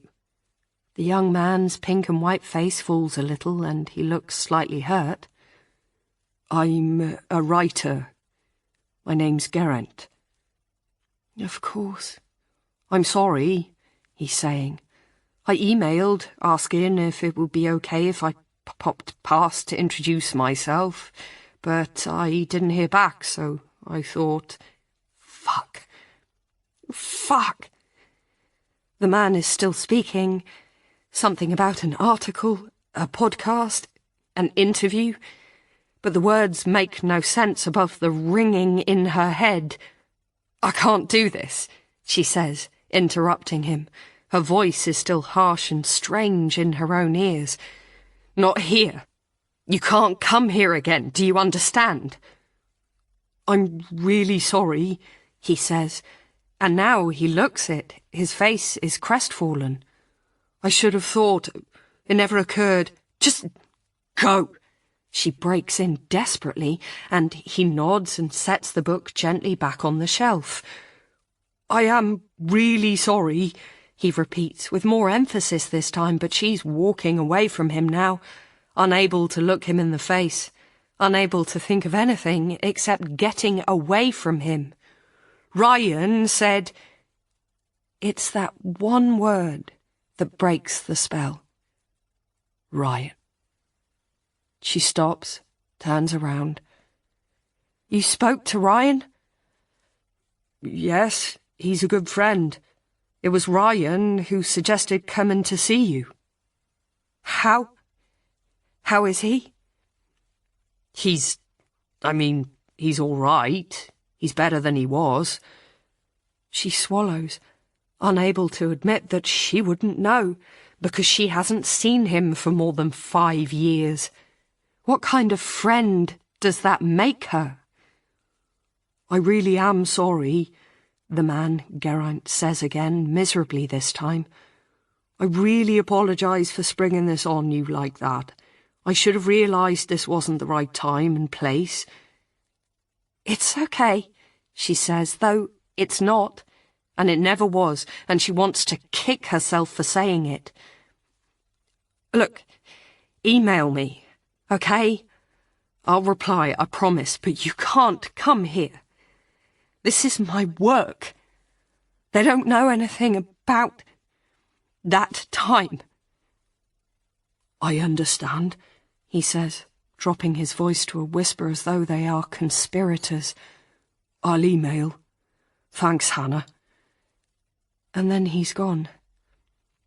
After the shop door swings shut behind him, Hannah finds her legs are trembling, and she gropes her way to the story corner beanbag and sits, her face in her hands, trying to stop shaking. Why did she say that about the email? Now she will have to read it and reply. Why? Because it was the only way to get rid of him, she realises, or it felt like the only way. And because part of her at heart is still the nice, polite girl from Dodsworth who wants people to like her, and who doesn't want to disappoint anyone or cross anyone or let anyone down. For a brief, flashing moment, she tries to imagine how April would have handled the young man. Fuck you, probably in her most bored, drawling tone, and then laughed after he'd gone and poked fun at his prematurely balding hair. But then she pushes the thought out of her mind. She can't think about April. Not now. Least of all now. She is heaving herself to her feet when her phone starts vibrating. Her first thought is, what now? And her second is an instinct to silence it, send it to answer phone. She can't be dealing with her mother, not now. But when she looks at the screen, it's not Jill, it's not even Will. It's the hospital. She presses answer. Hello? Oh, yes, hello. The woman on the other end sounds brisk and a little bit pissed off. Is that Hannah she stumbles over the surname, as people always do. Chastigan? Yes. Hannah doesn't bother to correct the pronunciation. Is everything okay? Well, yes and no. It's Ellie here from the midwifery team. We had you down for an appointment at 2. Had you forgotten? For the second time that day, the blood drains from Hannah's face and then comes rushing back. I'm so sorry.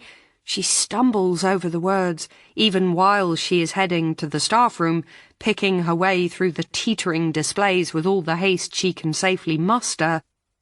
I totally forgot. Something happened. Family stuff. Oh, no. That word again. But it's too late to take it back. I'm so sorry. Am I too late? Well, you're lucky my next 2 ladies have arrived early, so I can put you back to 2:20, if you can get here in time. Where are you? Just around the corner. I am so sorry. Hannah has reached the staff room. She grabs her coat off the back of the door, shrugging her arms into it as she speaks. I'll be there in 5 minutes, I promise. As she hangs up, she sees Robin staring at her over the kettle. Everything all right? Yes. No.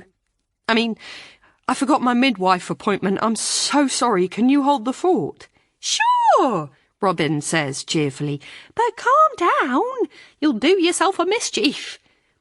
You're a star, Hannah says breathlessly, and then she snatches up her bag and runs from the shop. Before. So, drink then? Hannah said, coming into the living room where April was scrolling through her phone. Hannah had finished putting away the last of her belongings, and the set finally looked like home again. Sure, April said. She stretched, cat-like, spreading out all her toes and fingers. Pellenbar, I don't think I can be asked to go into town. Sure, but can we go via clothes? I met Ryan on the way over, and he said to knock on if we were going for a drink. She said the last part with a slight flush, knowing that she was giving herself an alibi for calling past clothes that had nothing to do with Will, but knowing, too, that, of course, April would collect Will while they were over there, so it would come to the same thing. By picking up Ryan, she was ensuring Will's company. No probs, April said. She grabbed her phone, keys and purse, glanced at herself in the mirror, and followed Hannah down the staircase and across the quad to clothes. As they crossed the courtyard in front of the big, blocky modern building, Hannah found herself glancing automatically up at Will's window, as she always did, second from the right, sandwiched between Hugh's and Ryan's. It was dark, but next door Ryan's was bright and the window was open in spite of the cold air. Bet they're smoking, April said, with a slightly wicked look that made Hannah's stomach shift a little uneasily. She had come to know that look of April's, and it usually foretold some kind of mischief. The only question was how far she would go. When they reached Ryan's room, Hannah raised her hand to knock, but April put her finger to her lips. Her eyes were full of laughter. Can you smell it? She whispered. Hannah nodded.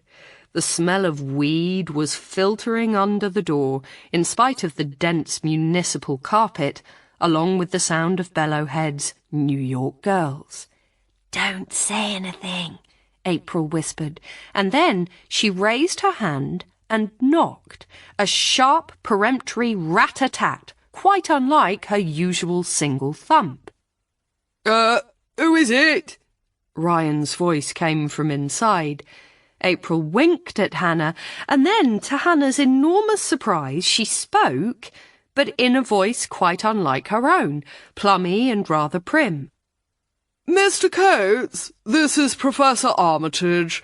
We have received a complaint that the scent of the marijuana weed known as skunk has been detected emanating from your room. could you please open the door?" "Shit!" Hannah heard, very muffled from within, and the sound of people scrambling to their feet. The music was abruptly silenced. Then, still Ryan, but more loudly, Just a minute, Professor. I'm just on the bog. Hang on a sec." More flurried noises came from behind the door, the sound of the bathroom door opening, and then a toilet flushing. "Open the window," she heard, whispered urgently from within, and then, in reply to some remark she couldn't hear, "Well, open it wider, you dickhead." April, meanwhile, was creasing up with silent laughter. She recovered herself enough to say, Mr. Coates, I must ask you to kindly open this door immediately," though there was a suspicious wobble in her voice at the last word as the toilet flushed again. "One sec," came Ryan's voice, this time with a note of desperation. And then the door opened, and Ryan, face red and hair tousled, his clothes giving off a strong smell of weed, was standing in the doorway. For a second, he just looked at them both, puzzled, trying to make sense of the situation. But as April burst into an irrepressible guffaw, realization dawned, and his whole face flushed purple with barely suppressed rage.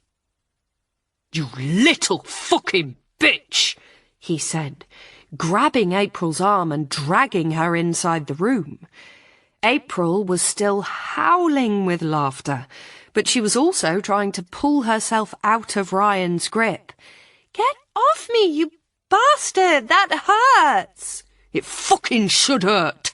He shoved her, and she sprawled backwards into an armchair, looking up at him with a mixture of annoyance and defiance, rubbing her arm. "I just flushed a perfectly good eighth down the bog because of you, you stupid little cow." Hey, Ryan, calm down," Will said. He came across to stand between Ryan and April. He looked torn between relief and irritation. "Come on, it was just a joke. April didn't know we'd flush it." "Yeah, I had no idea you'd be that stupid," April retorted. "Why didn't you just drop it out the window like a normal person?" "Because I thought I was about to get sent fucking down," Ryan said through gritted teeth. He was standing over April as though he would have liked to hit her, and Hannah wasn't certain whether he would have done so if it hadn't been for Will. "I dare say this is all very funny to posh birds like you, isn't it? But those of us without a rich daddy to pay people off have to live with the consequences of our actions. If I get expelled, that's it. Kaput. I am royally fucked. And you know what? I understand why you wouldn't get that, but you..." He rounded on Hannah. "I didn't think you were such a silly little bitch. Maybe living with her, it's rubbed off." "Hey, leave her out of it," April said, standing up and facing Ryan. "She had nothing to do with it, so pick on someone your own size." "That'd be you, would it?" Ryan said with a kind of snarling laugh. He gestured at the disparity between them. April, probably no more than 5'4" and 8 stone soaking wet. Ryan, over 6 foot and built like the rugby player he was. "Well, you've got balls at least." "2 more than you have," April retorted. They stood for a moment, glaring at each other, a kind of palpable tension crackling in the air between them so strong that Hannah felt the hairs on the back of her neck stand up. "Wanker." "Bitch." Hey, said a voice from the corridor, and they both swung round to see Emily standing in the doorway, hands on hips. "What's with the rampant misogyny, Coates?" "Rampant misogyny, my arse," Ryan snapped. "She just made me flush an eighth of weed." Yeah, I made him, April said sarcastically, with the power of my mind. Ooh. She made wavy ghost fingers in front of Ryan's face, and he slapped her hand away irritably. I knocked on the door while he was having a spliff, and the idiot was so scared he flushed his entire stash. Nice move, Coates. Emily raised one eyebrow. With cool like that, maybe better not take up drug smuggling. Both of you can go shove something painful where the sun don't shine. Ryan growled. And you? He stabbed a finger at Will. Don't stand there like you don't know she isn't a complete pain in the arse. That's the best part of 50 quid I'm down. And some of us actually have to work for our cash instead of milking the stock market for unearned money off the backs of the workers. Well, now we're getting down to it, mister. Capitalism is robbery, April said. 50 quid. Is that the real problem? It's all the same with you socialist types, isn't it? Money is a construct and debt is a tool to subjugate the proletariat, until someone owes you a tenner, at which point you never stop harping on about it. Look, here we go. She pulled out her purse and began riffling through the notes. 20, 40, 60. Here you are, 50 quid for the stupid weed, plus a little extra for your trouble. Buy yourself something pretty, sweetheart. She held out the cash. Ryan stood there glaring, a vein visibly pulsing in his temple and the muscles in his jaw working. His expression flickered between fury and something else, something Hannah couldn't quite pin down. Not humiliation, he didn't look humiliated, more like a strong desire to slap April's face. But then he seemed to make up his mind. He reached out and took the money with a little comedic bow and a mocking tug of his forelock. Why, thank you, my lady. Your humble servant, I'm sure, and a pleasure to be rogered by you any day of the week. Hannah let out a breath and exchanged a glance with Emily. It felt like a crisis had been averted, though she wasn't completely sure what or how. Would Ryan really have punched April in front of all of them, including Will? It didn't seem likely, but there had been something in the air between them. Something electric and powerful and very dangerous. I say, said another voice from behind her, this one mild and hesitant. What's been happening here? It smells like a bonfire. Hannah turned to see Hugh standing in the doorway, blinking owlishly through his glasses. As she watched, he blew his fringe up out of his eyes and gave a rather fatuous grin. Been indulging in a spot of the old Mary Jane? Jesus Christ, Ryan muttered under his breath. Where the fuck have I ended up? Some kind of P.G. Wodehouse novel? Hello, Hugh, April said. She stalked across the room to kiss Hugh on either cheek. Thank you for the Christmas present. Christmas present? Hannah was disconcerted somehow. She hadn't thought Hugh and April were close enough for that. She flicked a look at Will to see what he made of the odd remark, but he was picking up tobacco from where it had spilled across the desk and didn't seem to have heard. Hugh said something to April in return, his voice sounding a little uncomfortable, but too low for Hannah to make out, and April laughed, not entirely kindly. Look, why did you come up here? Ryan said now. It wasn't just to make me flush my stash like a fucking dickhead, was it? No, April said coolly. Hannah and I are going to the bar. Are you coming? Hannah had expected Ryan to give April the brush off, but instead, somewhat to her surprise, he nodded. All right, I need a pint. And you? He pointed a finger at April. 50 quid or no 50 quid, you're buying. Got it? Got it, April said.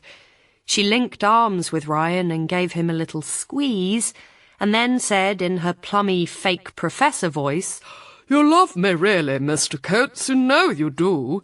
"I do fucking not," Ryan said, but the edge was gone from his voice, and when April dug him in the ribs, he tickled her back, making her laugh and squeal and writhe away, and then chased her all the way down the stairs and across the quad, the rest of them following in their wake. "Assault!" April shrieked as they rounded the corner of the library. "Bad touch!" "Oh, my God," Will groaned as the two disappeared through the dark shapes of the rose garden. "I swear she'll be the death of me. She'll kill me, Hannah, she really will." "But you love her," Hannah said lightly. "Don't you?" Afterwards, she wondered if it was her imagination, the way Will paused and then looked away before answering, not meeting her eyes. "I do," he said at last, and then gave a laugh. "Of course I do. You know what they say.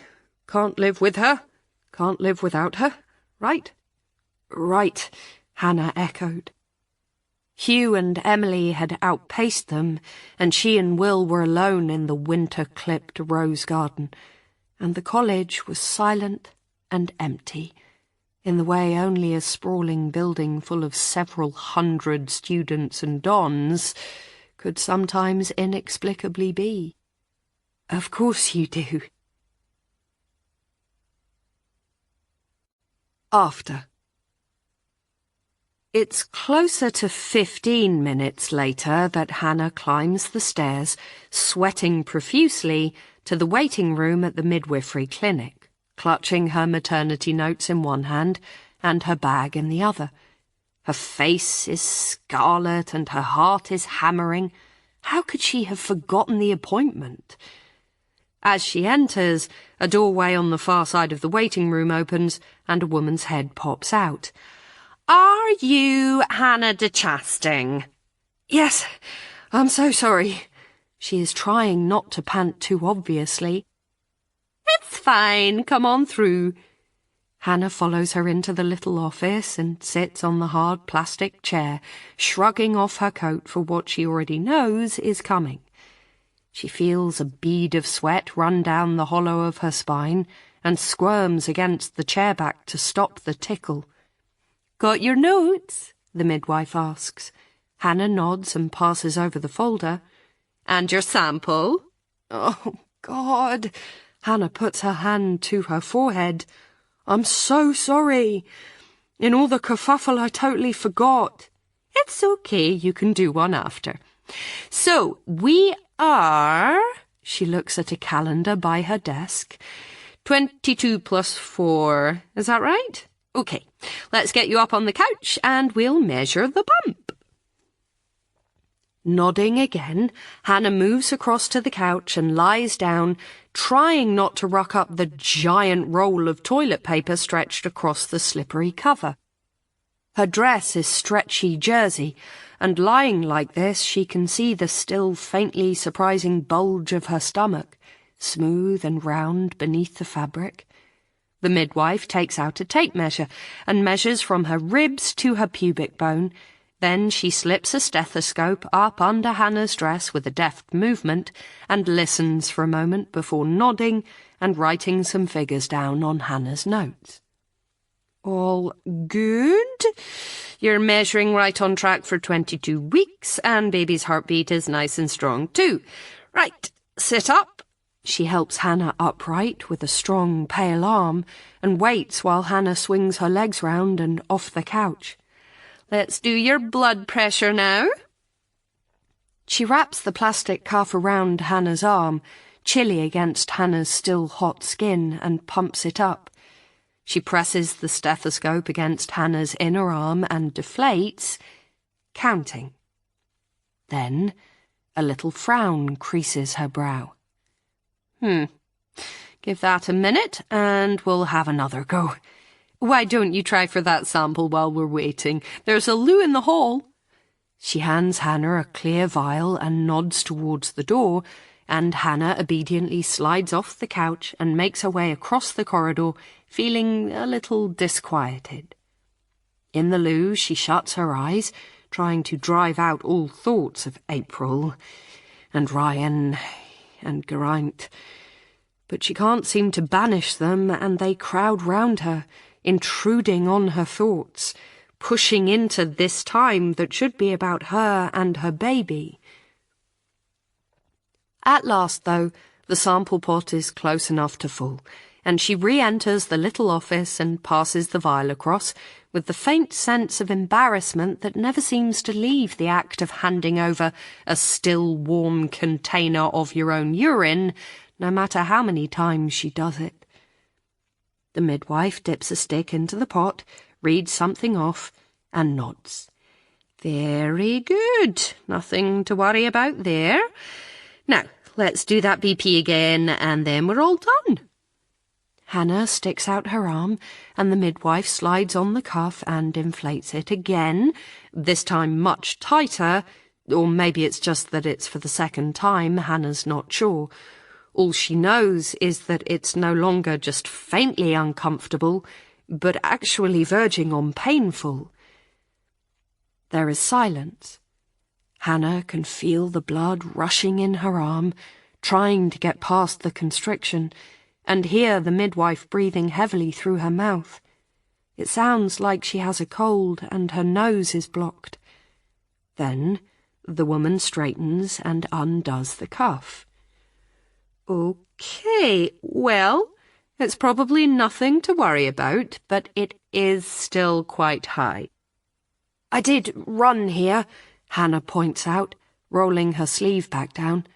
She says nothing about the shock she had with Geraint before the midwife called, but she's uncomfortably aware that it probably didn't help.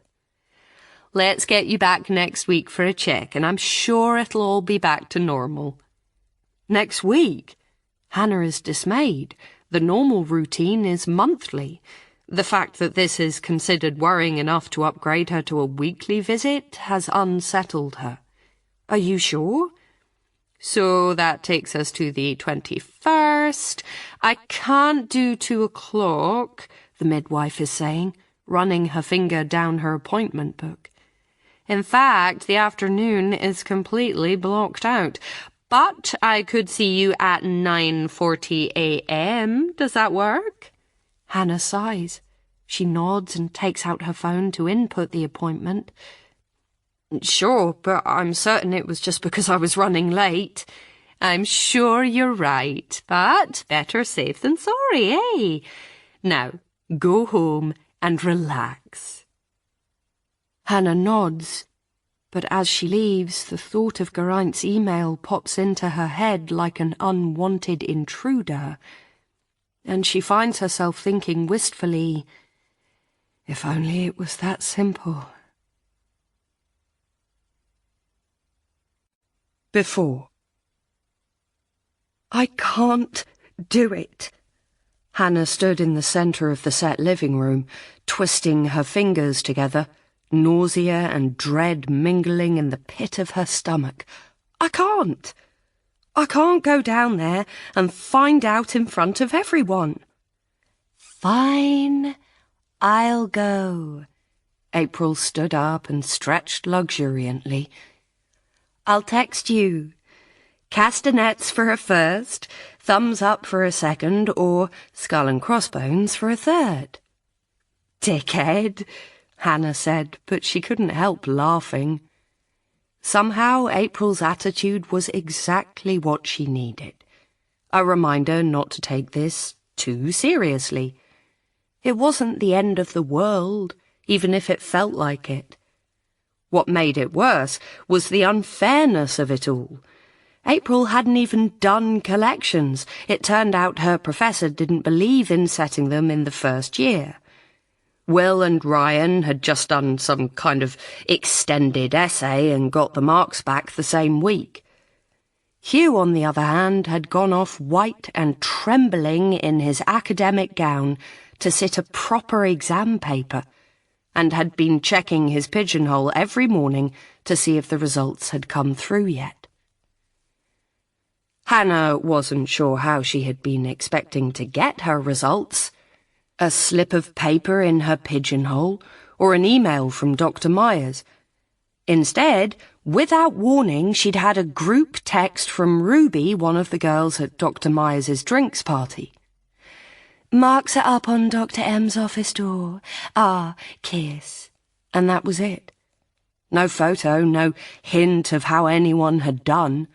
And everyone doing English seemed to have received it, which meant there was a very good chance they were all down there now, peering at her name, while she was up here too scared to go and look.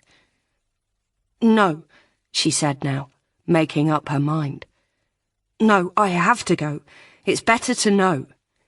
"You know it's bullshit, right?" April said. She put her hand on Hannah's arm. "You do know that. It doesn't count for anything." Hannah nodded. But it wasn't true. Right in that second, that list was everything.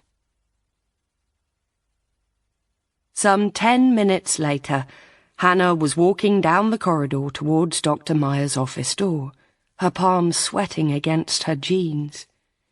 Even from this distance, she could see there were 3 pieces of paper tacked against the wood, and a girl Hannah recognized as third-year English was bending down, reading the rightmost one. As Hannah neared, she stood and turned, a satisfied smile on her lips. "Good luck," she said to Hannah. "Hope you get what you wanted." "Thanks," Hannah said. "You too. I hope it was what you wanted. The girl smiled again, a little patronizingly this time, with a slight "calm down, dear" air, and then moved past Hannah, leaving her alone to study the short lists of names.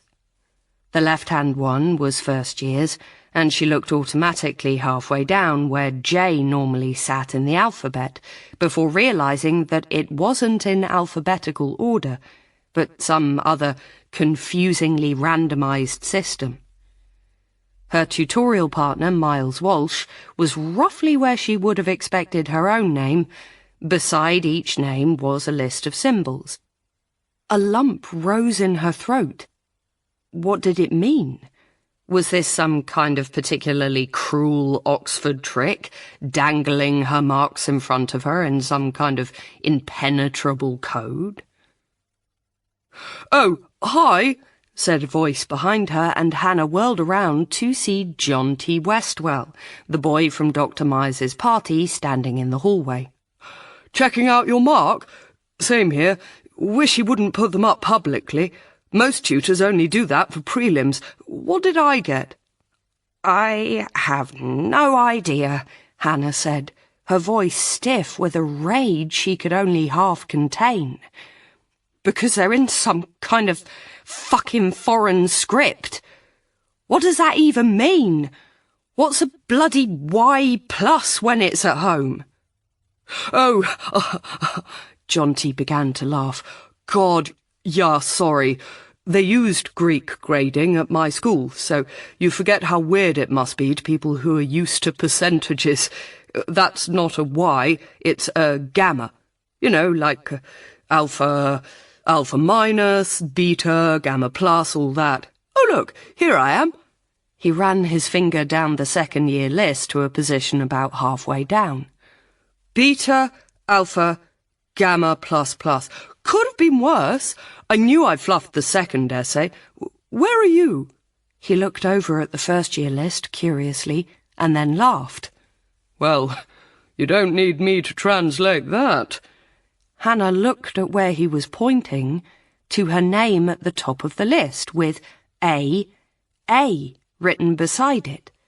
"What do you mean?" she asked uncertainly, and John T. grinned.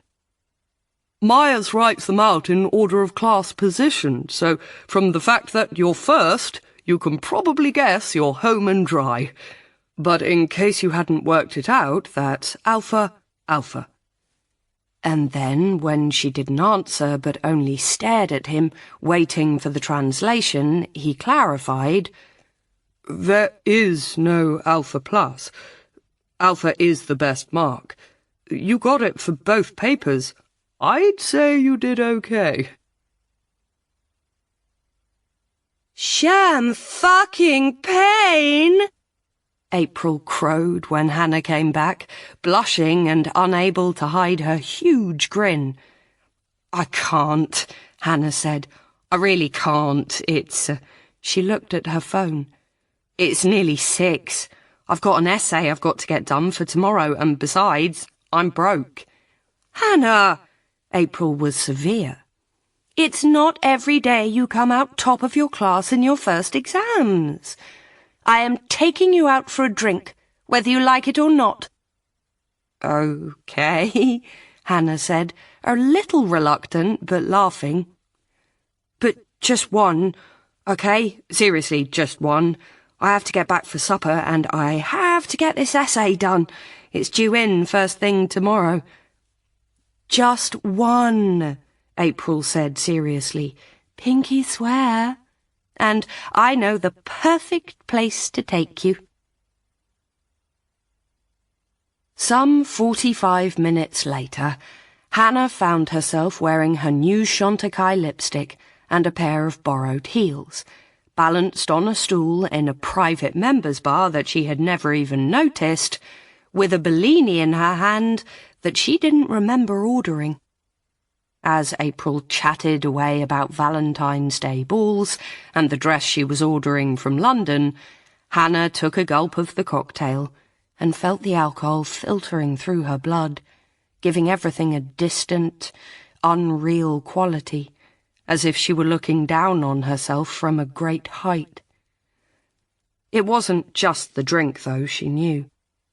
Every day she spent with April, she felt increasingly dissociated from her old self.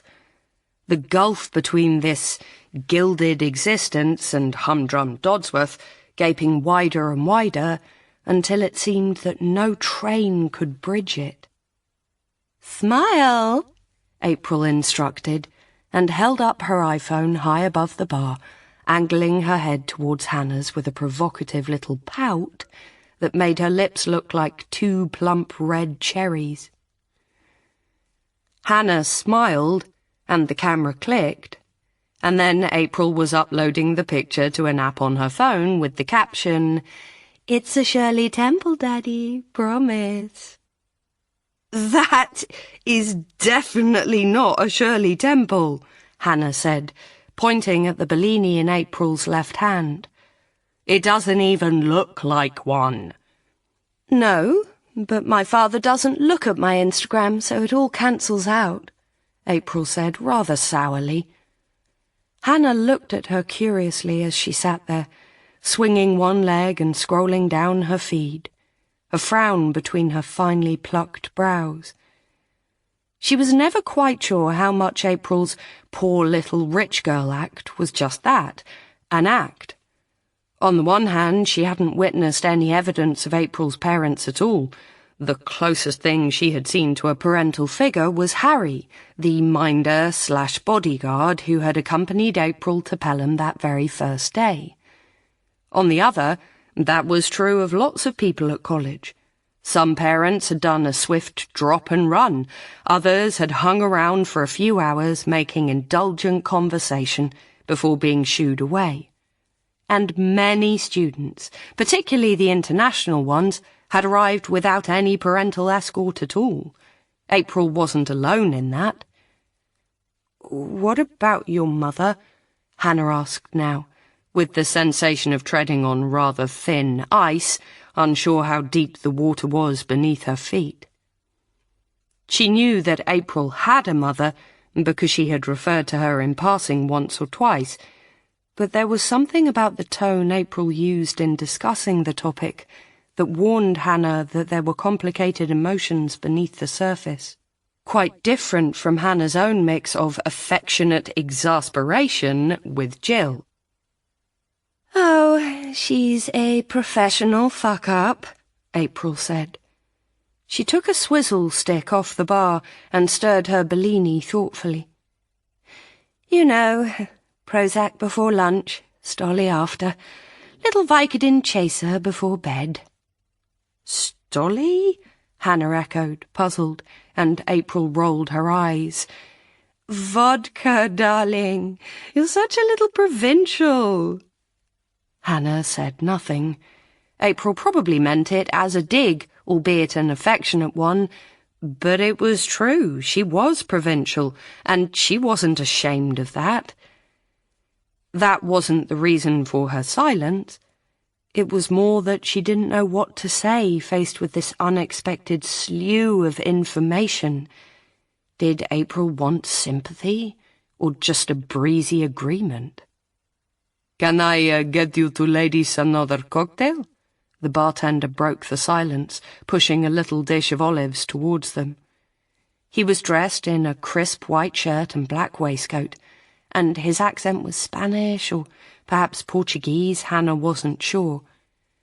He was extremely handsome, and she was not surprised when April put away her phone and rested both elbows on the bar, giving the man a good view of her cleavage in a sheer white silk top. "What are you offering?" she asked, a hint of a purr in her voice. What do you like? The bartender countered, a smile tugging at the corners of his lips. For you ladies, I could make something special. What do you think, Hannah?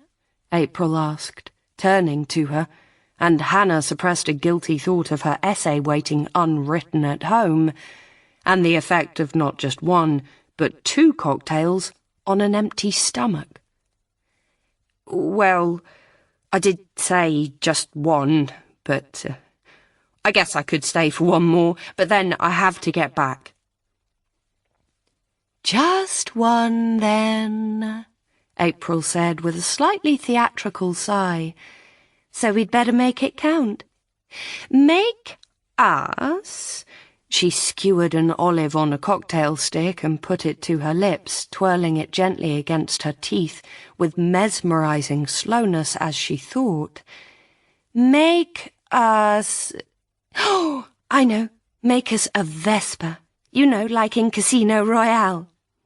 Excellent choice, the bartender said, and he turned, pulling 3 bottles off the rack behind the bar with a theatrical flourish, spinning one in the air before pouring a long stream of clear alcohol into the shaker. When the drinks were finally mixed, the bartender strained the cold liquid into 2 tall brimming martini glasses and picked up a sliver of lemon zest. Very, very carefully, he pinched it over the left-hand glass, spritzing the oil from the zest across the surface of the drink in a little iridescent cloud. Then he dropped in the rind and repeated the action with the right. Finally, he slid the glasses slowly across the bar, the cloudy white liquid trembling at the meniscus. Aquí tenéis, he said, and gave April a little bow. A drink named after a beautiful woman for 2 beautiful women. You flirt, April said. She picked up her glass and took a long, luxurious swallow that drained it almost halfway. Oh, my God, that's delicious. What do you think, Hannah? Hannah picked up her own glass, put it to her lips, and took a gulp to match April's. She nearly choked. It was pretty much pure alcohol from what she could tell. In fact, it tasted like almost neat gin. Jesus! She spluttered, setting down the glass. Her eyes were stinging. The Chantecaille lipstick had left a deep rose imprint on the glass. What's in this? 6 parts of gin, 2 parts of vodka, 1 part of Lillet Blanc, the barman said laconically. April laughed and raised her glass to him across the bar. I'll drink to that. And how many units of alcohol is that? Hannah said. She knew it sounded prim and censorious, but she couldn't seem to help it. "Does it matter?" April said. Her voice was a little stiff, like she was trying to hide her irritation. "It's not like you're planning on driving home. Jesus, you sound like my dad." She took another swallow of the cocktail. "This is like..."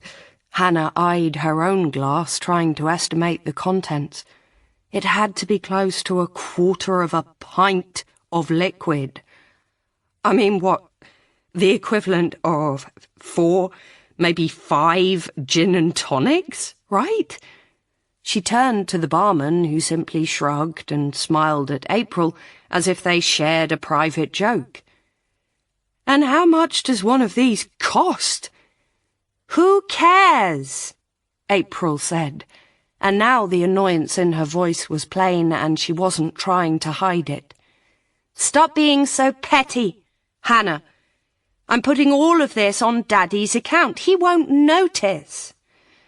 She picked up the glass and tossed back the remaining inch of her Vespa with something like defiance. "The same again," she said to the bartender, thrusting the empty glass towards him. "For both of us." "And what's your name?" "Raoul," said the bartender. He smiled at April, showing very white, very even teeth. "Two more Vespers coming up. It will be my pleasure." "One, please, Raoul," Hannah said firmly. She swallowed the remains of her Vespa, then stood up, feeling the rush of alcohol to her head. "April, I'm sorry. It's not just the money. I have to get back. I've got that essay to hand in tomorrow. I did say..." "Fuck the essay. I never do them until the last minute anyway." "I have left it until the last minute. I told you it's due in tomorrow morning." "Tomorrow?" April scoffed. "Tomorrow is hours and hours away. I do my best work at 3 a.m.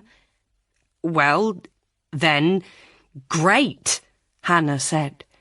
Her arguments were slipping away along with her temper. "Good for you, but I don't. In fact, I'm pretty useless after midnight, and my tutorial with Dr. Myers is at 9 a.m, so..." "Oh, Dr. Myers," April interrupted, mocking. She made a face to the barman that Hannah couldn't read, but it was droll, as if she had secrets she could tell if she wanted. "Yes, Dr. Myers," Hannah said. She was getting cross. She could feel her cheeks becoming flushed. Why was April always like this? She was the perfect friend until she wasn't. Funny, generous, totally inspired on occasion. When she was in the mood, there was no one Hannah would rather spend time with. But then, with the flip of a switch, she would turn and become mean. What of it? "I wouldn't worry about him." What's that supposed to mean? "I have to worry about him, April. He's my tutor." "Well, good." April reached out and tweaked Hannah's nose. "For," she pinched it again, "Will you stop that?"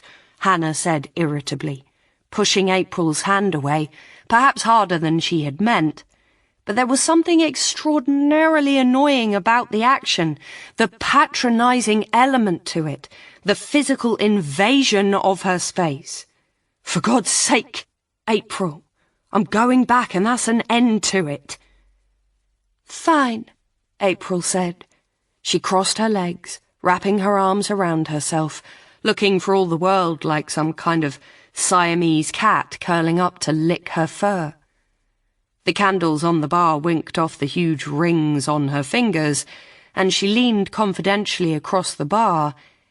"Raoul and I will be fine, won't we, Raoul?" "I will take good care of your friend," the barman said, and he smiled again at Hannah. "Don't worry. I will make sure Miss Clarke-Cliveden gets home safely. You? April leaned still farther over the bar so that her top slipped lower, and Hannah saw a flash of rose-coloured brassiere. Can call me April. And I don't say that to all the staff. OK, Hannah said.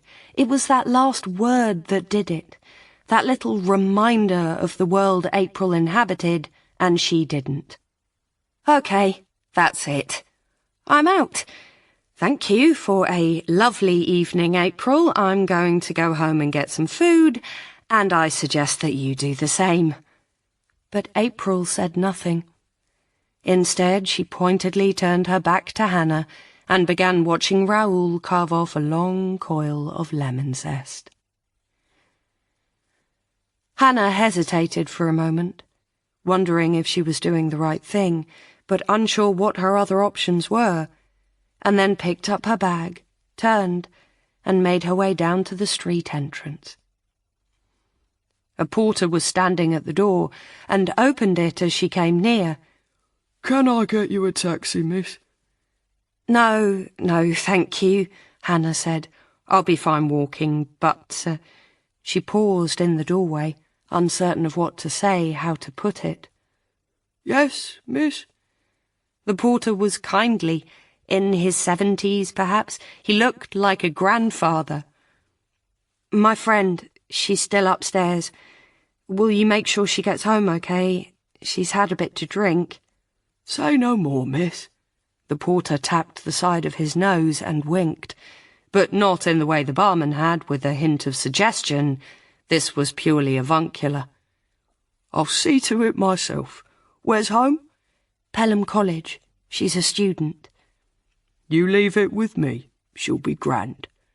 He nodded at the rain, which was just starting outside, turning the stone flags of the pavement to dark mirrors and the lamps to splashes of gold.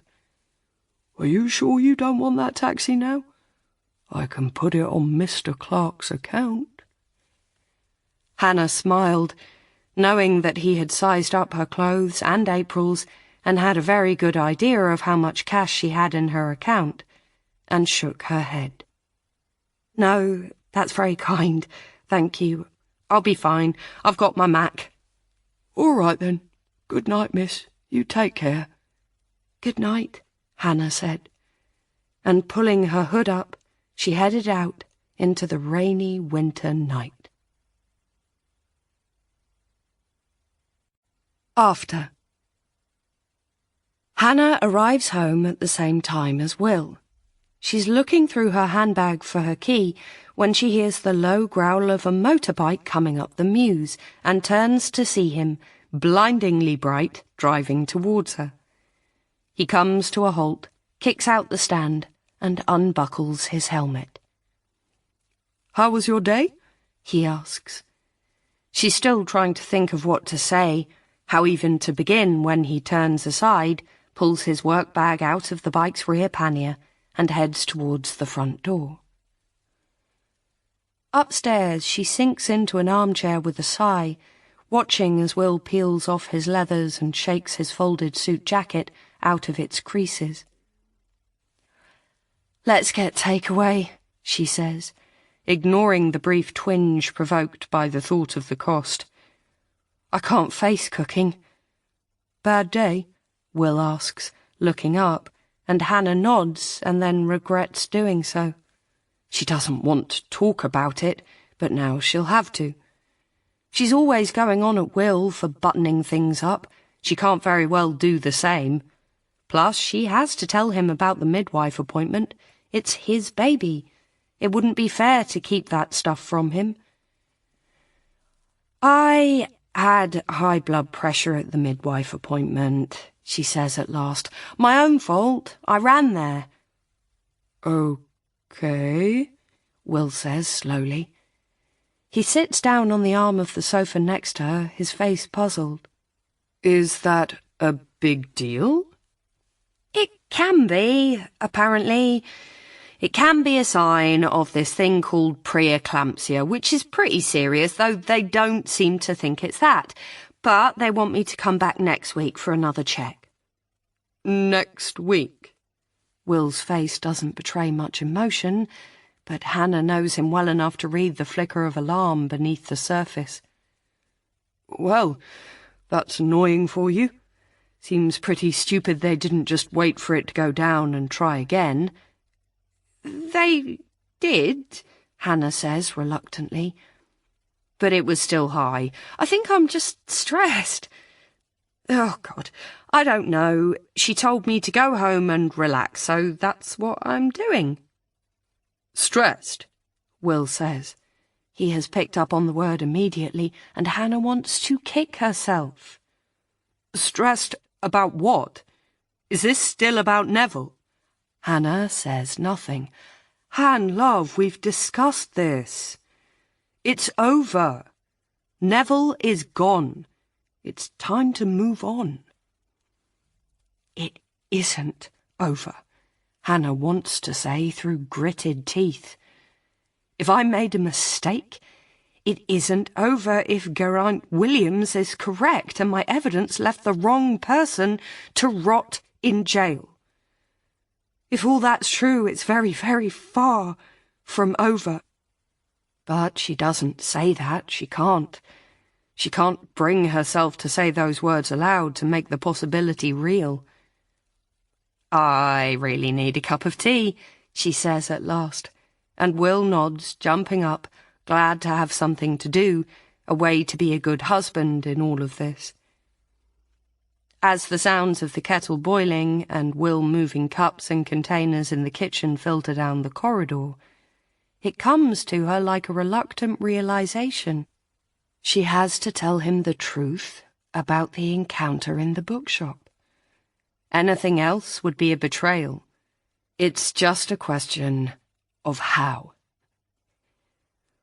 Will, she says at last when they're both settled, him on the sofa with the takeaway menus, her curled up beneath a fluffy blanket with a mug of peppermint tea warming both hands. He looks up. Yes? I was thinking pizza. What do you reckon? Pizza's fine. But listen, there was something else. Something happened today. At the clinic? No, at work. This guy came into the shop. The journalist I told you about, the one who emailed. He came into the shop? Will puts down the menus and turns to face her. His expression takes her aback. This is exactly why she didn't want to tell him, out of a fear that he would overreact. But his face has a fury in it that's even more out of proportion than she was expecting. Will knows what she's been through with the press over the years. He's watched her change her number and her appearance and even her name. He gets angry on her behalf, angry enough to swear at reporters who call the house, even threaten them sometimes. But that doesn't begin to touch what she sees in his reaction now. His face is still, almost unnaturally still, but there is a contained rage in it that frightens her, and a vein beating in his temple that she knows is a sign he's very close to losing his temper. Will doesn't lose it very often. She can remember only once or twice in their whole relationship. But when he does, he really loses it. She can remember him hitting a man once, late at night on their way home from the pub. The guy had been catcalling a woman in a headscarf with a horrible racist innuendo, and when Will called him out, the man refused to apologise and then took a swing at Will. He missed, but Will hit him back, and his punch connected. And he didn't just hit him once. He pounded him and pounded him, while Hannah watched in a kind of mute, frozen terror, unable even to protest, she was so shocked. Will came very close to being arrested for grievous bodily harm that night. He was saved only because 2 witnesses attested to the racist abuse and that the other man had swung first. That and the fact that the man had turned out to have a long record of racially aggravated offences, which perhaps made the police more willing to overlook Will's actions. But Hannah has never forgotten that moment of watching her gentle, loving boyfriend snap. That moment when his mood turned in an instant, and he became someone capable of inflicting severe injury on another human being. Seeing his face now, she is reminded of that night, and a shiver runs down her spine. "Hannah," Will says, his voice very level, but there's a sound in it like a warning, and Hannah swallows and forces herself to answer, "Yes." Apparently, he said in his email that he might pop in. She finds herself trying to make excuses, downplay her own shock and indignation at the invasion in order to preempt his fury. And when I didn't reply, he thought that was a green light. Anyway, I told him work wasn't the place for it and he's going to email. "He's what?" Will breaks in, his voice rising. "Will, please calm down." Hannah's voice is pleading, and she hates herself for it. "He's a friend of Ryan. I can't just tell him to go away." "You can, and you will." It's that will that does it.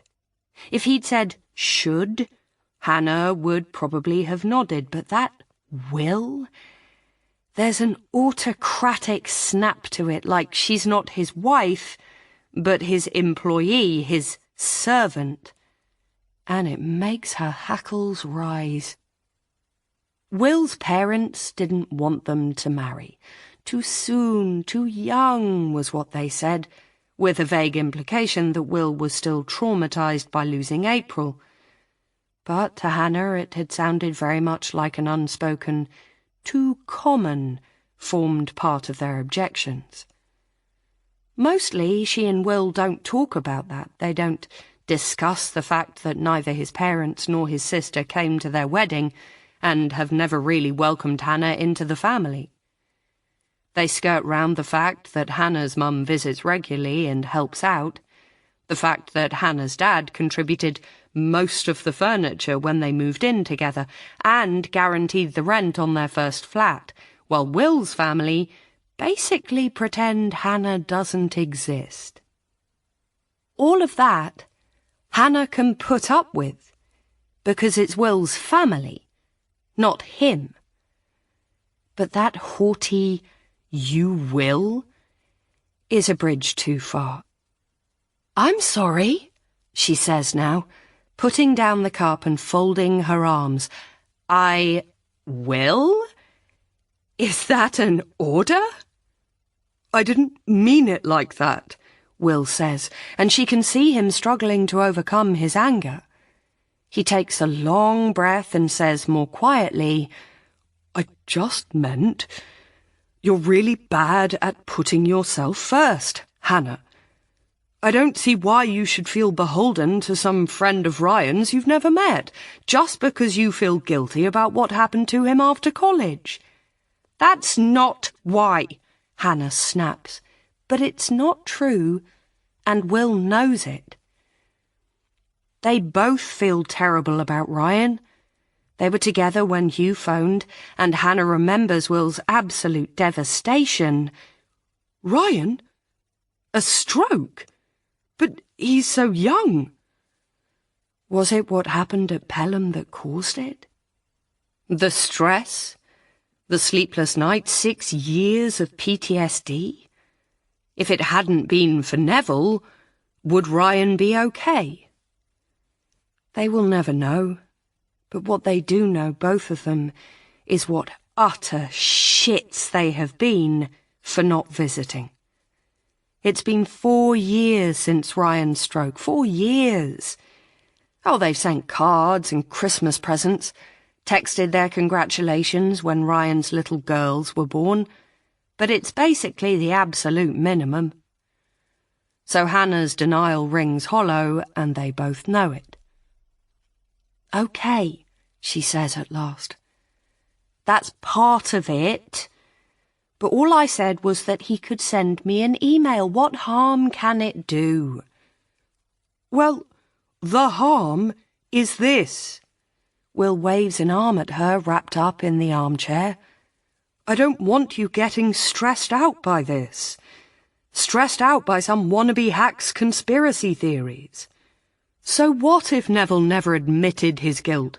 Plenty of people don't.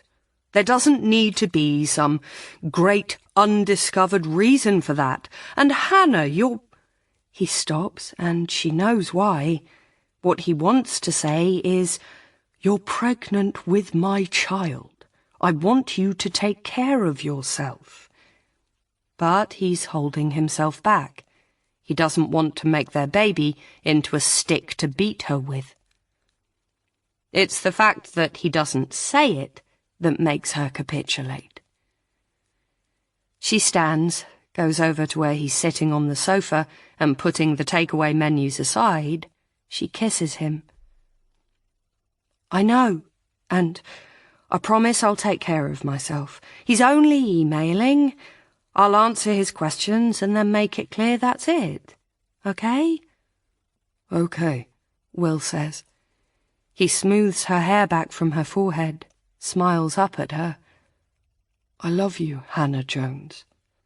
"I love you too, Will de Chastain.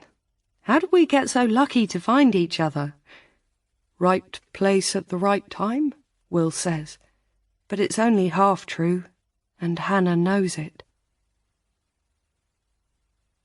Later, after supper, when they're sitting curled up watching a film on Netflix, Hannah's phone buzzes with an email, and when she looks down, her stomach lurches. She glances at Will. He's absorbed in the film. "Just going to the loo," she says lightly, tucking her phone into her pocket. Will looks up. "Want me to pause?" "No, it's fine. I know this scene. It's Amelie, and she's seen it 6 times. Will nods and turns back to the screen, and she slips out of the room and into the bathroom, where she sits on the loo and reads the email. "Hi, Hannah. Geraint here. Really sorry again for ambushing you at the bookshop. Listen, I would love to meet for a coffee or a phone conversation or whatever you feel happy with. I've spent the last 5 years investigating what happened the night April Clarke-Cliveden was killed and talking to John Neville, and, as I assume you know, he was absolutely resolute from the trial onwards that he had nothing to do with her death, that he went to her room to deliver a package and she was absolutely fine when he left. I totally understand that this opens up a can of worms for you that you probably don't want to deal with, but I feel like he gave me a task, and that his death puts a responsibility on me to complete that task. Not to prove his innocence, I've got an open mind on that score, but to find out the truth and tie up some of the loose ends, because there's certain things that don't add up. Why wasn't any of Neville's DNA found on April's body? Why didn't anyone hear a struggle? The 2 boys in the room below said they heard her walking around, but nothing like anyone fighting for their life. I would love just a few minutes of your time to ask you some questions that have always puzzled me about that evening and the sequence of events. Obviously, if you don't feel able to help with that, I understand. You don't owe me anything, but I feel like I owe John Neville something, and more importantly, I feel that I owe April something too. Because if it's true that John Neville didn't kill April, someone out there got away with murder, and I want to see that person brought to justice. I hope you feel the same way. I'm up in Edinburgh for the next week, and I'd be available any time for a coffee or for a phone call at any point if this week is not convenient. My number is below. Warmest wishes, and thanks again for your time. Geraint Williams. P.S. Please do say hi from me to Ryan if you speak to him. Slowly, Hannah puts down her phone and sits, elbows on her knees, staring at the shower cubicle opposite. She knows what Will would say. He would say, leave it alone. He would tell her not to open the can of worms Geraint referred to in his email. But that's the problem. That metaphor is a little too close to the truth, and it reveals something she has refused to admit to herself for a long time. For there are messy, wriggling, unfinished ends putrefying beneath the surface of what happened that night. Things that she has refused to think about and look at for a long time. And there should not be. She cannot just leave this, however much she should. Because if she doesn't find out the truth, Neville's ghost is going to haunt her forever. Will believes that Neville's death has freed them, but Hannah is only just starting to realise that that's not true. In fact, if what Emily said is right, if she has made a mistake, then it's the exact opposite. Because while Neville was alive, he could fight to clear his own name. But now that he's dead, that responsibility has passed to others, to her. But she's getting ahead of herself. Maybe what Geraint has to say isn't new evidence at all. Maybe it's just some conspiracy theory he spun out of thin air. If that's the case, the best thing she can do is put it to rest, destroying his illusions and her own fears in the process. She picks up her phone again and presses the reply button on his email. Dear Geraint, I have a day off next Wednesday. If you are available at 10 a.m, I would be happy to meet at cafeteria just off... She stops, thinks, then deletes the last 7 words. She isn't happy to do anything, and she doesn't want Geraint at the cafe she goes to every weekend with Will. No. Better to choose somewhere else, somewhere she won't be bothered about avoiding in the future if the meeting goes sour. Able to meet at the Bonnie Bagel in the new town for a coffee and to answer any questions you might have. I can't promise to give you the answers that you want. Everything I said at the trial was true. John Neville engaged in persistent, stalkerish behaviour for months before that night, and I saw him coming away from our staircase just moments after April was killed. He never denied being in our room, and he never explained what he was doing there. Porters weren't supposed to deliver parcels, so that part of his story was shaky from the start. The bottom line is this. I believe John Neville was guilty. I hope I can set your mind to rest on that point when we meet. Hannah. Then she closes down her email, shuts off her phone, flushes the toilet, and goes back to join Will in the living room. Before. Hannah was cold and wet by the time she got back to Pelham. It was also gone 9. She had heard the clocks striking as she turned on to the high street, and the porters began locking up the back entrances at 9 p.m. She had been planning to slip through the Clode Gate on Pelham Street in order to avoid going past the porter's lodge at the main entrance. Now she might have no other option. Still, it took them a while to get round sometimes. It was worth a try. As she turned into Pelham Street, she heard the 1/4 chime from the chapel bell tower, and she quickened her step. She could see the dark arch of the gate in the long wall just a few metres ahead. "Don't be locked," she found herself whispering under her breath. "Don't be locked." And, amazingly, it wasn't. The wooden door was still open. Inside there was nothing but a metal grille with a card reader cutting off the general public from the quad. Hannah's fingers were cold and numb as she fumbled in her pocket for her bod card, wondering all the time if she would see the figure of John Neville lumbering across the courtyard to lock up. But at last she found it. She swiped the card, held her breath, and when the lock clicked back, she pushed open the heavy metal gate and slipped inside.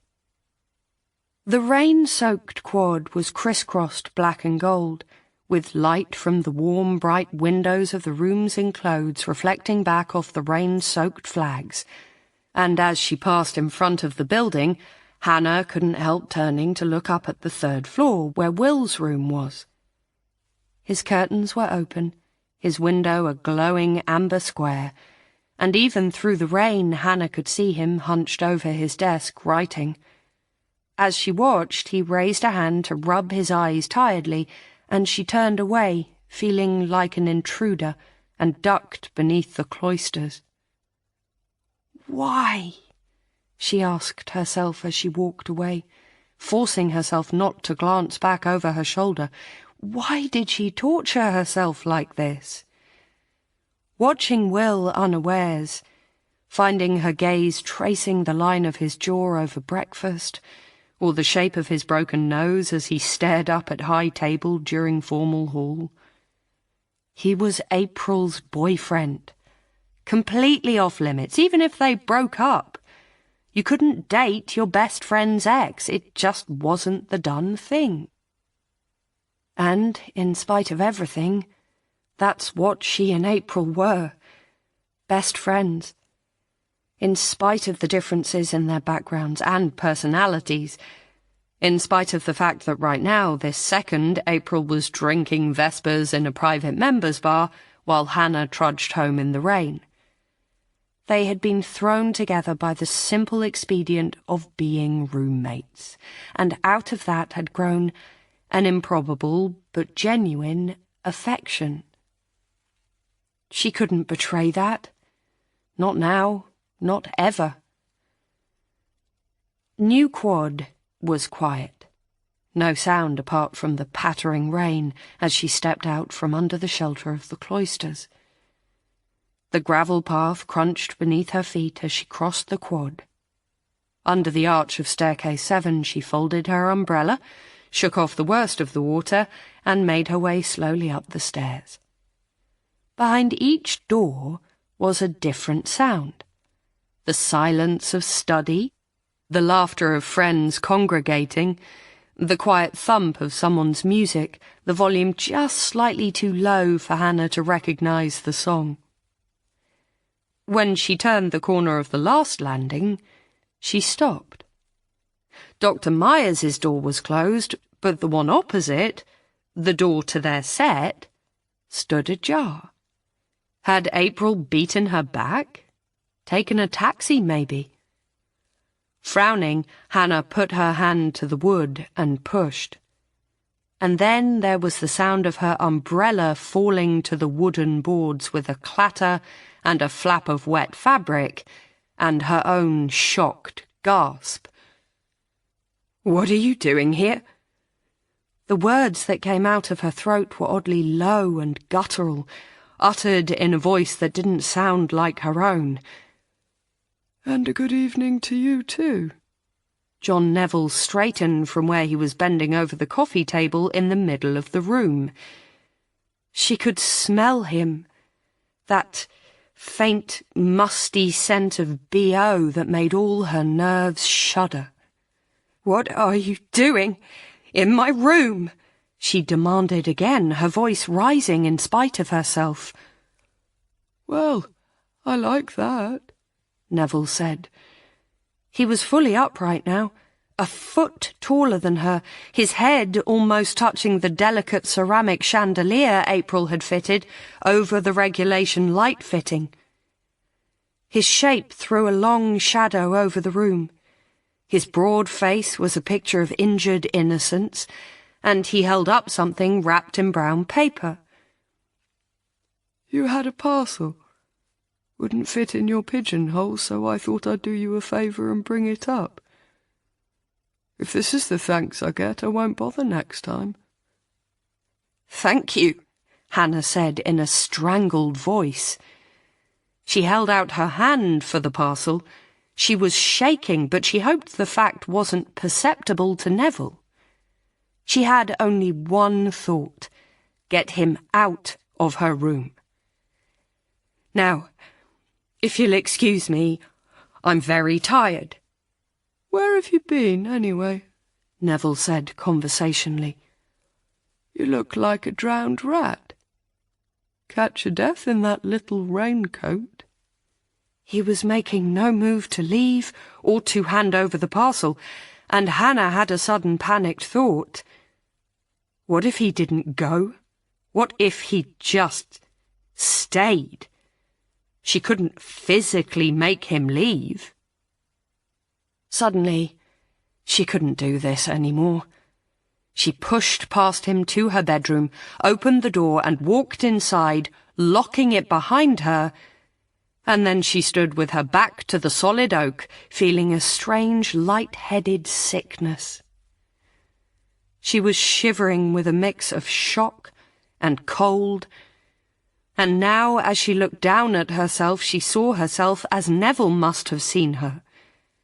Her sodden jeans, her thin top clinging to her skin where the rain had soaked through her coat and dripped from her hair, the wet cotton cleaving to every rib and every seam of her bra. She felt impossibly, unbearably exposed. Her handbag was still clutched in her left hand, and she pulled out her phone, staring at it as her teeth chattered, wondering who she could call. The Porter's Lodge was the de facto security for the college. Even if there was another porter on duty tonight, which she doubted, evenings were usually quiet, she could hardly ask one porter to bounce another. April? Not the way they had left things. And anyway, she was in a bar halfway across town and probably drunk by now. Dr. Myers? He was the closest and the nearest thing to authority. In fact, if she was going to tell anyone about Neville's behaviour, it would probably be him. As her tutor, he was supposed to be her first port of call for pastoral matters. But Hannah felt a strange compunction about dobbing Neville in to the college authorities. What could she say? He brought me up a parcel. It didn't sound exactly convincing, and besides, she didn't know Dr. Myers's number. She was still standing paralysed, trying to figure out what to do, when there was a knock from outside, making her jump, her heart skittering uncomfortably in her chest. Her first thought was Neville, trying to gain entry to her bedroom, but it sounded too faint for that. The knock had not been on her door, but somewhere farther away. She held her breath, trying to stop her teeth from chattering as she pressed her ear to the door, trying to hear whether Neville was still out there. There was no sound at all, not even the creak of a floorboard, and then the knock came again, shockingly loud in the silence. It must be someone trying to get into the set. Did that mean Neville had gone? Slowly, trying not to make a sound, Hannah turned the latch and opened the door to the sitting room. The overhead light had been turned off, but a lamp burned in the alcove by the fireplace, illuminating the room just enough to show that it was empty. The door to the corridor was closed. Then the knock came again, one final loud thump, and with it a voice. "April? Hannah? Are you in?" Will. Hannah almost flew across the living room to the door, her numb fingers fumbling with the lock. When she finally got it open, Will was standing there. "Your light was—" he began, but something in her face must have told him everything was not right, because his expression changed almost immediately. "Hannah? Are you okay? Where's April? Did something happen?" Hannah couldn't speak. She could only shake her head. "No, I'm not okay. No, nothing happened." Both were true, after all. Will shut the door behind himself and led her across to the sofa. Then he sat her gently down. "Hannah, you're shaking. What happened? Do you need me to get someone?" "No," she managed. "I'm okay. I'm sorry, And then she burst into tears. Before she really realized what had happened, Will's arms were around her, and she was sobbing into his shoulder, feeling the warmth of him, the softness of the skin at the crook of his neck, breathing in his scent of laundry detergent and body wash and warm skin. "You're okay," she heard his voice, strangely intimate and close. Felt the heat of his breath on her ear as he said it over and over. "You're okay. I've got you. You're okay. It's okay. There. I've got you." She could feel the shaking subsiding, feel her breathing getting calmer, and she did not want to move. She wanted to stay here, in the circle of Will's arms, feeling his warmth and protection. Her lips were pressed into his t-shirt, in the hollow below his collarbone. It was not a kiss, but it so nearly could have been. And suddenly she knew that if she did not pull away, she was going to do something very, very stupid. "I'm sorry," she managed at last. She sat up straighter. Will let her go, although, was it her imagination? There seemed to be something a little reluctant in the way he released her, and he kept his arm along the back of the sofa in a gesture that was close to an embrace, even though they weren't actually touching. Hannah coughed, pushed her hair back, and wiped her eyes, thankful that the lights in the sitting room were low. Her red eyes and puffy face would not look as bad as they really were. "Do you want to tell me what that was about?" Will asked. His voice was quiet. Hannah swallowed. "Not really," was the honest answer. The truth was that now that Neville had left, she wanted nothing more than to pretend the whole thing never happened. But that was impossible with Will here. There was a long silence as Hannah tried to think up the right words, part of her hoping that Will would fill in the blanks, or else maybe just stand up and say, "Right, I've got to go." But he did neither, only sat there in a charged silence. She was painfully aware of his arm along the spine of the sofa, of the fact that if she leaned against the cushions, his bare forearm would be touching the back of her neck. "It was nothing," she said at last. It was a lie, and a transparent one at that, but she had the sensation of teetering on the edge of a precipice, and that to tell Will the truth would be to jump, setting in motion events she might not be able to stop. "I was being stupid. It's this porter, Neville. He's been really weird with me ever since I arrived. Nothing I can put my finger on, but just... And then I came back and found him in my room. He didn't do anything," she said hurriedly, seeing Will's face. "It was just a shock, that's all." "He was in your room?" Will said, ignoring the last part. "He seemed not so much angry as incredibly confused. I'm sorry, but what? Since when do porters hang around female students' rooms? Any students' rooms, for that matter? He brought up a parcel. Hannah felt like she was making excuses, but it was the truth after all. He had brought up a parcel. It was there on the coffee table in front of them. It was too big for the pigeonhole. Okay, but... Will seemed momentarily lost for words. But that makes no sense. I mean, since when do porters do that? Surely the normal thing is to keep it behind the counter. They don't take stuff up to students' rooms, but even if they did, they shouldn't be letting themselves into people's rooms at, he looked at his watch, nearly 10 o'clock at night, for God's sake. You could have been asleep. And how did he even get in? Did you leave it unlocked? I don't know.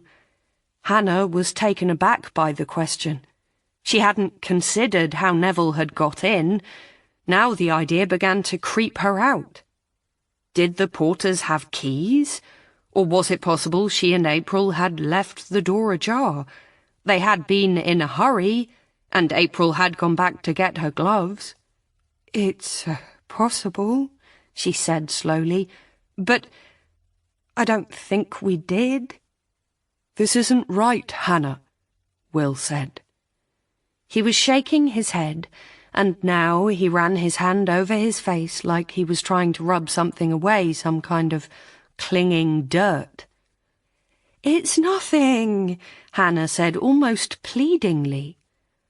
A sense of panic was beginning to take over, as if events were spiralling out of her control. She had wanted Will to make her feel better about this, not worse. "Nothing happened." "It's not nothing, it's weird. Is he the one who told you he liked little girls?" "What?" Hannah was taken aback. "Jesus, no. He said he liked polite little girls. But how did you even... You weren't there that night." "Ryan told me, and does it really make a difference? Little girls, polite little girls, it's fucking creepy."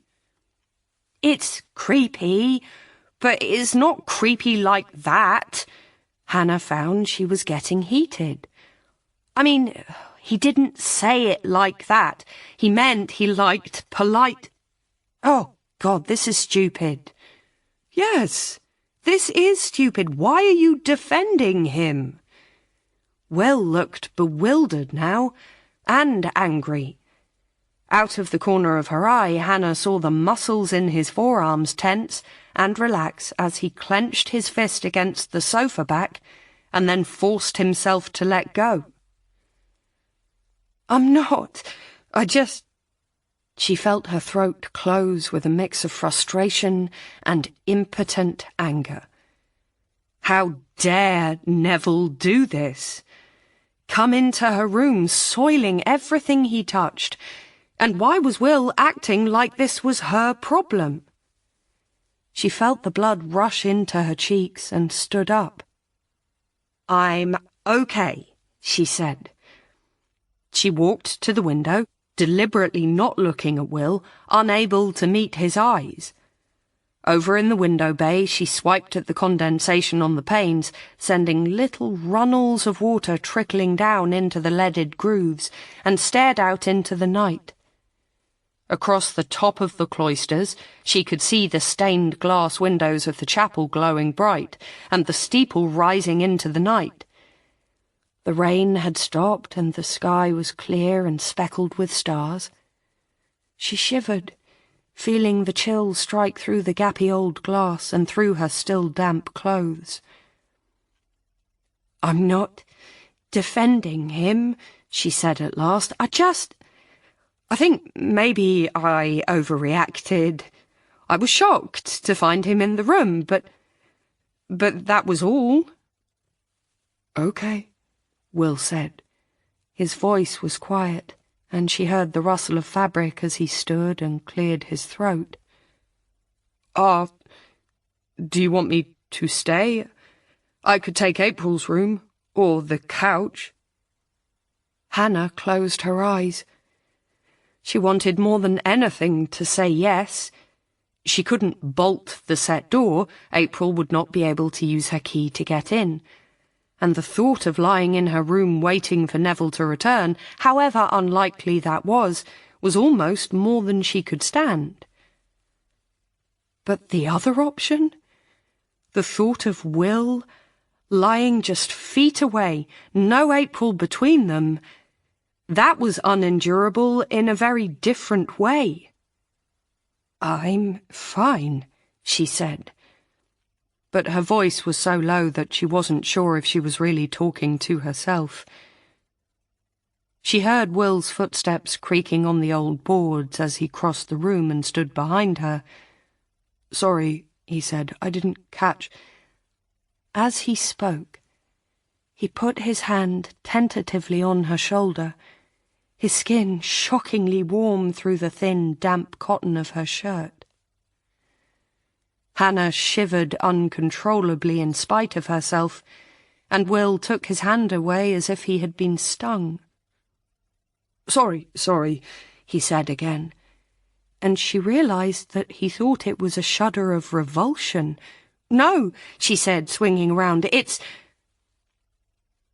And then somehow, and afterwards Hannah was never sure how it happened, whether she had leaned into Will, or he had pressed himself to her, or whether their bodies had just met in one of those stupid, clumsy clashes when two people move in the same direction while trying to avoid each other, she never knew. She only knew that somehow she was crushed against him, hip to breast, and he against her, and that she would not, could not move. And then their mouths were touching, lips and tongues, in a way that made something deep inside her melt into a liquid puddle of desire. A sound escaped her, a kind of soft moan, and Will's lips were on her throat, and his hands under her shirt, and she was pressing herself into him, feeling him against her, and she knew. She could feel that he wanted this just as much as she did. And then something happened. A sound from the corridor, and they both broke apart at the same time, panting and horrified, staring at each other with wild, dilated pupils and mouths still soft and wet from kissing. "Fuck," Will said. His face was white in the moonlight streaming through the window, and he looked suddenly much older than 19. He turned away, frantically tucking his shirt back in, shaking his head like he was trying to shake away the memory of her touch, the memory of what had just happened. "Fuck! God, what? I'm sorry. I'm so sorry." "Will," Hannah managed. "Will, it wasn't just you. We both—" "Fuck!" he groaned again. And somehow she knew that it wasn't only what he had just done, what they'd both done, but what it meant. The impossibility of them ever being together now, because their joint betrayal of April would surely destroy her. She stood, watching him helplessly as he crossed the room, snatched up his jacket from the back of the sofa, and then stood for a moment in the doorway looking back at her. "Hannah, please," he said, and then stopped. She wasn't sure what he was going to say. Please don't tell April. Please don't hate me. Please don't come near me again. She waited. Her heart was pounding in her throat, but he only shook his head. "Take care of yourself," he said at last. And then he left, closing the set door very gently behind himself, as though he was frightened to make a sound. After. The bell above the Bonnie Bagel's old-fashioned door gives a tinkling chime as Hannah pushes it open. Inside, she stands for a moment, catching her breath and waiting for her glasses to unfog. As the lenses clear, she glances around the little cafe. There's no one here, even though she's 10 minutes late. For a second, her heart lightens. Maybe he's given up, gone home. She won't hang around to find out. She'll send him an email. "I'm here, but I must have missed you." She's about to turn on her heel, breathing more easily and with a palpable sense of having discharged her duty to the young man, when a woman hurries out from the kitchen, wiping her hands on her apron. "Hello, love. Sorry I didn't hear you come in. Where would you be wanting to sit?" "Well," Hannah hesitates. "Actually, I was here to meet a friend, but I think I've missed him. I should probably—" She's turning towards the door when the woman interrupts, cheerful and happy to be of help. "Young man with sandy hair? No, you haven't missed him. He's just in the back room there.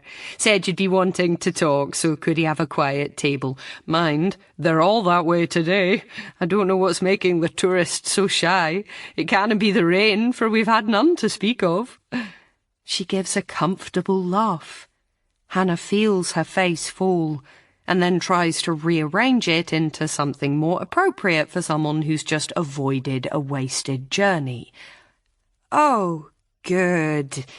Thank you," she says weakly. "Will I bring you up a cup of something? Tea, coffee, or a scone, maybe?" I'll just have a bottle of mineral water, please," Hannah says, flat. The woman nods. "I'll bring it up, love. It's just through there, up the stairs." Hannah nods back, then hitches her bag up over her shoulder and makes her way through the arch the woman indicated and up a half-flight of stairs. Geraint is sitting at a table by the window, though he stands as she comes in. "Hannah, hi." The sun is shining through the window, and it turns the tips of his ears pink, making it look as though he's blushing, though she's not sure if he is. "Hi," she says awkwardly. He pulls out a chair and makes a little gesture, and she sits, feeling like an idiot and beginning to wonder if this was a huge mistake. She's grateful for the privacy, but she hadn't bargained on being tucked away at the back of the cafe like this. It's going to be very difficult to make a quick getaway if the conversation takes a turn she doesn't like. There's a brief pause. "Do you want to see the menu?" Geraint asks. Hannah shakes her head. "No, it's fine, thank you. I already ordered downstairs." "How are you?" It's a stupid question. Meaningless, really, but she doesn't know what else to say, and apparently neither does Geraint, because he seizes on it gratefully. "Yeah, good. I mean, really happy that you agreed to come and meet with me. I just wanted to say that I know it was, well, I mean, I wasn't expecting—" "You didn't really give me any choice," she thinks resentfully, but she's finding it hard to resent him now that they're face to face. He looks so anxious and unthreatening, so nice. "You said you're a friend of Ryan's?" she says at last when he runs out of steam, and Geraint nods. "Yeah, he was working at the Herald when I started there after uni, and he was, well, I guess you'd call him my mentor."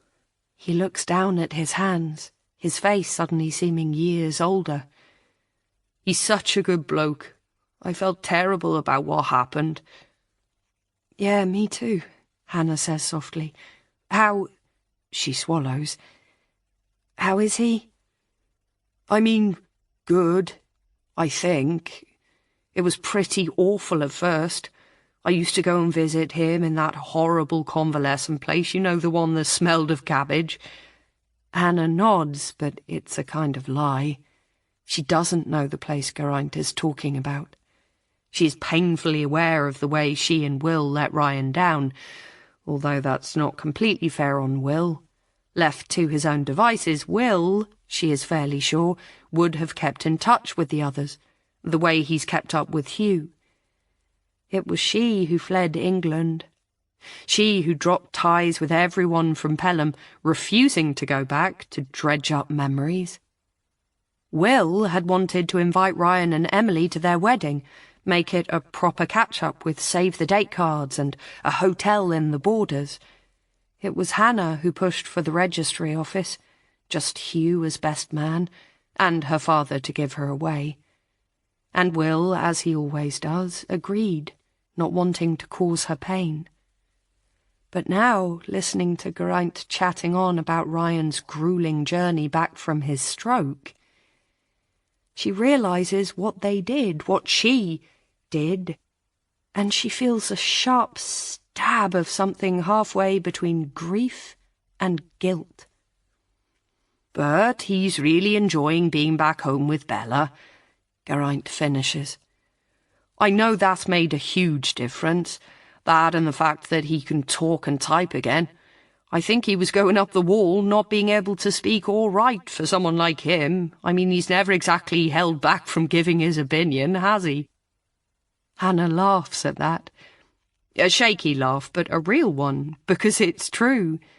And because, black as it is, she can see the humour in poor Ryan, the person who always talked longest and loudest at any party, the person who would pin you against the wall in the kitchen to harangue you about late-stage capitalism and Engels and Marx, being silent against his own will, having to listen to all the nurses chattering on without a single, "I think you'll find," or "Look, love, if you haven't read David Graeber."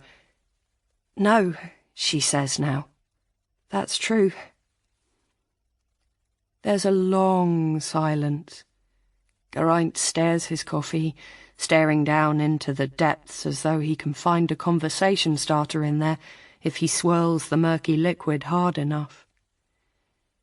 He looks for a moment as if he might be about to speak, but then there are footsteps on the stairs, and they both turn to see the cafe owner coming through the doorway with a bottle of mineral water and a glass of ice balanced slightly precariously on a tray. She puts it down on the little table and then smiles at them both.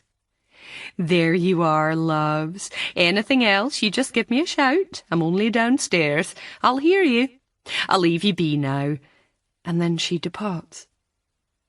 Hannah opens the water and pours it, more to have something to do than because she is really thirsty, and then because she has the increasing feeling that if she doesn't bring it up, they will never get to the point, she says, "So, what did you want to ask me?"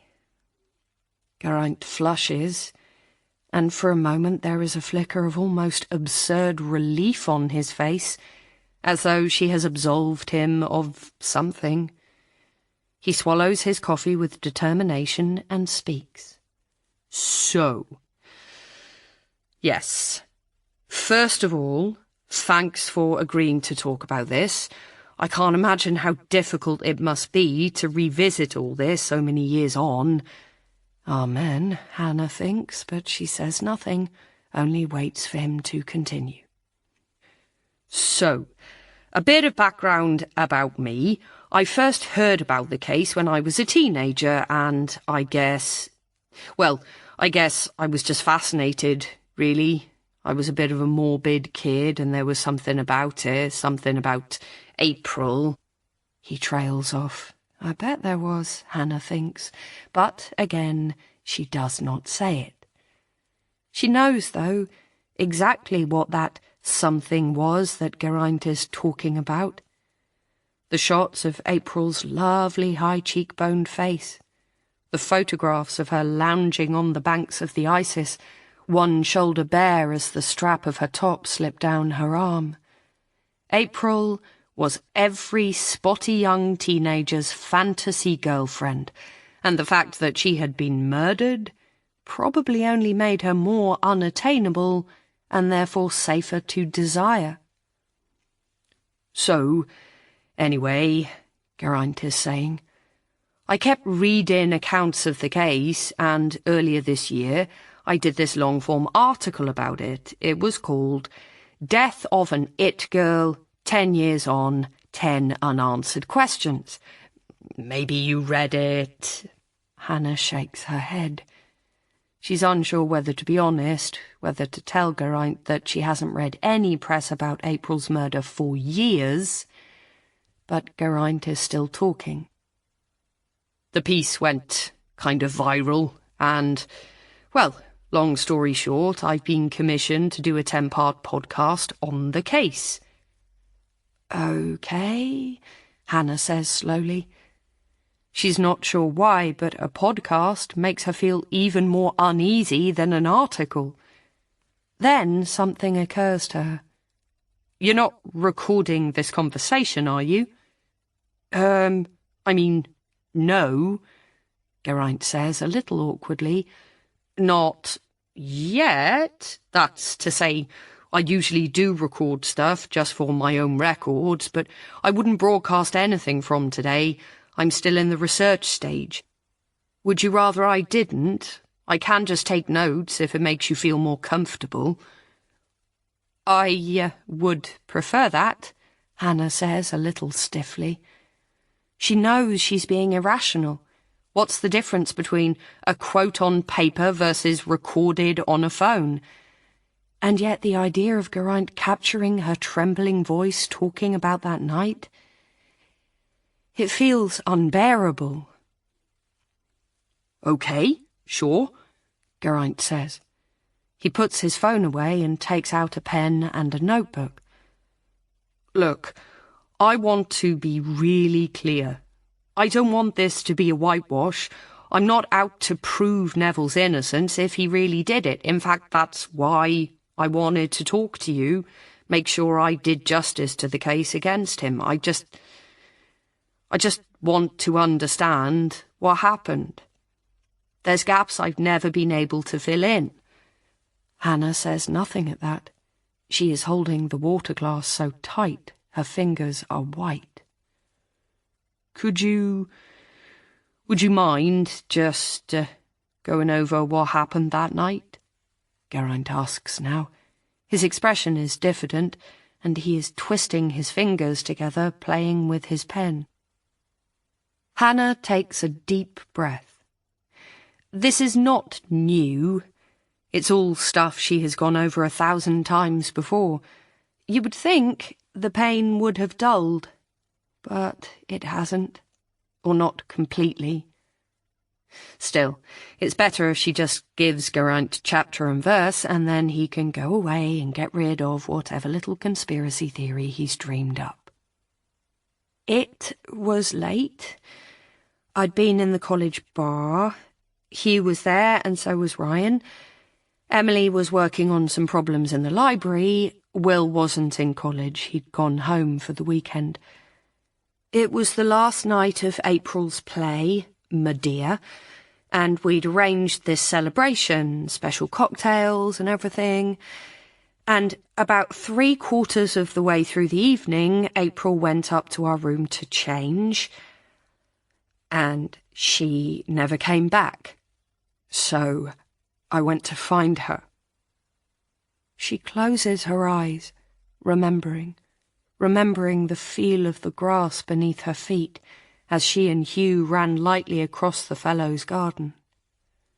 The glow coming from April's bedroom window as they crossed the quad. And then Neville, slipping out of the opening to the number 7 staircase, his steps surprisingly quiet for such a big man.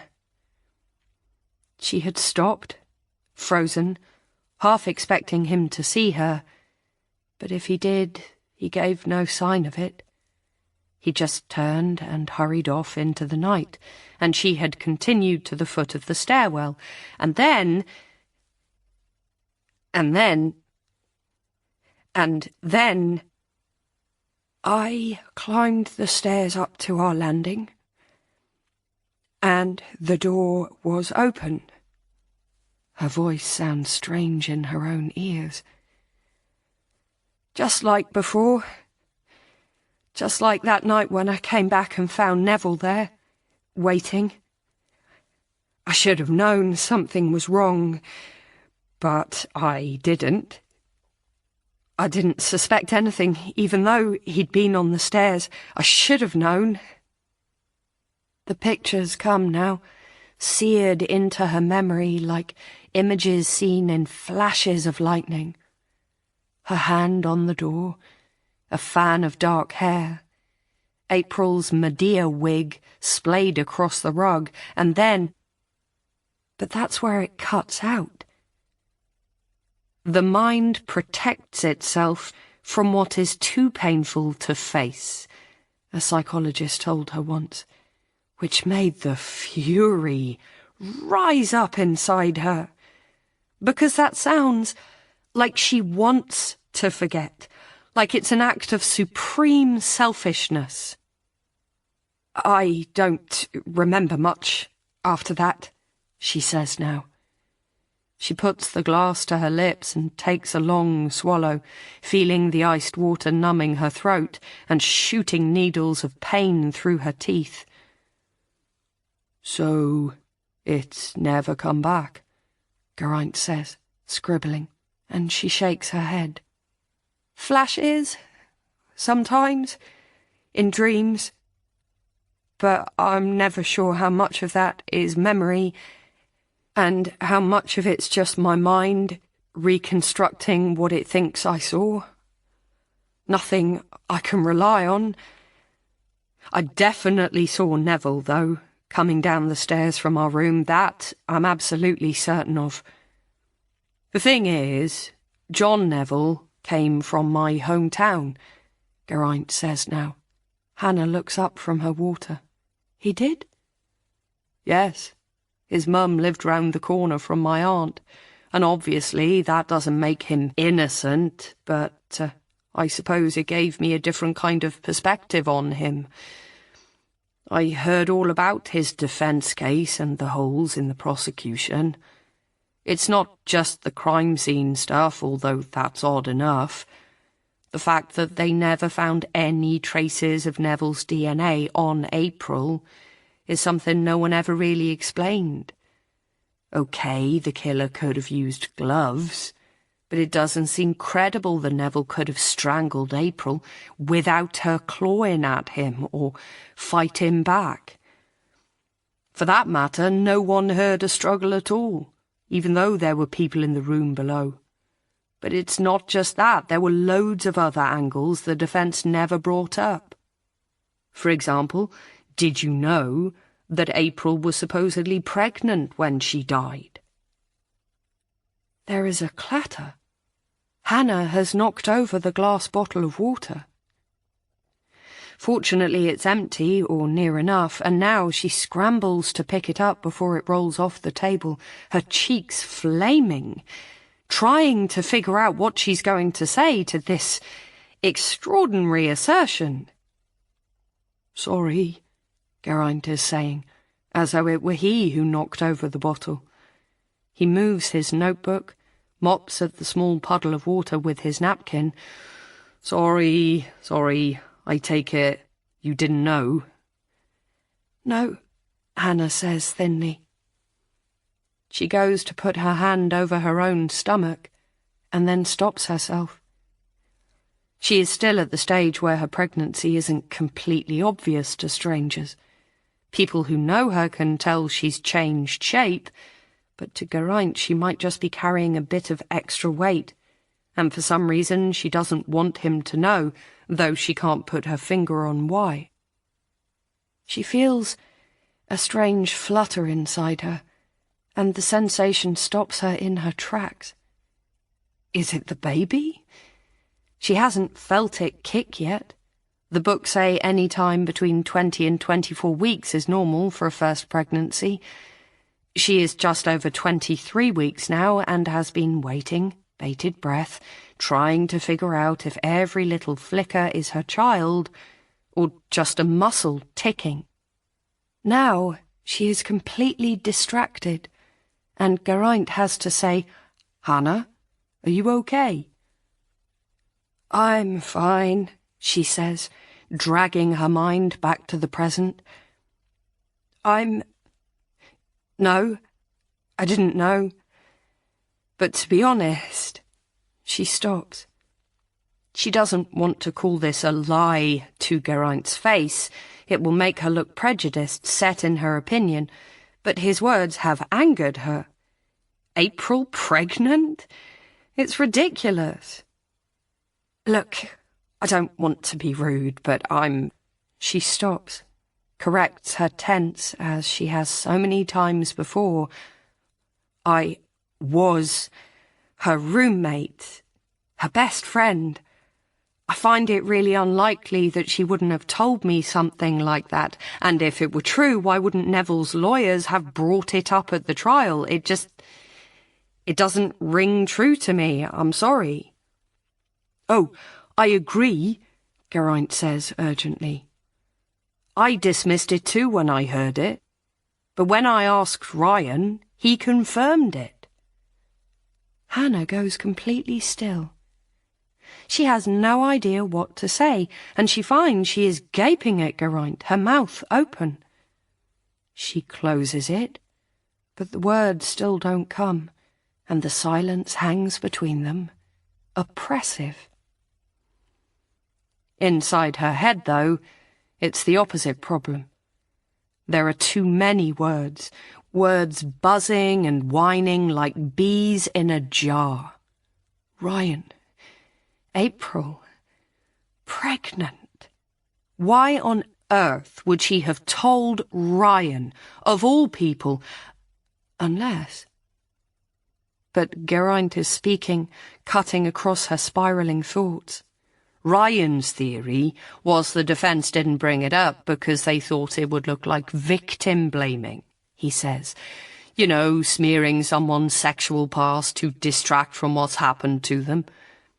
They believed it would go down very badly with the jury, and they thought they could get Neville off by pointing out other flaws in the evidence, only it didn't work. And Ryan told you this, he confirmed it. Geraint nods. Did he say why April told him? Geraint shakes his head. Hannah sits back, trying to make sense of this, but she can't. It makes no sense at all. Can it really be true? Or is this another one of April's pranks? The thing is, she says now, the words coming slowly. The thing that you have to remember is that April was... well, she made stuff up. What do you mean? Geraint looks puzzled. She was... I suppose you'd call it a practical joker, though it doesn't seem very funny in hindsight. She used to do stuff to get a rise out of people, elaborate stuff sometimes. Like, she sent Hugh this whole thing about how his mobile phone had a possible safety recall on it and persuaded him to ring up Nokia and go through this diagnostic test. Only, of course, the number wasn't Nokia, it was April. She put on this funny accent and talked him through the supposed test, and I can't remember the whole thing, but the punchline involved typing out what was supposed to be a diagnostic numerical command code. It was back when some of the older phones still had a number pad. Only when you typed out the numbers in a text message, it came out as, "I am a knob." Ha! Geraint says, and then looks slightly ashamed of his own levity, as if he forgot for a moment the gravity of why they are here and how the topic came up. So, he says more diffidently, do you think this was a practical joke against Ryan? Maybe, Hannah says, but it sounds weak in her own ears, and she knows it. Her heart is still thumping, and her mind is whirling, trying to figure things out. Why would April have chosen Ryan out of all the possibilities to confide in? And why would Ryan believe her? She thinks of April's closed door early in the morning, of the unmistakable sound of two people having sex filtering through the wood. She thinks of the way she walked into breakfast to find Will already there, cheerful and unsuspecting. Could I be cheeky and get you to grab me another coffee, if you're going up? I'm sorry, she says now. She pushes away her glass and stands up. I'm really sorry, I have to get back. I've got an appointment. I hope this was helpful. But she knows it wasn't. She doesn't know what Geraint wants from her, but whatever it was, she's fairly sure he didn't get it. She's told him nothing he didn't already know. She, on the other hand, has a whole mess of unwanted information and thoughts in return that she is going to have to sift, sort, and eventually live with. Why did I come here? She wants to cry as she turns for the door. Why did I agree to this? Yeah, thanks, Geraint says. He's standing too, and now he follows her to the door, though she desperately wants to tell him not to. I really appreciate it. Listen, could I call you sometime if I dig anything else up? She stops at that, turns, trying to keep her face neutral so that it doesn't reveal to him all the horror that's roiling underneath. Dig something up? Why? Why would he do this? What do you mean? She says, her voice level. What kind of thing? Well, you know, I'm talking to people. Neville's lawyers, some of April's family. If there's something I think you might want to know... No, is what she wants to say. In fact, she wants to scream it. No! There is nothing about that case I could possibly want to know. I want to forget it. Move on. Pretend none of it ever happened. Leave me alone. But she can't forget it. She can't pretend it never happened. Not if it's really true that she made a mistake, because Geraint's right. She spent over a decade trying to strangle those doubts, push them down, hide them away. But they've always been there, gnawing at her. Why would Neville protest his innocence year after year, sabotaging his own chance at release if he was really guilty? Why didn't anyone hear a struggle? Why wasn't there any DNA at the scene? These are all questions that have floated to the top of her mind in the long hours between midnight and dawn, questions she's pushed back down, drowned in sleeping pills and therapy and the reassuring monotony of everyday life.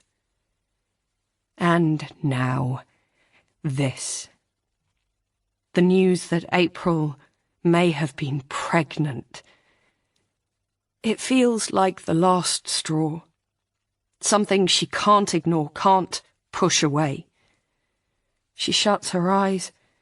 The image of Neville, the gaunt, frail old man in the BBC news clip, floats up before her eyes with his hunted, pleading expression. She opens them again. Fine. The word that comes out of her lips is short, clipped, almost strangled, spoken in spite of herself. Then she turns, clatters down the stairs, shoves a $5 onto the payment desk, and leaves without waiting for change, with the nice owner looking after her in surprise. "Are you okay, pet?" she hears as the door slams shut after her, and she wants to say yes. She wants to say, "I'm fine. It's nothing. Everything's going to be okay. But none of it's true. Before. You're coming. You're definitely coming. It was the opening night of April's play, and for the first time since they had met, almost 8 months earlier, Hannah was seeing what April looked like when she was really and truly nervous. She was pacing around the room, vibrating with a tense energy and muttering lines under her breath, cursing when she missed her own cues. Hannah! She barked now, when Hannah didn't answer immediately. I said, do you promise you're coming? Yes, Hannah said, exasperated. And then she felt mean and added more gently, Yes, April, I promise. I said so, didn't I? I know, but everyone's so wrapped up in bloody prelims, I'm worried they'll all be revising. I practically had to force Hugh to say he'd come. I can't think of anything worse than looking out over an empty auditorium on the first night. It won't be empty. I'll be there, and Emily said she's definitely coming too. Was Will? She didn't know, and couldn't quite think how to ask. Something had not been right with April and Will for a while, but it had become increasingly impossible for Hannah to find out what. She was too afraid of what April might tell her, or of giving something away herself. I'm sure the other cast members will bring friends. Someone even put a flyer up in the bar. I'm sure you'll have loads of people. What time are you supposed to be there? 6, April said, and then looked at her phone. Shit! I need to leave now. The makeup takes ages. Swear you'll be there, yes? Yes, I'll be there. Front row, I swear. Now go. After April had left, Hannah rang Emily. I hope you've remembered about tonight. She's having kittens. Tonight?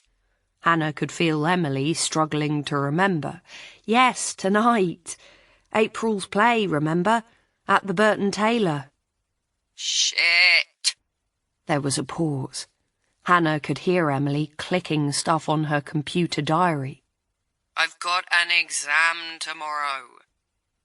It was the last fortnight of term, and they were deep into end-of-year exams, the first ones that really counted. You have to come. She'll lose it. She's already incredibly nervous about playing to an empty house if we're not there. I told her I'd come, and I'll come, but I'll have to leave on time. No worries. I'll have to get back too. I've got to revise. It went without saying at this point. Only the lucky few whose prelims were already over weren't burning the midnight oil and cursing their carefree Michaelmas term selves for not taking better notes. How does April do it? I mean, I know she doesn't go to the lectures, and I haven't seen her in the dining hall for about 3 weeks. She's been rehearsing non-stop, and now they're playing every evening this week, aren't they? Is she doing any work? I honestly don't know, Hannah said. She had wondered the same thing as April came in night after night at 11 p.m, wired and full of nervous jubilation. I think she's barely sleeping. I got up to go to the loo at 4 a.m. the other night, and she was still there, typing away at something. Fucking hell, Emily said. Well, whatever she's on, I want some. At this point, I can hardly remember my own name. Me too. I've only got 1 paper left, but it's the worst. Hannah thought of the Anglo-Saxon translations lying on her desk, scored over and over with her attempts at remembering the complicated grammatical declensions. She could barely do a passable translation with a copy of A Guide to Old English sitting in her lap. How she was going to manage in a closed-book exam was anyone's guess. Well, okay. Emily said now, with the air of someone ending the conversation. Better get back to the grind. What time are you leaving?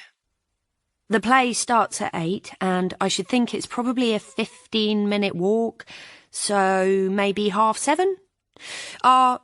She paused, trying to think how to phrase her question. Do you know if anyone else is coming? Will must be. I don't suppose April would let him off the hook, and I assume Hugh, given he always does whatever April tells him to. Ryan tried to get out of it, said he had some rugby thing, but I said if I was suffering through it, the least he could do was support me. I'd better text him and check he's remembered. He's going straight there. So we'll walk over together? Sure. 7:30 at the main gate. Actually, Hannah began and then stopped. She didn't want to tell Emily the truth, that she almost never used the main gate now, unless she couldn't avoid it. Neville never seemed to leave the porter's lodge, and every time she came through the arched entrance he would appear out of the little back office and stand in the doorway of the lodge, arms folded, his eyes fixed on her all across the old quad, until she passed out of sight to the Fellows' garden. Hannah never looked back, never acknowledged his presence, but walking across Old Quad with his eyes fixed on her retreating back made her skin crawl, and each time she found herself fighting the urge to run. The problem was, there was so little she could put her finger on. Since the night in her room he hadn't said anything directly to her, but his silent surveillance was almost worse. And it wasn't just the lodge. The other night, as she had been getting ready for bed, she had heard something outside. When she went to the window, there was a figure standing in the centre of the quad, staring up at her. It was impossible to make out a face in the darkness, but it was hard to mistake that tall, broad slab of an outline for anyone else. And Hannah was sure in her heart that it was Neville, watching her as she got ready for bed. She had torn the curtain across with shaking hands, making the curtain rings screech and rattle against the pole, wishing that April were home instead of out rehearsing. Since then she had kept her curtains closed, even in daylight. "It's like a tomb in here," Motherly Sue the Scout had said the following day when she came in to clean, but Hannah had just shaken her head and switched on the overhead light. Yes? No? Em prompted now, breaking into her thoughts. "Actually, let's go out via the Clode gate. It's a bit closer." That was more or less a lie, but if Emily thought so, she didn't call Hannah on it. "I'll come and pick you up, shall I?" Okay, Emily said. 7:30. See you then. When they arrived at the theatre, Hannah saw that April's fears about playing to an empty room had been unfounded. With a quarter of an hour to go, the little auditorium was already almost full, and her promise to April to sit in the front row was going to be impossible to keep. She was scanning the rows, looking for 2 seats together, when Emily nudged her and pointed to the far side of the room. Hannah turned and saw Ryan standing up, waving an arm to and fro, pointing with his free hand to a couple of empty seats. Beside him was Hugh, bent over a textbook, presumably squeezing in a few extra minutes' revision, and beside him... But here her stomach flipped. Since the kiss last term, she had avoided Will's company as much as possible. It hadn't been easy, making sure she didn't eat in the dining hall at the same time as him, or swerving away from an empty desk in the library when she saw him head down at the adjacent table. But this term it had become easier. Everyone was revising hard for prelims, and April's rehearsals had meant she was almost never in their shared rooms, and so neither was Will. Even when they were forced together, at formal hall or for celebrations she couldn't get out of, she had made sure they were never in close proximity, and she'd had the sense that Will was doing the same. Now, with Emily pushing past rows of people to the seats Ryan was saving for them, it seemed that there was no escape. "Hey," Ryan said as they made their way through the throng. "About bloody time. It's been murder keeping these seats free." "Sorry," Emily said, though she didn't sound apologetic. "You know how it is, coats. Places to go, people to see." She squeezed past Will and Hugh into the free space next to Ryan, and with a sinking feeling, Hannah realised that the final free space, the only one left for her, was next to Will. They looked at each other, and she could tell that he was having the same misgivings as she, and coming to the same realisation that there was no plausible reason to rearrange the seating, at least not without raising eyebrows. The free seat was one in from the aisle, between Will and Hugh. Even if Hannah pretended that she had forgotten something or needed the loo, the only logical rearrangement would be for Will to move up one next to Hugh and leave her with the aisle. There was no possible excuse she could find to move herself farther down the row. Will gave a small, resigned smile, and she knew that he had just gone through exactly the same mental calculation and was trying to signal that it was okay, that they could still sit next to each other. The theatre wouldn't burn down around them if they sat a few inches apart for a couple of hours. Still, it was with a sense that she was doing something very stupid that Hannah slid into the seat between Hugh and Will.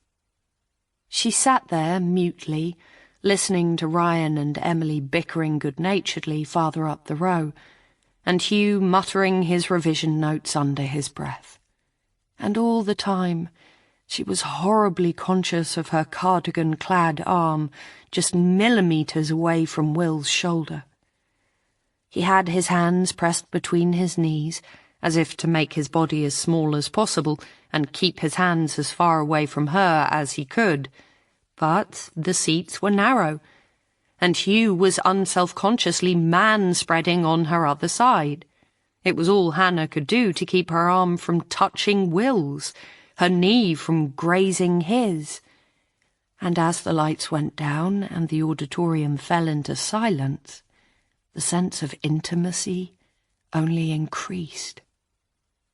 She had never been so conscious of her body, of the heat of someone else's skin, of the sound of their breathing, and of every minute movement they each made. As the hush descended, and the darkness enveloped them both, Hannah found that she was holding her breath in an effort to keep every muscle strained away from Will, and she was forced to let it out with a shaky rush. "Are you okay?" Hugh whispered beside her, and she nodded.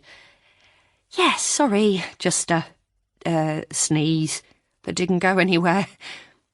It was a stupid excuse, but Hugh seemed to accept it for what it was. Still, Hannah wanted to kick herself. A single spotlight came up on the stage, and as it did so, she felt something. The lightest, gentlest touch on her knee, the knee closest to Will. It was only for a moment, and so softly that under other circumstances she would have thought she'd imagined it. But with every muscle attuned to his presence, she knew she had not, and it was all she could do to stop herself from jumping. She knew what it meant, though, what Will was trying to convey. "It's okay." She shut her eyes, pressed her fists against them. "It's okay, it's okay, it will all be okay." And then she opened them, and a girl was there standing in the narrow pool of light. It wasn't April. It was someone Hannah didn't know, but she leaned forwards, glad of the distraction from her own thoughts. "I wish to God that ship had never sailed." The girl's voice rang clear from the stage, and the production had begun. "Bloody hell!" Ryan's voice, raised over the hubbub of the interval bar, was grudgingly impressed. "She's pretty amazing. Did you know she was this good?" He turned to Will, who shook his head. "No, I mean, I knew she was good. She was in a couple of plays at school. I didn't see them, but my girlfriend at the time was in them, and she always said April was a good actress, but I had no idea she was this good." Good did not begin to cover it, Hannah thought. April was not good. She was electrifying. Hannah could not even have said why. It wasn't her looks. The director had gone with a strange choice of making the cast up to look like characters on a Greek urn, with jet black wigs, terracotta skin, and heavy kohl eyeliner. So physically it was actually pretty hard to tell the actors apart on stage. It wasn't her technique, although that was fine. There were people in the cast who delivered the lines better, and more accurately, with more expression and animation. It was something else. When she was on stage, it was impossible to tear your eyes from her, even when someone else was speaking. When she left behind a hole that made you unable to forget her absence, and Hannah found herself looking eagerly at the wings, wondering when she would next come on. Most of all, it was that April was Medea. She radiated Medea's anguish, betrayal, and rage. Every line simmered with it, and she made what could have been a stiff classical portrayal into something utterly human and believable. They were finishing up their interval drinks when a voice from behind them made Hannah swing round. "What's up, motherfuckers?" "April!" Emily threw her arms around April with an uncharacteristic lack of reserve. "What are you doing out here? Shouldn't you be backstage?" Rules schmools, April said with a wave of her hand. But never mind all that. I came out to hear what you think of the performance. "April, you don't need me to massage your ego," Emily said with a grin. "But if you want to hear me say it, you're a bloody revelation, woman." "Why, thank you," April said smugly. She didn't quite say, "I know," but the inference was there. "How's it hanging, my dudes?" She gave Ryan a punch in the ribs, and he grinned and edged away a little awkwardly. "All right, you did okay, Cliveden." "Thanks." "What do you all think of the wig?" She patted her hair. "I quite like it. Haven't had long hair for years, but I'm tempted to nick it after the run's over. Hugh, what do you reckon?" It looks charming," Hugh said, blushing. Even after almost 8 months eating, drinking, and socialising together, it was plain that April still made him nervous. "Very classical." "And?" April said. She was fishing, but Hannah couldn't blame her. "You're absolutely superb, April." Hugh took the hint obediently. These kind of old-fashioned courtesies were his comfort zone. "We should have brought flowers." "Sod flowers! You should have brought something stronger than that," April said. "Just what the doctor ordered. Am I right?" She winked at Hugh and tucked her arm possessively through his. Hugh blushed again, more violently this time, and Hannah had the strong impression he was forcing himself not to pull away. So what, then?" he countered. "Champagne, I doubt they run to vintage here, but a double G&T would be a good start, April said. Hugh nodded, unlinked his arm with an ill-concealed air of relief, and began threading his way through the crowd to the bar. April turned to Will. So, no congratulations from you, Wilder Chastain? You were very good, April, Will said, but there was an edge in his voice that made Hannah look up. Apparently, whatever it was, April heard it too, for she frowned. Very good. That's it, that's all I get. Okay, you were great. Is that better? What I want, April said through gritted teeth, is something a bit more effusive than great. If Hugh can come up with absolutely superb, I think my actual bloody boyfriend could manage more than a one-line review. How about a congratulatory kiss? There was a charged silence, and then Will leaned down and kissed April dutifully on the lips. Hannah knew she should turn away. She wanted to turn away, but instead she stood hypnotized as April threaded her hands through Will's hair, pulling his head down to hers, forcing his mouth open into a long, wet-tongued kiss that seemed to go on and on, until with a desperate kind of wrench, Will pulled himself away. He stood, his chest rising and falling, staring down at April without saying a word.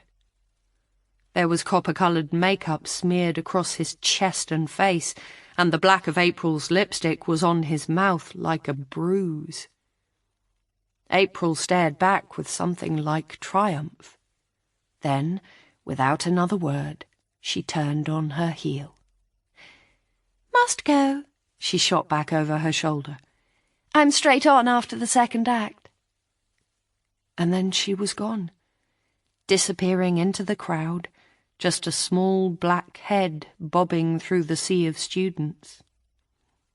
What the fuck was that all about? Emily said with astonishment. Will shook his head. He touched his fingertips to his face and looked down at the makeup there. Has anyone got a tissue? There's paper napkins at the bar, Emily said. She raised her voice to where Hugh was standing by the counter. Hugh, grab us a few serviettes, would you?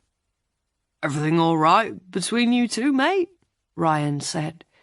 His voice was uneasy, and he rocked on his heels, his hands shoved in his back pockets, as if he didn't trust them not to betray something about his mood. Fine. Will's voice was short. Hugh had come back from the bar with a plastic cup of gin and tonic and a handful of cocktail napkins, and now Will took them and wiped his mouth and chin. How do I look? Hang on, Emily said. She took the cleaner of the two serviettes and dabbed at the streaks of orange still on Will's cheekbone and jaw. There you go. There's not much I can do about your t-shirt, though. It's fine, Will said again, his voice tight as a snare. It's not fine, Hannah wanted to say. She stared at him, trying to understand what was going on. Had April found something out? Had Will told her? She was opening her mouth, groping for what to say when the interval bell rang, and they turned and began filtering back into the auditorium. It was only as they took their seats that Hannah noticed something, or rather, someone. Someone she was sure had not been there in the first half. It was a man sitting about 2 rows back from the front, very tall and broad. It was John Neville. After she leaves the Bonnie Bagel, Hannah finds herself wandering aimlessly through the drizzly streets of Newtown, her mind buzzing with thoughts of April and Neville. She's walking the cramped aisles of a Tesco Express, more to get out of the rain than because they really need anything, when her phone goes. Hey. It's Will. Have you booked anywhere, or should I? Shit. Date night. She had completely forgotten. And now the thought of sitting opposite Will for 2 hours in a restaurant, no phones or TV or work emails to distract them or fill the gaps in conversation, she's not sure if she can face it. I thought maybe mono. Will is saying now. He's clearly on his lunch break. She can hear the hubbub of a sandwich bar in the background.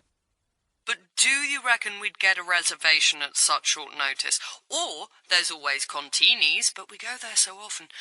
I don't know. What do you think? What does she think? She has no idea.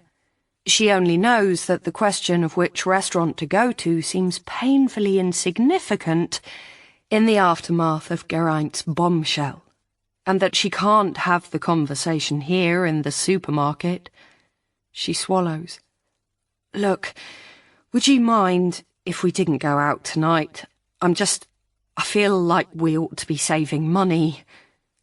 There's a short silence. Sure, Will says. His voice is crackly on the other end of the line, but she can still hear the faint puzzlement. But, we don't have to go fancy. We could just get fish and chips. I know, Hannah says. She picks up a bag of organic rice, looks at the price, and then swaps it for normal. But it's not just that. I've got the midwife again tomorrow, and I feel like I should be putting my feet up. Of course, Will says, and now the puzzlement has been replaced by concern. Are you not feeling great? I'm feeling fine, honestly. I just want a quiet one in front of the TV. Is that okay? Of course, Will says again. Quiet one it is, then. Love you. I love you too, she says. And then Will hangs up, and she is left standing there, staring at the pasta, Geraint's words ringing in her head. April was pregnant. April was pregnant? If it's true, it changes everything. It opens up a whole mess of motives and possibilities that have nothing to do with Neville. There's Ryan, of course, the supposed source of this information. If it's true, if April really did tell him that she was pregnant and Ryan really did believe her, Hannah can think of only one plausible explanation, unlikely though it is on the surface. Ryan must have been sleeping with April. Why else would she tell him first, out of everyone in their group? April didn't even particularly like Ryan, so the prospect of her picking him as a confidant is totally outlandish. But apparently she did choose him, and when she really considers it, Hannah can imagine April sleeping with Ryan, or sleeping with someone, at least. Because it wasn't just that one morning when she found Will in the dining hall when he should have been in bed with April. There were other times. Nights when she heard footsteps padding across the sitting room, followed by hushed whispers and giggles floating across the hallway. Afternoons when she caught a scent of cigarettes that Will didn't smoke coming from April's room. Mornings when she found shoes that weren't his by the front door as she headed out to early lectures. And there was always something between April and Ryan. Not friendship, definitely not.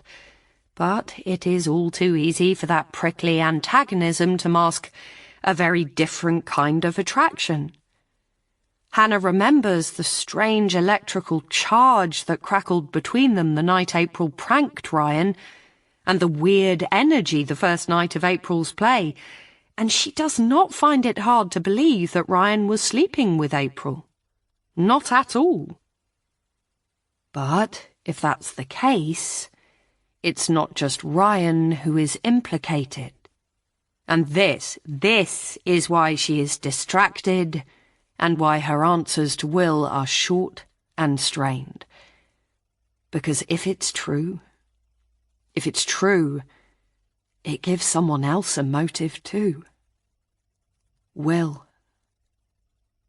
It's absurd, of course.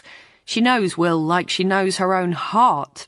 But if this comes out, and if Geraint is digging, it still might. It would destroy Will. She has caught glimpses of them, the articles on the internet making snide references to de Chastain, who is now married to April's college roommate, as though their happiness was somehow bought at the cost of April's death. It's always the boyfriend is a cliché, but clichés are clichés for a reason. With this new information, the internet gossip boards would go wild. Her and Will's life would once again become a misery of paparazzi doorsteppers and newspaper speculation. How can she keep this from him?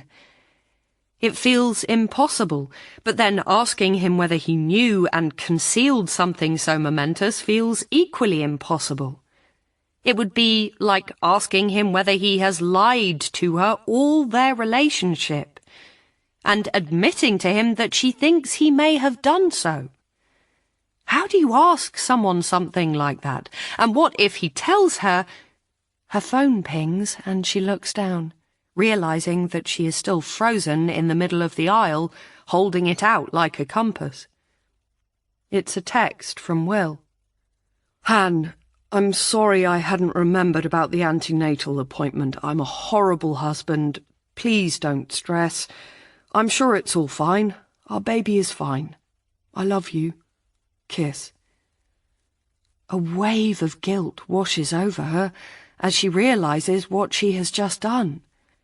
She has used this appointment, used their baby, as an alibi for her own stress over Geraint. She is just trying to think what to reply when her phone buzzes again. Why don't you take a day off so you're properly rested? Really put your feet up. Kiss, kiss. You're a lovely husband. And good idea, Hannah texts back. Love you. Kiss. She puts the phone away, picks up the rice, and goes across to the queue for the checkout, but the sinking feeling in her stomach tells her that this isn't over.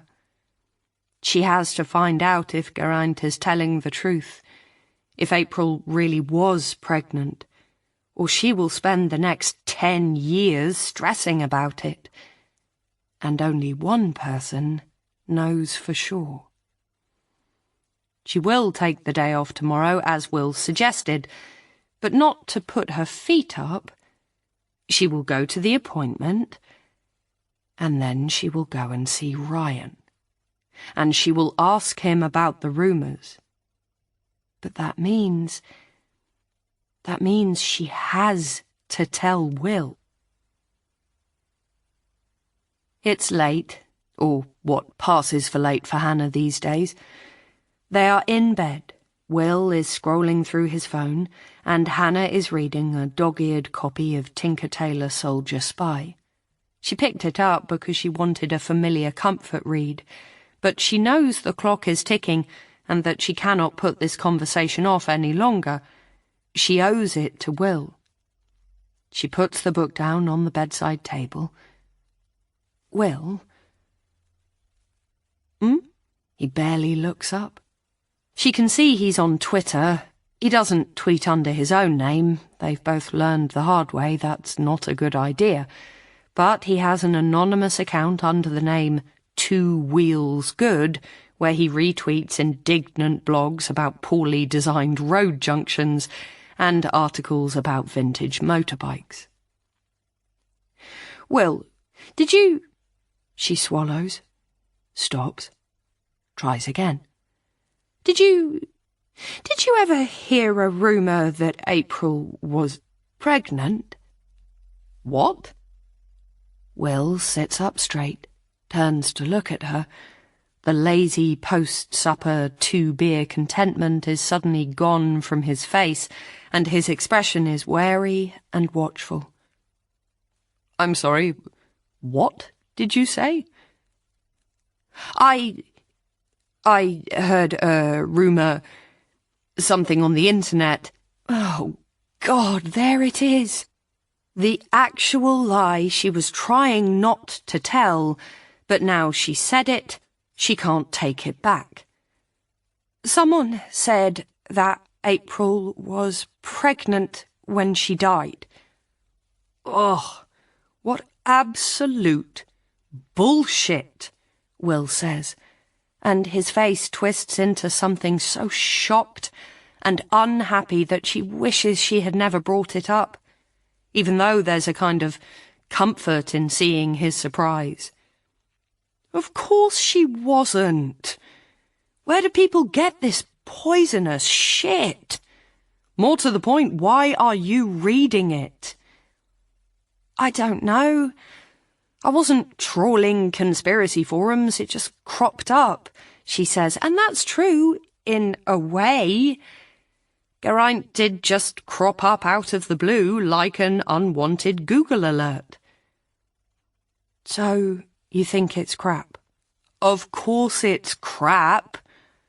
Are they saying it came up at the autopsy, but the coroner just, decided not to mention it to anyone? No, Hannah says. But Will's words have cleared her head, blowing away some of the fog of stress and worry, because of course he's completely right. If it were true, then of course it would have come up at the autopsy. No, it wasn't anything to do with the autopsy, it was just this rumour. Something about she took a pregnancy test right before she died. But you're right, that's so unlikely. She should have talked to Will about this earlier. She is feeling better already. She rolls over and puts her arm over his middle. I mean, she would have told one of us for sure, wouldn't she? Of course she would. And anyway, it makes no sense. The idea that April would ever have touched John Neville with a barge pole, let alone had sex with him, God, people are fucking imbeciles. They'll believe anything, however unlikely, if it makes a good conspiracy theory. Hannah says nothing. She only squeezes him tighter, and he hugs her back, and now he is the one who is tense, but not with stress and fear. As her arms tighten around him, she can feel his anger, feel the sinews in his arms and shoulders as he strives to simmer down so as not to upset her. In a strange way, though, his fury is comforting, because he has missed the point completely. He has failed to understand what Geraint was saying, the narrative of guilt and revenge that the pregnancy theory implies, and that, somehow, is more reassuring than almost anything else. Well, it's still a bit high. The midwife unstraps the band from Hannah's arm, and Hannah feels a sharp pang of disbelief. She had been so sure that it would be fine. She had got the bus, arrived 10 minutes early, sat there taking deep breaths in the waiting room, trying to calm herself down. And now this? It feels like her body has betrayed her. How high? She says in an odd, strangled voice. It's hovering around the 140/90 mark, which isn't ideal. Have you noticed any swelling in your ankles? Any unusual headaches? No and no. Hannah feels her cheeks flush with annoyance. But hang on, 140/90, that's not that high, is it? I thought anything below that was normal. Clinically, yes, but pregnant women are a bit different. The midwife's voice is gentle, but there's a slightly patronising note that makes Hannah's hackles rise. I'm not stupid, she wants to say. I know I'm pregnant. But she knows that she won't be the first person to have had this back and forth with the midwife, trying to argue away figures that are right there on the dial in front of her, and that her anger isn't really at the woman sitting opposite. It's at herself. There's no protein in your urine, the midwife continues, so I'm not too concerned. But any rise needs keeping an eye on, that's all. What was it when you booked in? She flicks back through Hannah's notes, but Hannah already knows what the answer is. She can't remember the exact figures, but it was normal to low. 115/80. Yes, that is a bit of a jump. Well, let's not worry about it now, but we'll have you back next week for a quick check. And in the meantime, if you get any sudden swelling, any headaches or flashing lights, then call the maternity unit urgently. She's running her finger down her appointment diary. I have a slot at 10 a.m. next Thursday, if that suits, and try not to worry, it may be just one of those things. But Hannah's not listening. She's too focused on what the midwife said before that. We'll have you back next week. I can't, she says without thinking. I can't take another morning off, even though that's not true. Maternity checks are a legal right, and besides, Kathy is far too nice to make a fuss about something like that. She would be the first to tell Hannah to take the whole day off, no leave required, if she knew about this. If you need a note for your employer, I'll be happy to give you one, the midwife is saying. They're legally required to let you. But Hannah is shaking her head. She doesn't need a note. She just doesn't want to be in this situation. It's only when she's out in the street, her notes under her arm, the wind cooling her hot cheeks, that she realises how true that is. It's not just her blood pressure. She doesn't want any of it. She doesn't want to be here now, still dealing with the fallout from a tragedy that dropped into her life like a bomb more than 10 years ago. Why me? She wants to wail, but that is too selfish even to say in her own head, let alone out loud. Because if it comes to that, why any of them? Why Will, questioned for hours by police, hounded on social media, forever trying to shake off the reputation of being the boyfriend of a murdered girl? Why Ryan, struck down by a stroke in his 20s? A bolt of bad luck so unfair it seems impossible that it could happen to anyone, on top of what they suffered in college. Why Emily? Why Hugh? Why Pelham? And most of all, why April?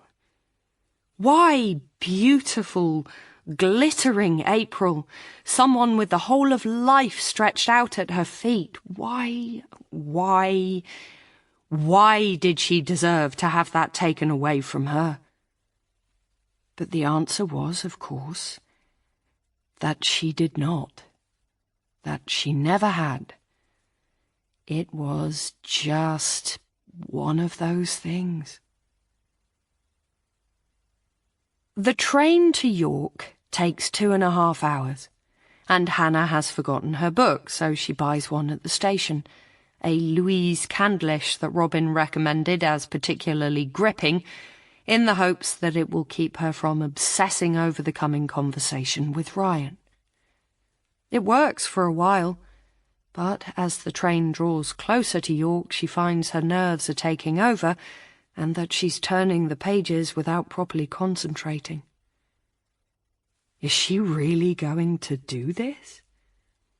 She hasn't seen Ryan for more than 5 years, and since his stroke she hasn't spoken to him either. First because he couldn't talk on the phone, and then, well, after that there was no excuse really apart from her own selfishness. Now she wonders if she's mad to do this, turn up out of the blue unannounced. What if he sends her away? He's hardly going to be out, she supposes. She should have called. She should have made an appointment, cleared it with Bella, checked he was up to seeing people. But it's too late for that. She's on the train. She quite literally can't turn back. No, she's going to have to see this through, even if that's only as far as Ryan telling her to her face that she's 4 years too late, rather than by text. When she gets to York, she catches a taxi, carefully reading out Ryan's address from the contact list on her phone. And then, at last, she's there, standing outside a neat suburban house with a garage to one side and a little square of lawn in front. Her heart is beating in her throat, and she can't help thinking of her blood pressure, of what it's doing to the baby, but she forces herself to cross the drive, step up to the blonde wood front door, and ring the bell. She's not sure what she's expecting. Bella, most likely, or perhaps a carer of some kind in a uniform. Whatever she thought, it's not the person who opens the door, awkwardly wheeling his chair out of the way as he pulls it back. Ryan! His name comes out without her even meaning it. A jolt of surprise. For a minute his face is blank and puzzled as he stares up at her, a frown between his brows. He looks older than she remembers, older than the years of water under the bridge would warrant. He looks far more gaunt and drawn than Will, who is his exact contemporary. But it's not just that. There is something slack about the muscles of his face, a kind of lopsided stiffness beneath the dense, dark beard he has grown since college days. Then his expression clears and he smiles, one side of his mouth lifting more than the other. Well, fuck me, if it ain't Hannah bloody Jones. What in God's name are you doing here, woman? And it's still him. It's still the same Ryan. His voice is slightly slurred, his smile is slightly tilted, but it's the same old Ryan. Hannah just stands there, smiling nervously. She finds she doesn't know what to say. Ryan is grinning up at her, enjoying her awkwardness just a little. He's still got that knack for discomforting people, but he's pleased to see her, and that wasn't a given. What took you so long? Is all he says. Before. Where is she? Emily was tapping her foot irritably. I've got to get back. I have an absolute mountain of revision to get done before tomorrow. Hannah looked at her phone. It was gone 10 p.m. The gates would have shut long ago. They were hanging around in the foyer waiting for April to finish up and come out, but they'd been there for almost half an hour and she still hadn't showed. Should we go backstage? Hugh asked, looking rather nervously at Will. Will shrugged. He had said very little since his altercation with April, and now he was just standing stone-faced in the foyer, the streaks of makeup still smeared across his t-shirt. Hannah found herself wondering what he was thinking. Well, I'm going, Emily said, making up her mind. Coming, Han? Hannah was torn. Part of her desperately needed to get back and revise for her last exam. The other part felt like a disloyal friend for leaving April on her opening night. But if Emily was leaving, then Ryan would probably join her, and maybe Hugh too. I don't know. She glanced at Hugh, then Ryan. What do you think? Are you staying? I'm leaving, Ryan said. I'm bloody starving. I came straight from rugby practice and all I've had is a couple of beers. I'm not hanging around here when I could be getting myself a large kebab outside. I have to get back, Hugh said. His voice was slightly reluctant, and now he looked at Will. I've got an exam tomorrow. You'll be okay, Will? Will said nothing, but he gave a tight nod. Fine, Emily said, as if that settled matters. In that case, we're off-ski. See you back at the ranch, Will. Outside the theatre, Hannah found herself looking up and down the street, half expecting to see Neville lurking in the shadows. But, to her relief, he was gone. Are you okay? Hugh said, rather curiously. Hannah let out a nervous laugh. Yes. Sorry, I just thought I saw... Saw what? Hannah bit her lip. She hadn't said much about Neville's behaviour to the others, not since that day when he talked about little girls in the porter's lodge. Since then, there had been nothing she could put her finger on, and she had begun to feel almost ashamed of her antipathy to him. Well, nothing right up until the night he had come up to her room with the parcel, but that was weeks ago, and besides, it was so bound up with what had happened afterwards, her kiss with Will, that she had found it almost impossible to talk about. The whole night was so bound up with her feelings for Will and her shame over her own actions that she was afraid that if she unpicked one edge of the tangle, the whole mass would come unravelled and risk betraying Will in the process. I thought I saw one of the college porters, she said at last. Hugh looked puzzled, but Emily, a couple of paces ahead, swung round. Oh, my God. Not that weird Neville guy. The little girls creep? Yes, Hannah said. She felt a deep unhappiness take hold of her somewhere inside. I thought I saw him near the front in the second half, but I don't know if it was him. It was him, Ryan said, somewhat unexpectedly. I clocked him in the queue for the gents. Is he still bothering you? No, I don't know, Hannah said. She felt like someone was pulling slowly at a bandage over a cut, exposing something very raw and tender underneath. He's always there, always hanging around. He came up to our room one time. I don't want to talk about it, she finished hurriedly, seeing that Emily was about to open her mouth to interject something horrified and furious. I told him to go away, and he did, but I find him really creepy, and I don't know what to do about it.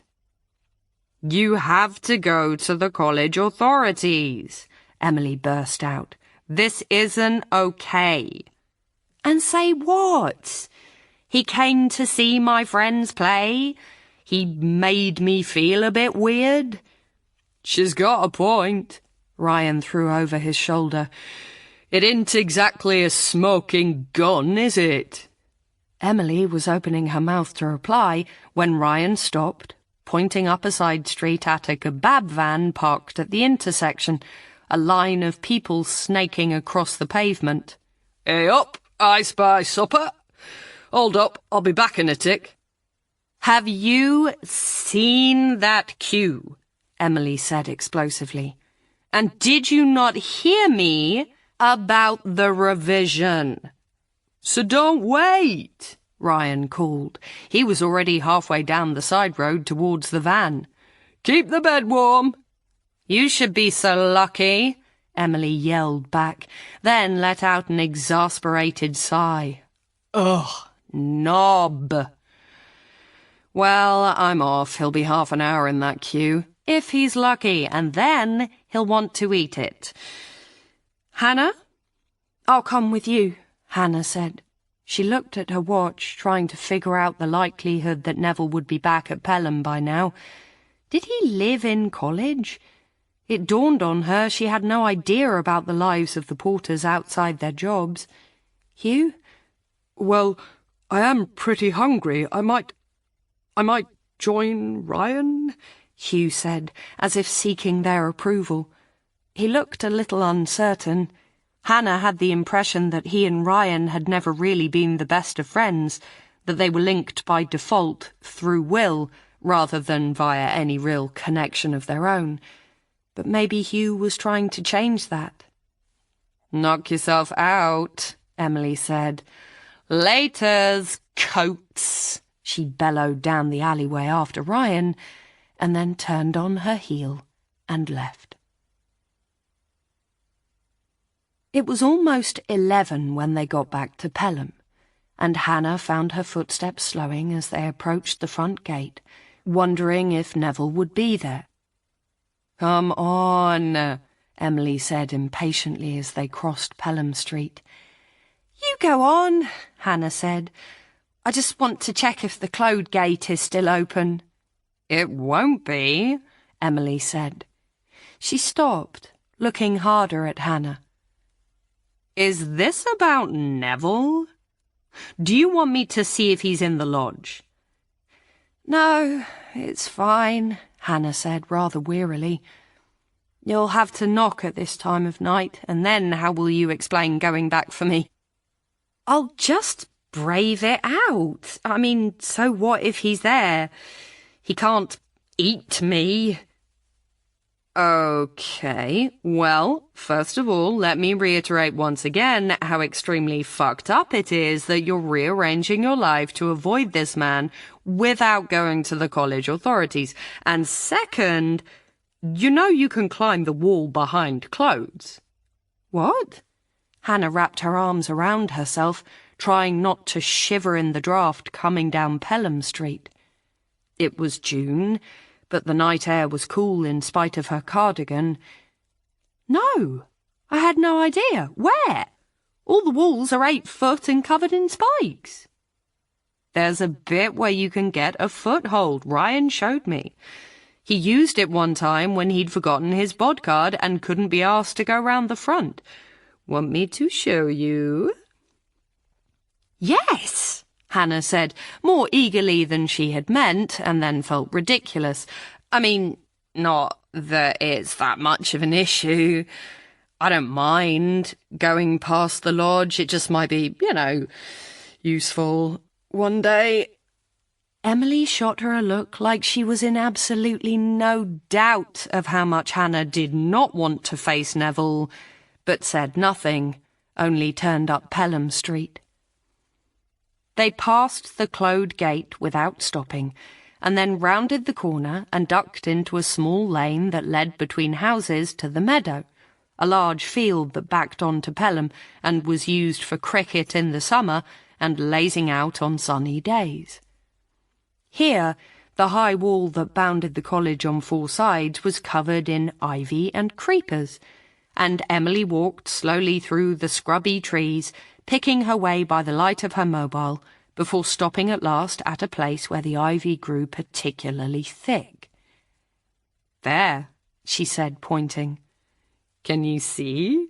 The ivy makes a kind of mattress over the spikes, and you can get a foot onto that sticking out stone halfway up and pull yourself up. That one, Hannah said, disbelievingly pointing to a stone at least 4 feet off the ground. Maybe Ryan can, but I definitely can't. It's much too high. Yeah, that one. Ryan had to give me a leg up, but maybe we can find a log, Emily said. She was searching around in the undergrowth using her phone as a torch, but then seemed to realise that was a non-starter. There was nothing solid enough around. Okay, scratch that. New plan. I'll boost you, and you pull me up if you can. If you can't, I'll go round by the main entrance. Hannah nodded. Emily made a platform of her hands and braced herself, and Hannah put her weight onto the living, yielding flesh of Emily's linked fingers and felt Emily shove with all her might. Hannah's hands caught on the top of the wall, but for a second she wasn't sure if she would make it. The stone was old and crumbling, and the creepers began to peel away under her fingers. But then her kicking left foot caught on something, the sticking-out stone Emily had pointed out, and it gave her just enough purchase to haul herself up, panting and scrabbling, and swing her right leg over the top of the wall. Ow! The yelp of pain came out louder than she had meant. "Are you okay?" Emily whisper shouted from below. "I'm fine," Hannah said, though it wasn't completely true. She had grated her thigh over one of the unprotected spikes on top of the wall, and now, as she pulled herself up to sit astride, she could feel a spreading wetness that she was pretty sure was blood. She poked herself gently, feeling the broken threads of denim and an ominous dampness. "Think I just stabbed myself on a spike. I'll live, but R.I.P. my new jeans." She gave a shaky laugh. "Okay, your turn. I'll pull, you jump." She braced herself, holding her hand down for Emily, now nothing but a dark shape and a glimmer of phone screen in the darkness below. "You know what?" Emily's voice said with a new reluctance. "On second thought, I think I'm going to take a pass on that. Can you get down?" Hannah looked at the drop on the other side. It was not quite as high, and there was a convenient buttress that she could lower herself onto to break her fall. "I think I'll be all right. Are you sure?" "Yeah, I think this shortcut is probably fine if you're a 6-foot rugby player, but not so great if you're a fragile 5-foot-nothing blue-stocking like moi. Not to mention these sandals are my favourite. If you're sure you're okay getting down, I'll go round by the lodge." "I'm sure," Hannah said. "Good luck with the revision." "Cheers. See you at breakfast then." Hannah sat, listening, as Emily's footsteps crunched off into the darkness of the wood. And then she swung her other leg over the wall and sat, contemplating the drop. It would be easiest, she thought, if she rolled round to lie on her stomach. Then she could hold on to the wall with her hands and lower herself feet first onto the buttress. Painfully, she began to roll over, feeling the thick, twisting ropes of ivy digging into her hip, and the protest from her inner thigh as the material of her jeans chafed against the cut. At last, though, she was lying on her front, her legs dangling roughly over where she thought the buttress should be, and she began to lower herself cautiously down. She was almost at full stretch, her arms quivering with the unaccustomed strain, when she felt someone, grab her ankle. Hannah kicked out instinctively. The hand let go, and she heard a male voice cry out in pain, and someone stagger back. And then her arms gave way, and she slid to the ground in a slither of grazed ribs and jarred ankles. She landed heavily, but picked herself up almost at once and began to run around the side of clothes, in spite of the pain in her knees and thigh. She wasn't sure who had grabbed her, but she knew that she didn't want to wait and find out. What she had done was strictly against the rules, and if a tutor or a member of college staff found out, she would be in trouble. "Oi!" she heard from behind her, as whoever she had kicked recovered himself. It was a man's voice, but oddly high, almost falsetto. "Oi! You, stop!" Hannah pushed herself to run faster and rounded the corner into the passage that led into New Quad, and then whoever it was behind her tackled her. She felt a whiplash jolt as the pursuer grabbed at her collar, jerking her back, and then her feet were hooked out from under her. She went down in a rush, elbows and knees onto the gravelled path, all the wind knocked out of her. She felt a man's body land heavily on top of her, covering her almost completely, his hips pressing into her backside, his chest crushing hers against the ground. There was an arm across the back of her neck. She couldn't breathe, but she could smell something horribly familiar. That sickening, musty smell of body odour and damp. Panic engulfed her. "Get off me!" she choked, but the words came out so smothered they were barely audible. He was grinding her face into the path. She could hardly get any air in. Her hands were wet with sweat, her whole body shaking with fear, her lungs screaming for oxygen. She felt his hips grinding hers into the ground, and she felt something else, too. Something hard and thick and urgent, pressing against her. "Get—" She tried again, but the words dissolved into a sobbing gasp. Stars were beginning to explode against the inside of her skull, obscuring her vision. Get! And then another voice, a deeper one, unfamiliar.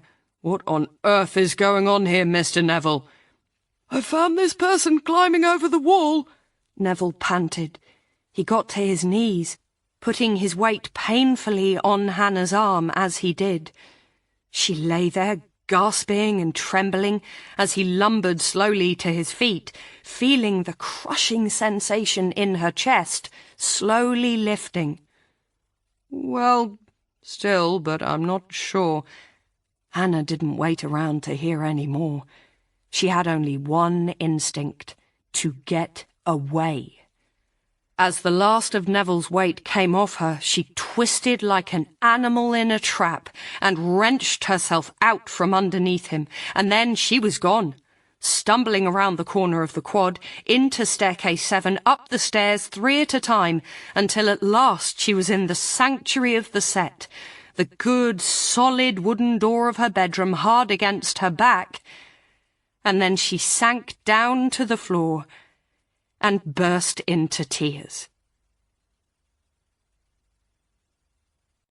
After.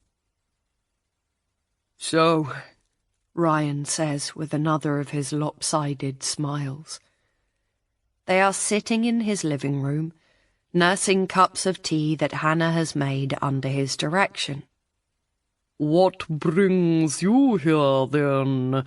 He puts on a plummy accent quite at odds with his normal one and intones, "Rumours of my death have been much exaggerated." Hannah laughs at that. She can't help it. He's still Ryan, still stupid, piss-taking, sarcastic Ryan, even after everything he's been through. "I can't believe how well you look," she says, and he grins. Well, you should have seen me a few years ago. Adult nappies, surgical hoists, the whole shebang. Pretty sexy it were. "And how's Bella?" "She's grand.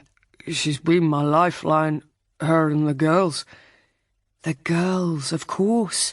She had almost forgotten that Ryan has 2 little girls now. How old are they? Mabel's almost 4, and Lulu's 2. Mabel was born right after I had the stroke. Bella always said I couldn't stand to share the... He pauses, frowns infinitesimally as though searching for a word, and then his brow clears and he finishes. Limelight. Had to make it all about me. "Will and I are expecting," Hannah says. She pats her stomach, feeling like a performative fool, but she still can't quite get over it. The fact that it's their baby, a melting pot of her and Will growing inside her. Did you know? Hugh said, congratulations. They'll pull your life apart and stick it back together with vomit and shit, but it'll still be more beautiful than you ever thought possible. Hannah smiles at that, and Ryan smiles back, a little sadly this time. Maybe he's thinking of how their own lives were ripped into little pieces after April's death. I didn't know you kept up with Hugh, she says, as much to change the subject as anything. Yeah, it's funny. I wouldn't have put us down for pen pals neither, and I never heard from him much after college, but he got in touch after my stroke. He's been a good mate. Better than you and Will. The words hung in the air between them. Ryan doesn't say it, he wouldn't reproach them like that, and Hannah knows it, but it doesn't stop it from being true. Hannah swallows. She needs to bring it up. She can't stand the way they're both dancing around her betrayal, not mentioning the years of silence, the lack of visits. I'm sorry, she says. Ryan, I'm really sorry we never came to see you. And I know Will feels bad about it too. It was just... I don't know. I was running from everything about Pelham for so long. It's why I ended up in Edinburgh. And I don't want you to think Will and Hugh and I formed this cosy little clique up there. It wasn't like that. Will came to find me. I don't think I would ever have sought him out off my own bat. It was all just too painful. And Hugh... She stops. She has never thought about why Hugh ended up in Scotland. I guess Hugh followed Will, she says finally. Or I think he had some kind of surgical residency there at one point. Maybe he just liked it there. But I never meant to drop you the way I did. Or Em, it was more like... She stops again, groping for the words. More like I was just trying to survive. It's okay, Ryan says softly. He puts out his good hand, touches hers very gently. We've all been a bit rubbish. I mean, how often did I call you before my stroke? Once, maybe twice. And that was only to tell you about the wedding. Way to make it all about me, huh? And yeah, I'm not gonna lie, things have been a bit shit here. But it's not like you were having a great time either. It's not just you. I've barely spoken to Em since uni. We let each other down. We all did. Hannah nods. There are tears pricking at the backs of her eyes. She wants to tell him how much she's missed him, how often she's thought of him and Em, but she can't find the words. Do you think it was because of April? She manages at last. The stroke. I mean, I've always wondered. What, the... Ryan pauses as if he's searching for a word. The stress, you mean? Hannah nods. Ryan shrugs lopsidedly, one shoulder rising more than the other. Maybe that contributed, but only in terms of my own behaviour. Bottom line, I was drinking too much, smoking too much, eating shit. My blood pressure was bad. All of that was my choice. Well, not the blood pressure. He laughs.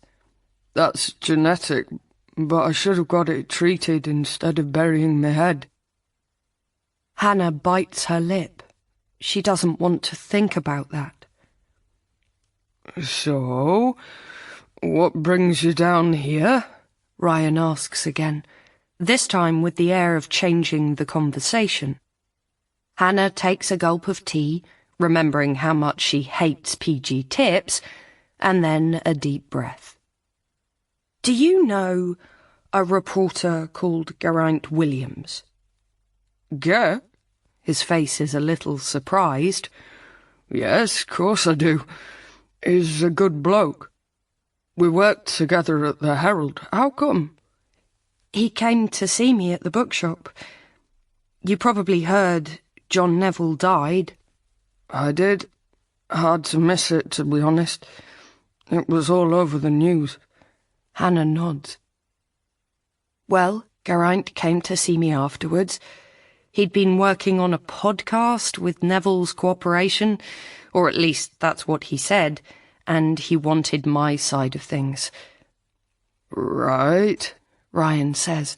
He's frowning slightly, but not like he's contradicting her, just like he's trying to see where this is going. "We had coffee, and he thinks Neville is..." She swallows a gulp of scalding tea, trying to force herself to say the words. "He thinks Neville might have been innocent." To her surprise, Ryan doesn't recoil, he only nods slowly. Well, he's not the only one. With a defence like that, there's bound to be questions." "What do you mean?" Hannah asks, and now it's her turn to frown. Ryan gives a sigh and lifts himself slightly in his chair, as if the pressure of the seat hurts him. He can only really use one hand, Hannah's noticed. He picks up his cup with that hand, operates his chair. Now he lifts himself sideways on one arm, and then slumps back down with a squeak from the wheelchair's brakes.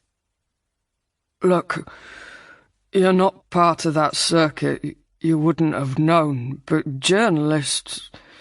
We talk to lawyers a fair bit, and, well, there's a fairly widespread...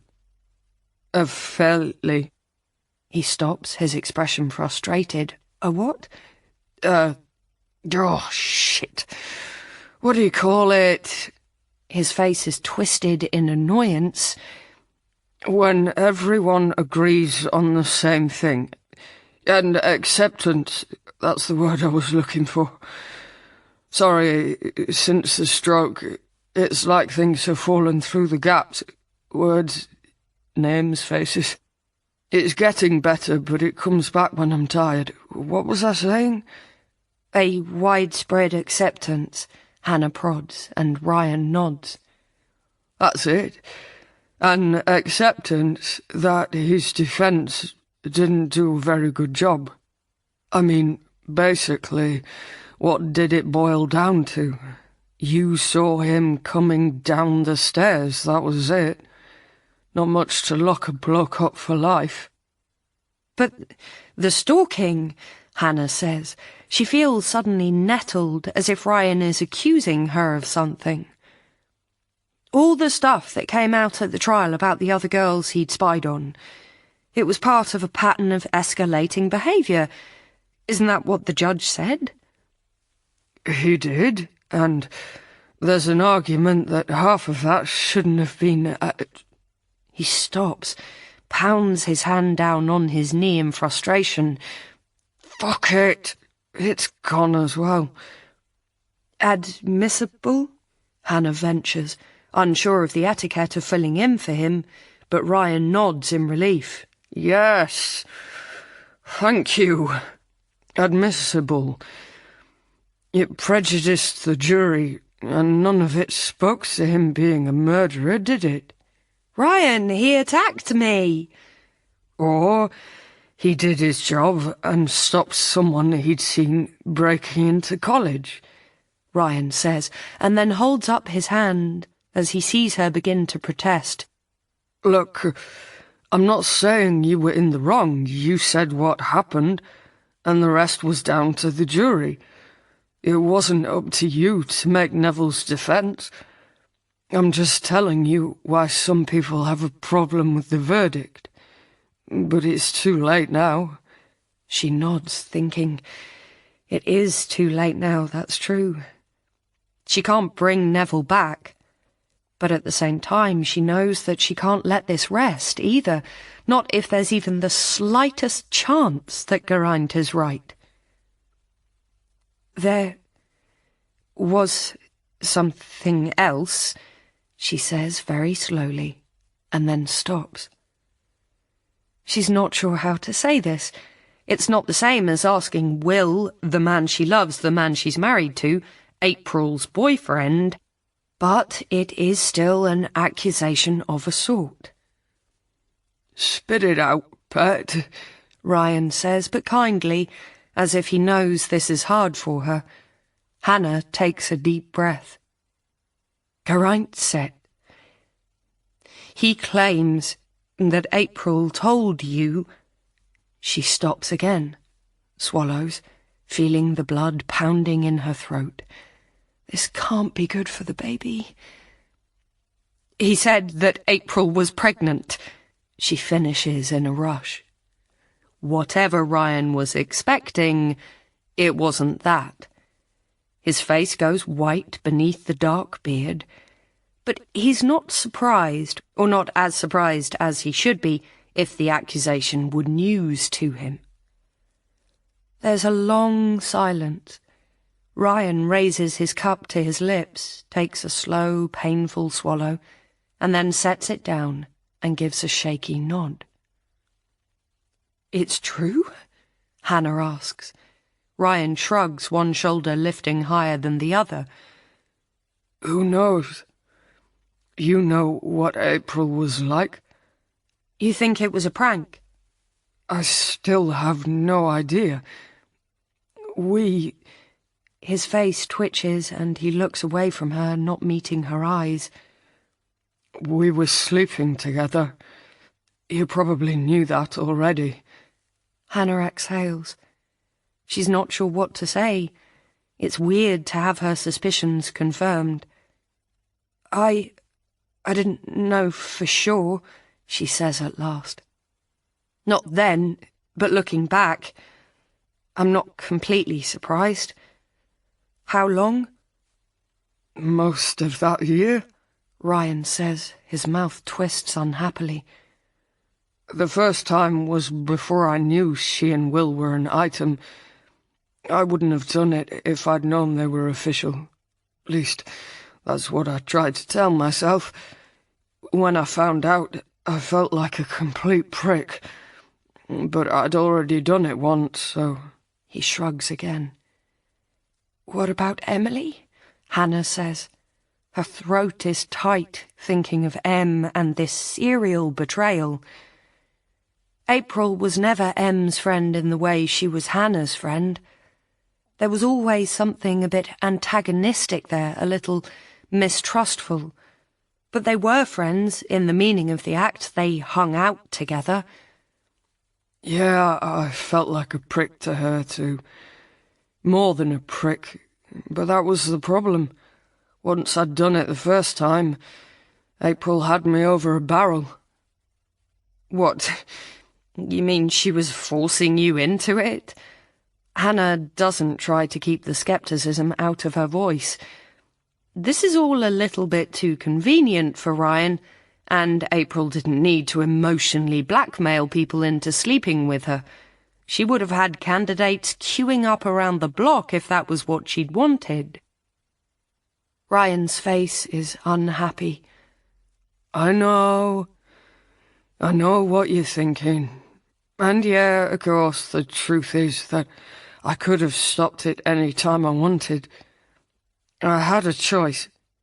Every time she called or texted or sidled up to me at chucking out time saying Will's busy, I could have turned her down. I know that. I'm just saying, it's fucking hard to say no to someone who's got your girlfriend on speed dial. I knew I was being a shit, but yeah, I'm not going to lie. I wanted to shag April, so I did. I knew she didn't want to get found out any more than I did. His mouth twists, and Hannah can see the self-hatred still in his eyes. But there's another kind of loathing there too, and now she understands. Or she thinks she does. Ryan's antipathy to April was real, but it wasn't because April was rich and beautiful and had life handed to her on a plate. At least it wasn't just that. Ryan had hated her because of what they were doing together. "What about the pregnancy, then?" she asks. Her throat is dry and she takes another sip of tea. It's cooler now. "When did that happen?" "I'm not sure. I didn't see her those last couple of weeks. She was so busy with rehearsals and everything. But she texted me the morning after the first night of the play. The text just said, 'Look in your pigeonhole.' So I looked, and there was a jiffy bag containing a pregnancy test. 2 lines. I texted back saying, 'Is this a joke?' And she replied back, 'Positively not.'" Shit! Hannah doesn't know what to think. It's the kind of prank April would pull, but at the same time, did it look real? "How the fuck should I know?" Ryan says bluntly.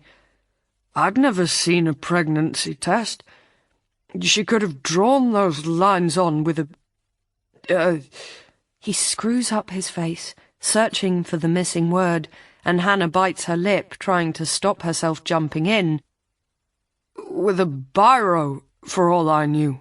But, yeah, if I'm being honest, it looked real. Enough to send me into a tailspin, anyway. I spent the rest of the week panicking and alternately crapping myself and telling myself that it probably wasn't mine, and then... He breaks off. Hannah sees there are tears in his eyes. And then April was killed. "Why didn't you say anything?" she says gently. Ryan gives a short, barking laugh and runs his good hand through his hair, making it stick up like a porcupine's spines. "Why do you think?" "Because she'd been strangled, and I knew that if I told them about the test, it would be me and Will in the firing line. And because I didn't know, I had no idea if it was just one of her stupid fucking pranks. I thought if it was true, then they would find out at the medical thing, autopsy, that's it. And it would all come out without me having to admit I knew anything. I waited and waited for days and then weeks, but the call never came. And then they arrested Neville, and I thought..." He stops. His eyes are filled with tears, and there's a muscle ticking in his cheek. Hannah can see he is tired, exhausted in fact. She feels a stab of remorse. "I was so fucking thankful, you know," he says. His voice breaks on the last word. "It was just April's sick joke. But later on I started to wonder..." "I'm sorry," Hannah says. She stands up. "I'm really sorry, Ryan. I shouldn't have dug all this up. Listen, I should go. I've kept you talking too long, and I have to get back to Edinburgh, but..." She stops, stumbling over the last words. "Before Will gets home" is what she had been going to say, but she doesn't want to admit to Ryan that she's here without Will's knowledge. "Before rush hour," she finishes uncomfortably. Ryan nods. "Fair enough. Look, take care of yourself, okay? And if you want any baby clothes..." He waves a hand at the living room, which is strewn with the plastic detritus left by 2 small girls. "As you can see, we're due a clear out, and I don't think Bella's up for any more kids." "Thanks," Hannah says. She smiles. It's a relief doing so after the seriousness of the last half hour. "I'd like that.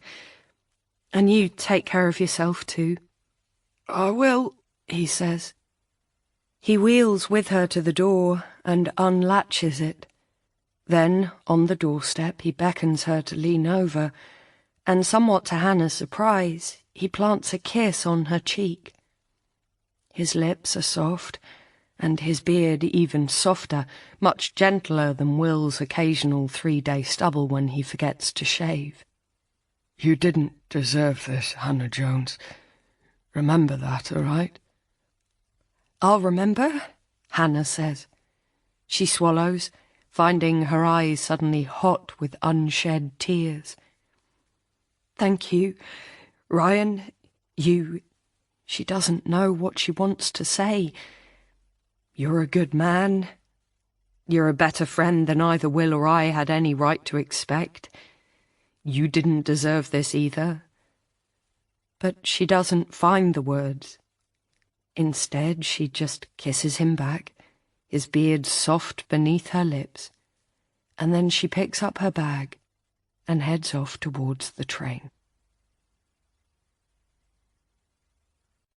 Before.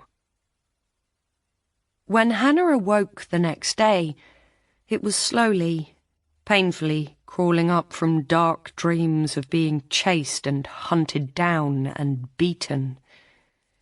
As she came back to consciousness, she became aware that the aching muscles and bruised bones were not part of the dream, but real.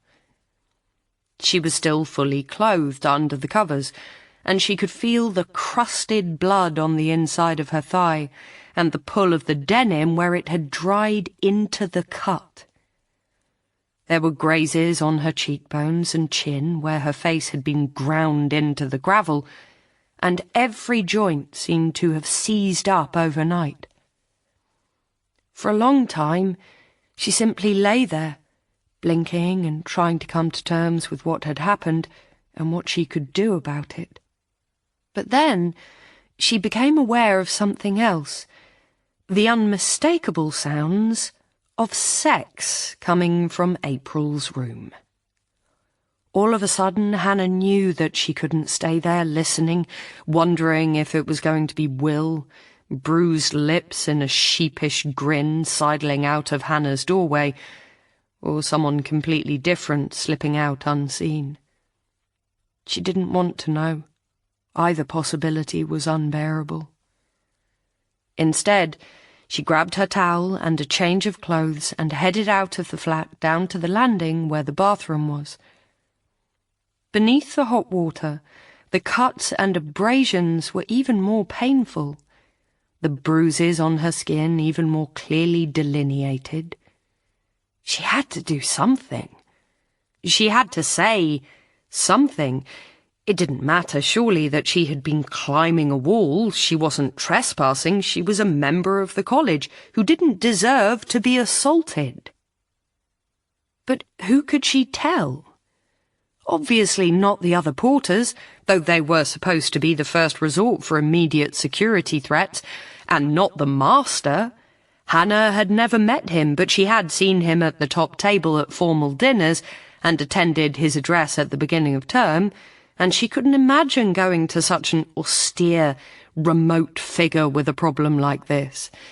Which left Dr. Myers? She couldn't think who else she could approach. For a while, she stood under the stream of hot water, considering the problem, trying to imagine bringing it up with Dr. Myers, trying out the words in her head. He assaulted me? No, that wasn't quite right. That sounded more sexual than she wanted it to, though the memory of Neville's crotch pressing into her backside was still uneasily vivid in her mind. He tackled me. That was closer to the mark, but did it sum up the seriousness of what had happened? Did it convey the real fear she had experienced, feeling Neville's crushing weight on hers, his arm on the back of her neck, his body pinning her to the gravel as he ground her face into the dirt? He hurt me. No, that had the pathetic ring of a child in a playground scrap, even though it was true. At last, Hannah gave up and turned off the tap, toweling herself gingerly, trying not to open up the partially healed scrapes and grazes from last night. She got dressed and then stood uncertainly, her towel and pyjamas in one hand, her washbag in the other. What she should do, the logical thing to do, was go back up to her room and drop off her things before heading to breakfast. But she couldn't face it. April's visitor might still be there, and Hannah wasn't sure which would be more awkward, confronting April in a potential betrayal of Will, or bursting in on their make-up sex and having to deal with Will's concern and pity over her bruised face. Neither appealed, at least not before coffee.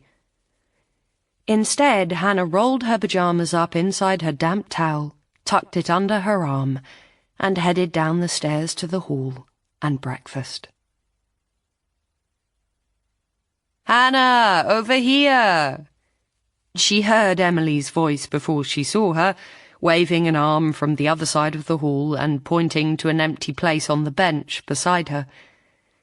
Taking a deep breath, Hannah waved a hand back and then began to edge her tray of coffee and cheese on toast through the breakfasting students. When she got to the table, she was half fearing Emily's reaction, but Emily was busy talking to Hugh, sitting opposite, and didn't seem to clock the bruises on Hannah's face. Feeling an odd sense of relief, Hannah slid into the free space with her head down and said nothing as she began to eat. "Well," Hugh said at last, pushing away an untouched slice of toast and standing up, "I'd better get going. I've got my first exam at 2, and I haven't done nearly enough prep." He looked almost sick with nerves, and Hannah found herself wondering vaguely why he had allowed himself to be talked into attending April's play the night before his prelims when he was clearly so worried. "Wish me luck." "Good luck," Hannah said, and smiled encouragingly at him. As she did so, her face caught the light filtering through the high leaded windows, and Hugh stopped. He put his tray back on the table and adjusted his glasses with a frown. "Hannah, what happened to your cheek?" "What? Oh," she touched her fingers to the graze on her cheekbone and gave a self-conscious laugh. "Is it that bad?" "Hannah," Emily said. She leaned forwards, drawing back the curtain of Hannah's hair with one finger, and then her expression changed. "Whoa! Did you fall off that wall?" "No," Hannah said.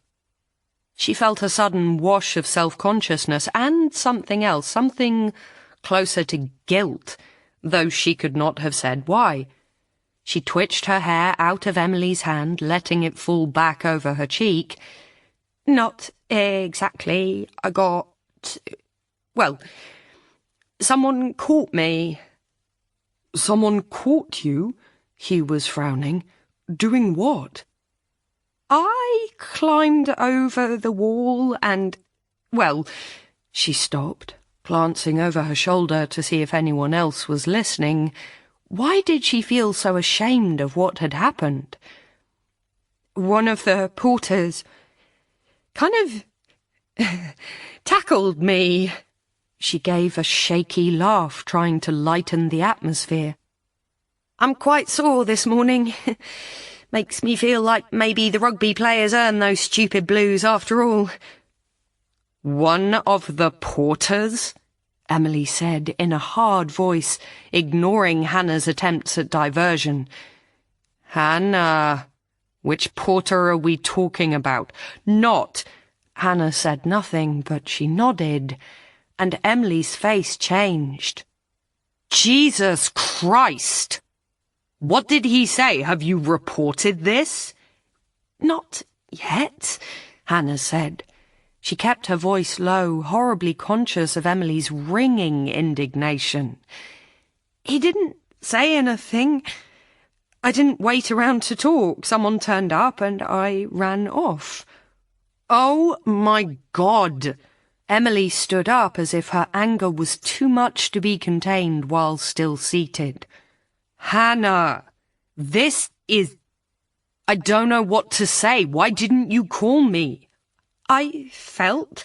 Hannah stopped. She swallowed. I didn't... But Emily was shaking her head, and Hannah knew that she didn't have to finish the sentence, that somehow Emily, like all women who'd ever been alone and afraid at night, understood the strange mix of guilt, disgust, and self-hatred she was experiencing, and knew exactly how she was feeling. Hugh's face, by contrast, was a mixture of alarmed and bewildered, and he looked first at Emily and then Hannah, then back at Emily as if seeking guidance. What? I mean, gosh, can we do something? He forced out at last. His cheeks were flushed, though Hannah was not sure if it was with anger or embarrassment. Don't worry, Hugh, Emily said grimly. I've got this. You get to your exam. Hannah, we're going to report this. I will, Hannah said firmly, trying to claw back some control over the situation, but Emily shook her head. Not, I will. Do it now while you've still got the bruises, while they can't shake this off. We'll go to the master. No! Hannah's voice was sharp, and now people